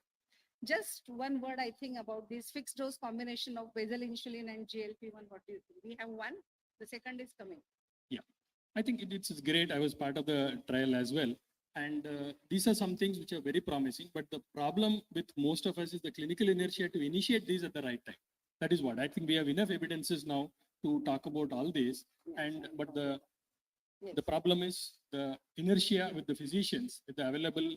Of course, we're not saying no, whoever walks in, you have to start with the triple drug FDC. But the point is the right time of initiation of these drugs for the right patients. You know, when the SGLT2 or a DPP4 or a metformin, one of the great combinations where the pill burden comes down, and the adherence is the biggest problem in our country because most of the patients affordability part. And now, thanks to our pharma friends, they brought down the prices of these and made it very affordable to our patients, and that's something which is there. And Shailaja, can you just enlighten about the adherence advantages with the FDCs? Thanks. I think there are many points, but we just speak about adherence for just 1 minute. I think whatever we do for type 2 diabetes management, all these pillars are based on adherence. So unless the adherence is there, whatever you do, SGLT2 inhibitors, prevention, 1 or 2, 3, 4, 5, your aims will not be correct unless patient takes it. Again and again, many kind of meta-analysis have showed the number of drugs, polypharmacy, age of the patient, and cost. Actually, they are a significant relation with the non-adherence, which is so important to go to the targets which we plan. So this is kind of a lot of papers which will talk about cost, monthly income, SMBG. It actually improves adherence, number of medications. So again, here comes the role of fixed drug combinations, which will improve adherence. Another study, again, it's a kind of a meta-analysis, has shown that adherence may be different with different class of drugs. You will be surprised, you can see sulfonylurea is almost 61%, as well as SGLT2 inhibitors, even TZDs. Metformin is actually less because of the side effects which we know. So this is also very good reading that what happens to each drug. This is very good kind of, this meta-analysis says that no difference between men and women. Older patients are more adherent and poor adherence in younger patient is alarming, as we were talking about Indian type 2 diabetic patients. Monotherapy versus polypharmacy. So again, FDC has a big role in young Indian patients who do not want to with a big list. So I think adherence is important. Protecting organs, I think we have heard this again and again, so we just go through that. We need to protect. We just heard prevention of MASH, but you can see about kidney disease, the GFR as well as albuminuria, both we need to target. And at all stages of this KDIGO, we know that SGLT2 inhibitors work wonderfully as well as GLP-1 analogs. So if my FDC has these kind of drugs, I'm very sure to protect kidneys right from non-albuminuric stage to maybe even overt proteinuria, where I can bring it back to non-albuminuria. So this is again a good thing that I can have SGLT2 inhibitors in fixed drug combinations. So I won't go into the variability. Yeah. So this was actually a DEVOTE kind of, I was a part of DEVOTE, and this was fasting glucose variability. More the variability, poor was the outcome. And we know main outcome was severe hypoglycemia, which we can again avoid by having a good combinations good kind of a FDC like metformin, SGLT2 inhibitors, maybe alpha glucosidase inhibitor to avoid those peaks and the valleys in patients kind of a glucose profile. And yes, one size doesn't fit all. So every FDC may not be useful for each and every patient. So your comment, Srinivas? Yeah, I think that already I told about that is the number of combinations available may be confusing many a times. What is the trade name and the components in that? That is the flip side of the story. But end of the day, we know that now we need to be a patient-centric approach, not the glucose-centric approach. Start the combinations early so that the adherence is always there and the burden of micro and macrovascular complications with the right combinations, if you reduce, I think that is what we require. And of course, this is a classical qualities of any combination where you need to have the protective mechanisms as far as the microvascular. There should not be minimal hypoglycemia. There should be minimum weight gain or weight neutral or in fact weight loss now with all the SGLT2s and the GLP-1s. And that is what you need to look at. Hit hard, hit early is our motto. Yeah, so I think lastly, I want to say that idli sambar is a good kind of FDC. Some like it, some may like misal pav better. So some it's one size doesn't fit all.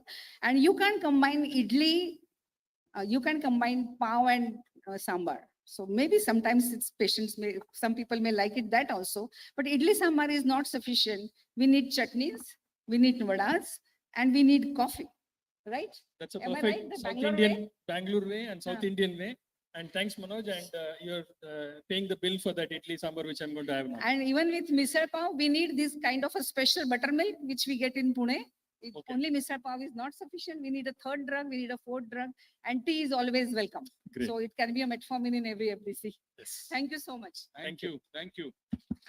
So I thought, let me thank everybody for staying back for the session and the valedictory.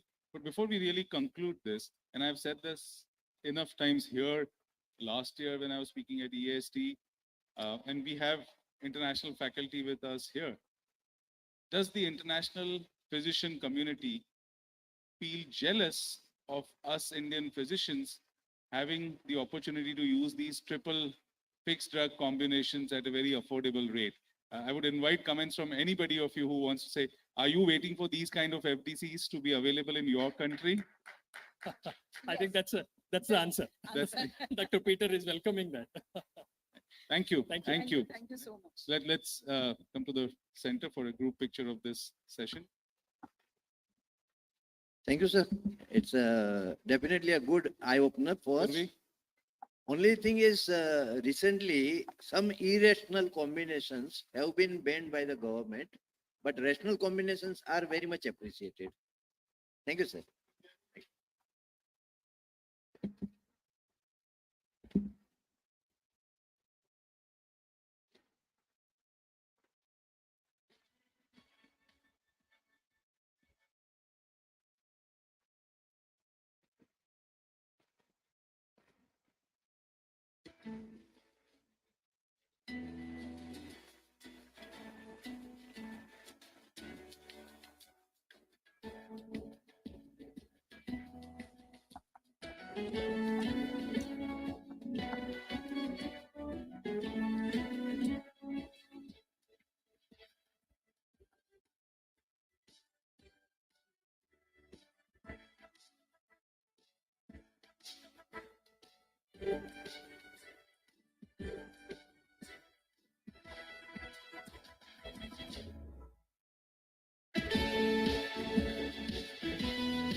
again, thank you all for staying back till the end. Means a lot to us that all of you are here. Purvi.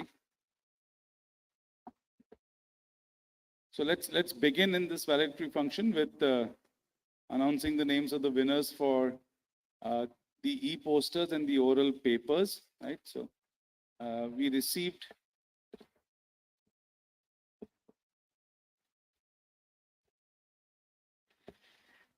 So we were extremely pleased to receive the number of posters and the abstracts that we received for evaluation, and we had a committee set up for that. And I thank the committee chairs also for the same, for reviewing them. And the oral papers,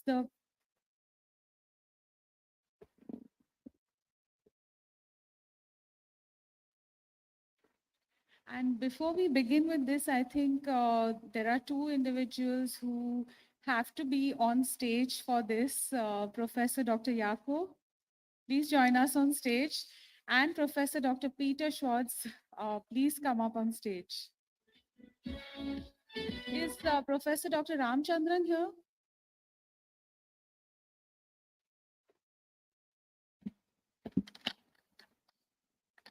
Dr. Amit Gupta?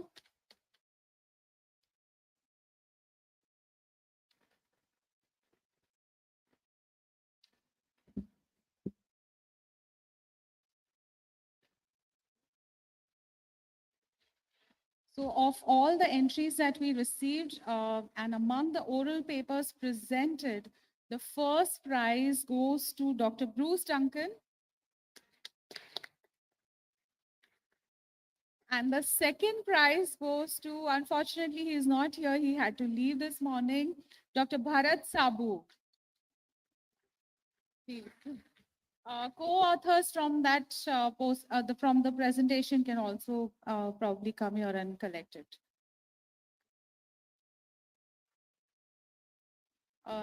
There's a cash prize for this in Indian rupees. The first prize winner gets 15,000 rupees and the second prize winner is 10,000 rupees. Congratulations to all.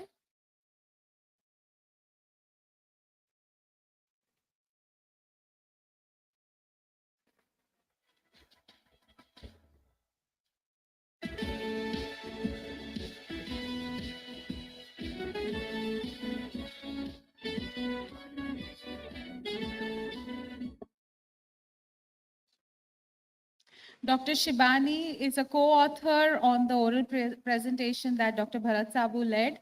And trust me, I think others should not get disheartened. It was a tough tie, as we understand from the judges. Congratulations.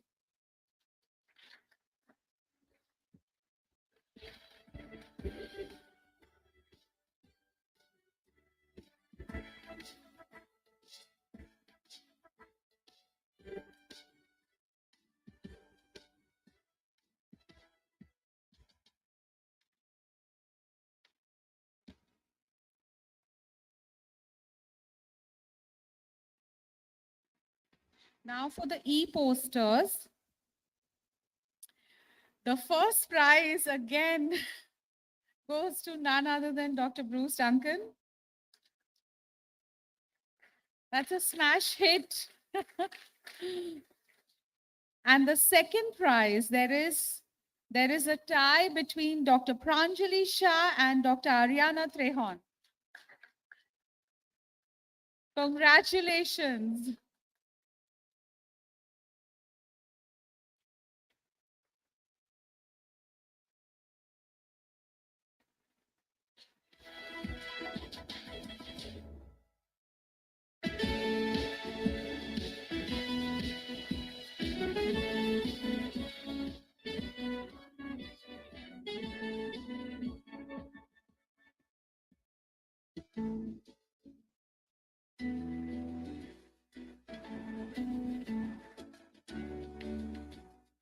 It's Dr. Araina Trehan and Pranjali Shah.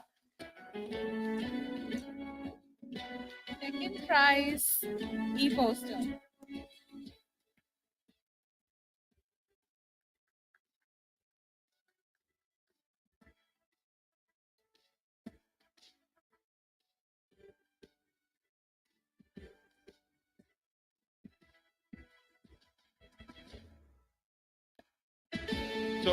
everyone who sent the abstracts, thank you. Well, the ones who have won it through a individual judging process do deserve it. But many of you whose abstracts were either not accepted for orals or posters or within that didn't make it, you know that you've lost to some tough competition from across the world. We want to take a minute to thank the judges who helped us with the judging process. Well, initially in the entire screening, and we had kept this confidential till now, but I think we can thank individuals who helped us in the screening of abstracts. Dr. Pablo Ashner, thank you again, Dr. Pablo, for doing the screening. Dr. Rakesh Parekh and Dr. Purvi Chawla. So it was a process that all three of them individually did the screening of the abstracts, and then based on what everyone had scored, they were selected for orals and then for the posters. The orals were judged again by two set of clinicians and faculty from here. On day one, the oral papers were judged by Dr. N.K. Singh from Dhanbad and Dr. Navneet Wadhwa. Both of them, I don't know if Navneet's come back, but thank you again, judges, for doing that. On day two, we had Dr. Pablo Ashner and Dr. J.J. Mukherjee, who were the judges for the oral paper. So judges, thank you so much for doing this for us. The e-poster session again was very interesting, time consuming for the judges as well and the presenters, but it was a separate hall that we had kept, which was all packed. And I want to thank the judges who took their time out. I'm sure it was a difficult process for them, but want to thank Dr. Arvind Gupta from Jaipur, who's probably traveled back, and Dr. Kiran Shah from DRS from Mumbai for doing that. Kiran and Dr. Gupta, thank you. Thank you.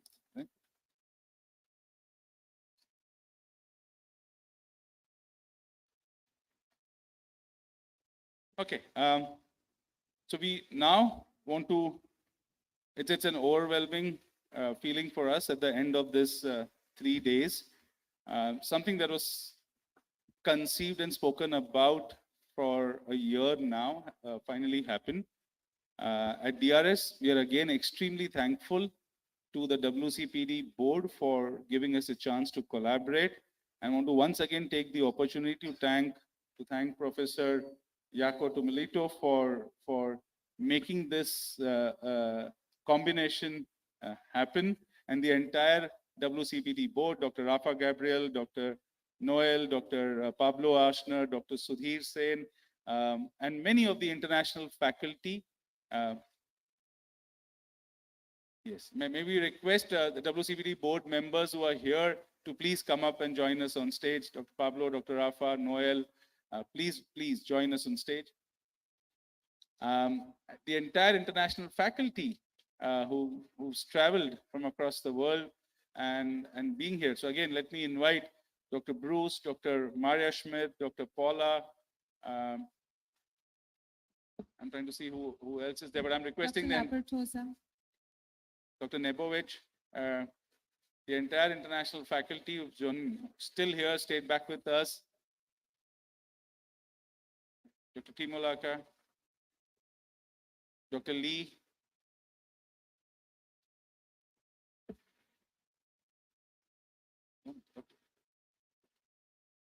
Dr. Sylvia, yeah.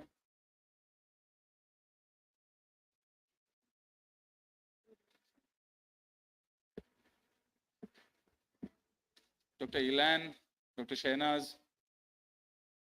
Sorry, you guys have mixed in so well with the crowd that I couldn't differentiate and see you all, right? But I'm glad that you all are here. Right?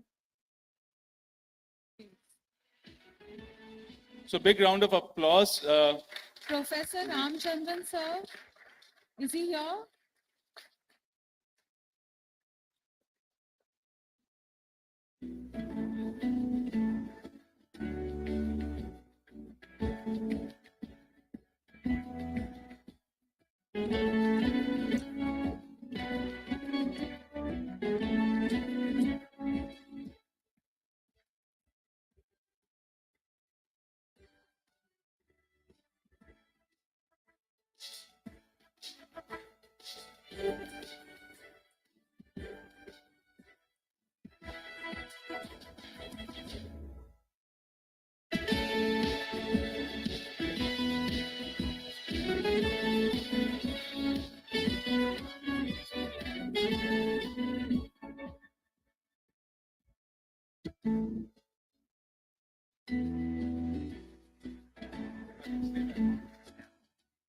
So I would like to thank the local organizers here from India for this great possibility to join the meeting with the World Congress on Prevention of Diabetes and its complications. International meeting with the local Indian colleagues has been a really good experience, and I think we should give a big hand to the local organizing committee. And of course, all the participants, when we are talking about the prevention, then I have to admit that our survival rate has not been very good. This is only survivors now here. And in the beginning, there were many, many more. So I don't know what happened. They dropped dead or dropped out or were hospitalized or whatever. I don't know, but thank you for you survivors who are now here from the faculty of the World Congress on Prevention of Diabetes and its complications. So we are hoping to work in the future and hoping to have a next Congress in about 2 years' time again somewhere in the world, because we go from one place to another with our international Congress. And thank you very much, and enjoy your travel back home.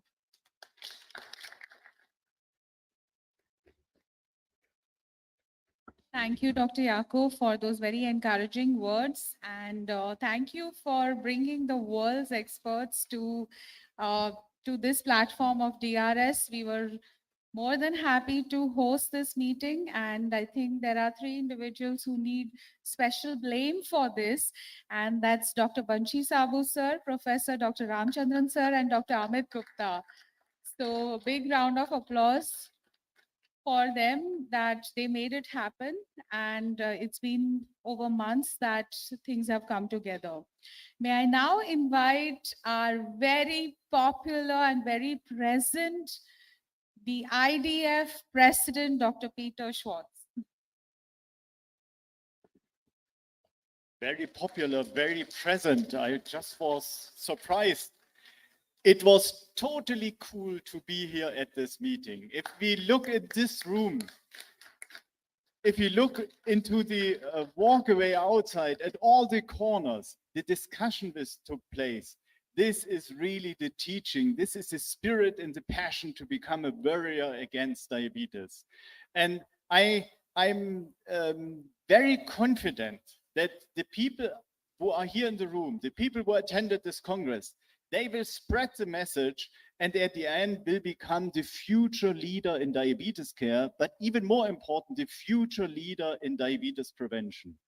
So let this meeting become a good soil in a fertile ground where a big tree is growing out of it, and this tree carries the name, maybe warrior against diabetes or prevention of diabetes. And I will make a promise. This topic, prevention of diabetes, will become a leading objective, a leading goal and mission for the International Diabetes Federation on all different levels and all different directions. So if we meet again, I hope we can document progress. Thank you very much to Pobi. Thank you very much to Manoj. It was very cool to organize this meeting here in Mumbai.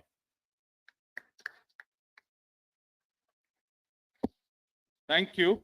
Well, you know, what you see here are 2 people who are taking credit for all the work done by a lot of people behind. So it gives me great pleasure to invite the entire DRS organizing committee, who's being a strength of support, suggestions on topics, on the way we do things, deliberations. We have separate scientific committee, our national advisors. We have then multiple different committees, including the newsletter committee. So a lot of suggestions come from within social media handlers. So a lot of suggestions and help comes from people who've been doing the work. So Puri and me are the front faces taking the credit, but we want to with all our hearts, acknowledge the work done by the entire team and request with folded hands, The everybody from performance committee. DRS organizing committee to please join us on stage. Everyone from DRS organizing committee. It will be difficult for me to take the names. We have a huge support from within our community, and hence requesting everyone from DRS organizing committee to come up on stage. And the National Scientific Committee as well. The All organizing those who are committee, here, please do join us. the National Scientific Committee, national advisors and patrons, if any here, please join us. And another group of individuals who have been our constant, sort of sounding barrier, our shoulder to lean on, cry on, everything is none other than the Leena Diabetes Care, Diabetes and Beyond, and Mumbai Diabetes Care Foundation team. May I invite all of you on stage? Amisha included.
Thank you. Thank you, guys. You are our strength and support, and continue to give us suggestions to improvise. Please give us feedback, and this goes out to all the faculty.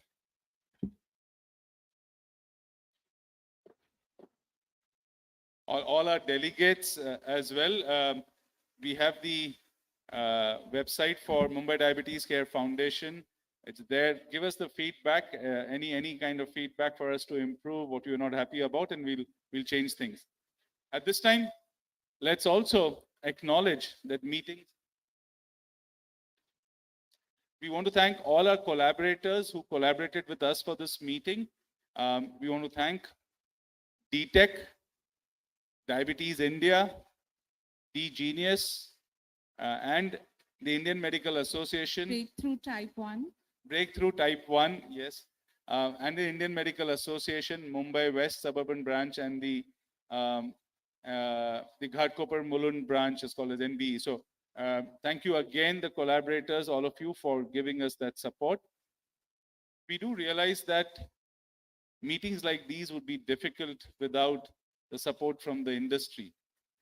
We did show in our inaugural video that this year we've been blessed with support from the industry, more than 45 industry partners who came ahead to support this. So again, a round of applause for all the industry. We're going to call out their names as put up in our brochures here, and I would request a representative from each of the company if they can come up, and I would request again Dr. Peter and Dr. Yako to join us. Sorry for making you do this exercise on an empty stomach, but Peter is used to fasting because and Right. Thank you. So again, would request a representative from these companies. Any of you who's here, please join us. US Vitamins. Anybody from USV? Yes, Please. Manoj Badoni, thank you. Right. And I may not remember everyone's name, so apologize for the same. Cipla India Private Limited. Somebody from Cipla, please.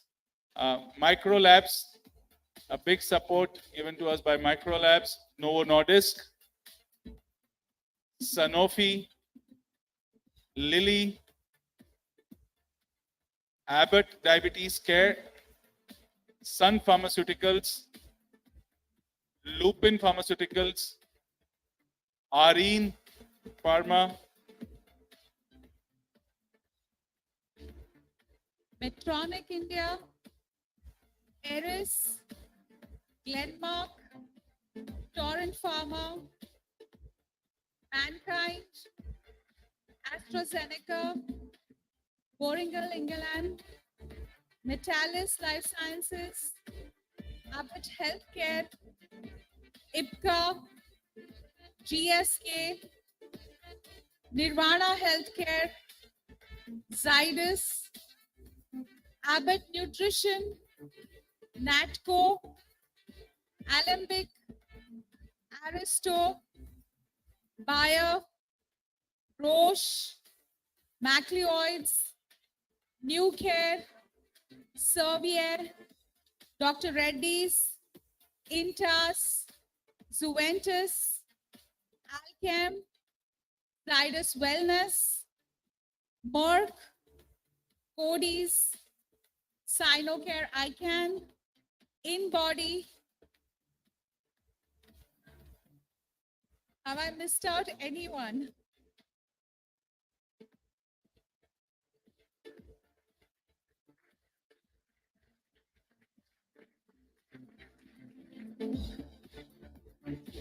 JB Chemicals, Procter and Gamble,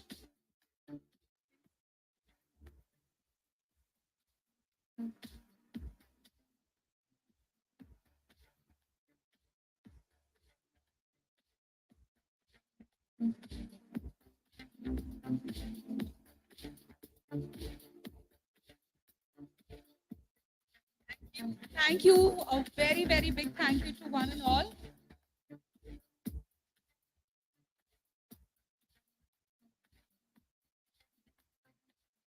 Does anyone else, please come here on the stage from the industry. We would like to acknowledge you and thank you for your support.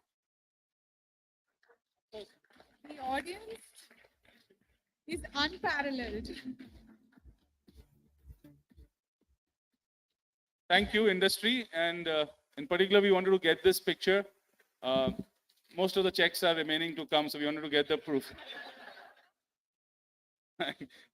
Thank you. Thank you. Your support means a lot to us and allows us to do our bit in the field of spreading education and making everyone here warriors in our fight against diabetes. So thank you, our pharma partners.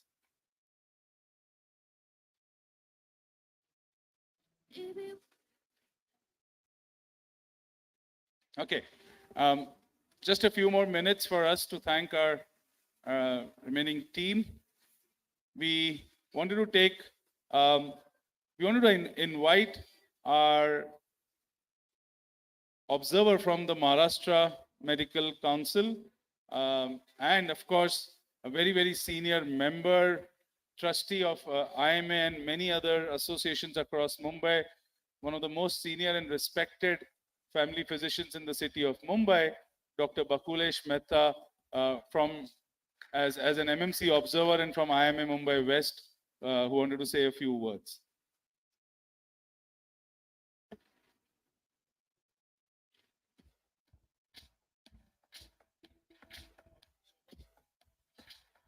Dr. Shobha Ahuja, a very senior practitioner, and IMA Mumbai West President, immediate past President.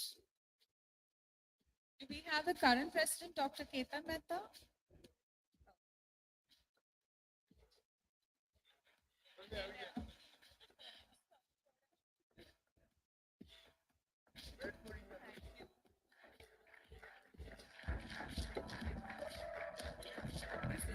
marriage ceremony all over again.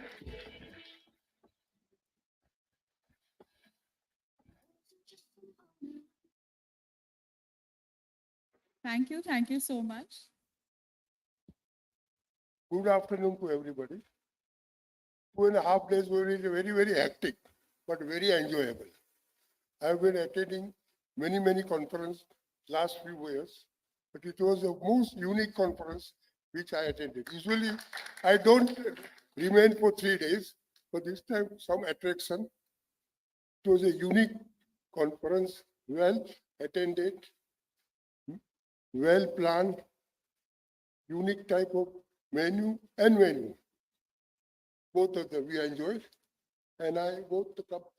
All DRS team require big compliments. And particularly to Manoj and Purvi. And I wish them more and more achievement in their life. Thank you.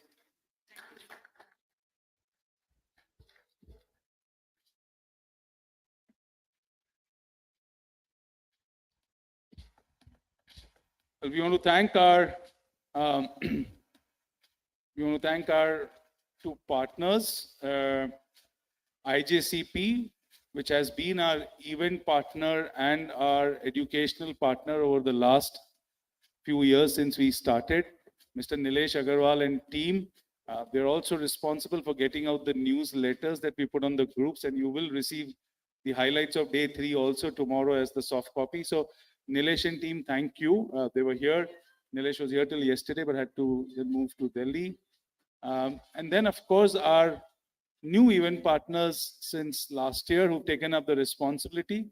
So if your stay, food, travel logistics, AV, all of this has been good or bad, we still would blame it or give accolades to the team RX. I think it's all accolades all the way. They are a very calm team as compared to any other events team and absolutely on the forefront of managing everything. Very little input required. It's all seamless with them. Of course, minor glitches are not under anyone's control. But let's give it a thumping applause to the RX team led by Dr. Hardik Chandrana and key people from RX. Everyone is key, but I just am going to say a few names. Neelam Chandrana, Uma, Rahul, and everyone, the entire RX team, please come on stage. Rahul, Ankit, I want the entire team from RX to be here. I think Stuti did her job and now she's taking a nap. So, and then some of these guys definitely need a nap and sleep the way they have worked for the last 3 days. So thank you, team RX. Right?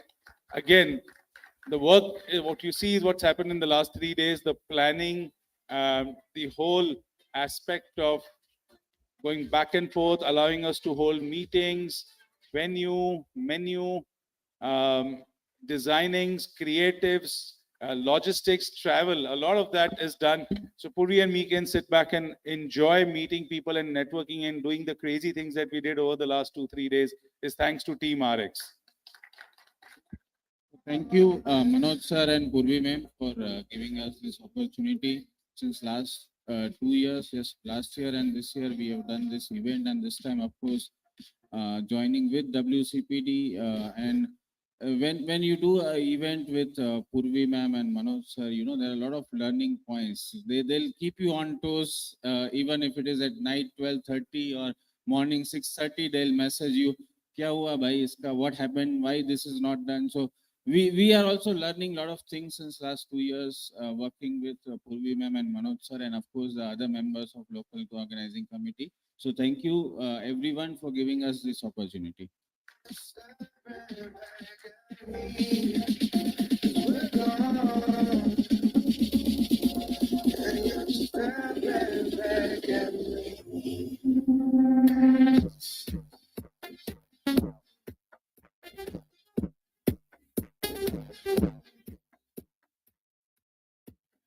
Thank you. In the picture, Rahul left because that's what he does. He receives calls throughout the day and night to attend to all requests for logistics. So big round of applause to not only entire team RX, but special mention to Rahul who's probably had sleepless nights for the last few days handling the calls and the logistics. Thank you. Well, let us now take the opportunity to thank this beautiful venue, which is Westin, and Hardik, can we have Brenda or somebody from the team, the hotel? They're all busy with the food. So, well, I think they've done a fabulous job. This is a fabulous venue. We were used to hosting our earlier conferences at the earlier organization years back before COVID, but we've come back around whole circle, and as DRS and WCPD had the opportunity to host it at this beautiful location. Not only is the location beautiful, they have a wonderful convention facility, and they are truly connoisseurs to the sense of serving food, being polite, and giving into all our requests, including crazy ones going beyond past midnight. So big round of applause to the entire staff of Westin from the Marriott Group for being so cordial and taking care of us.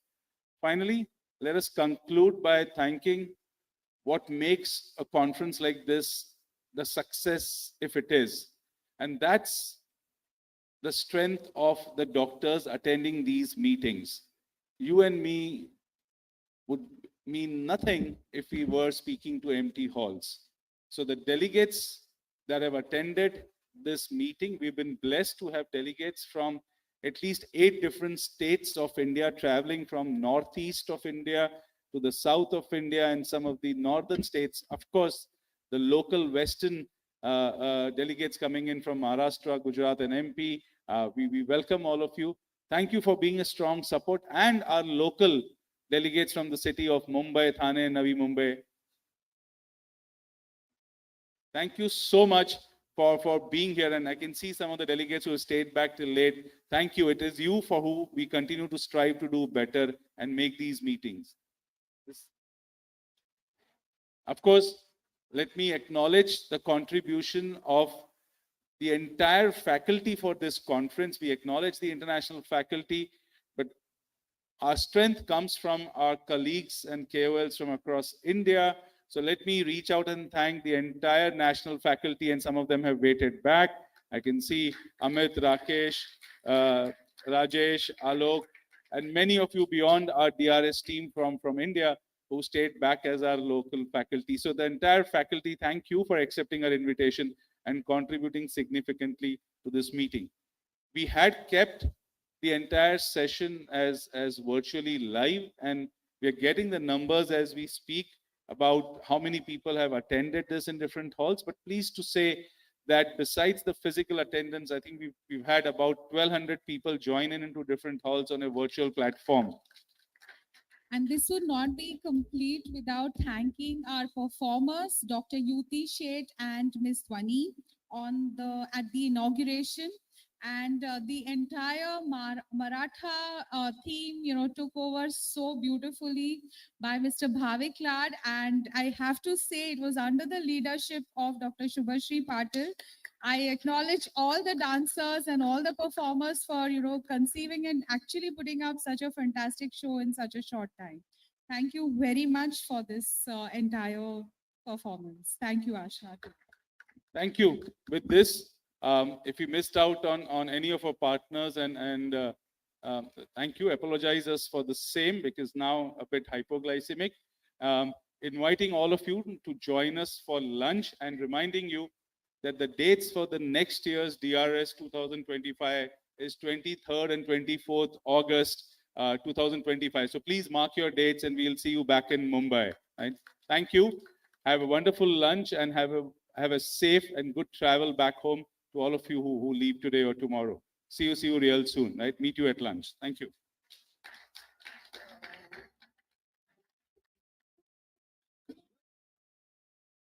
Purvi is pointing to me and kind of trying to say that you didn't thank me. So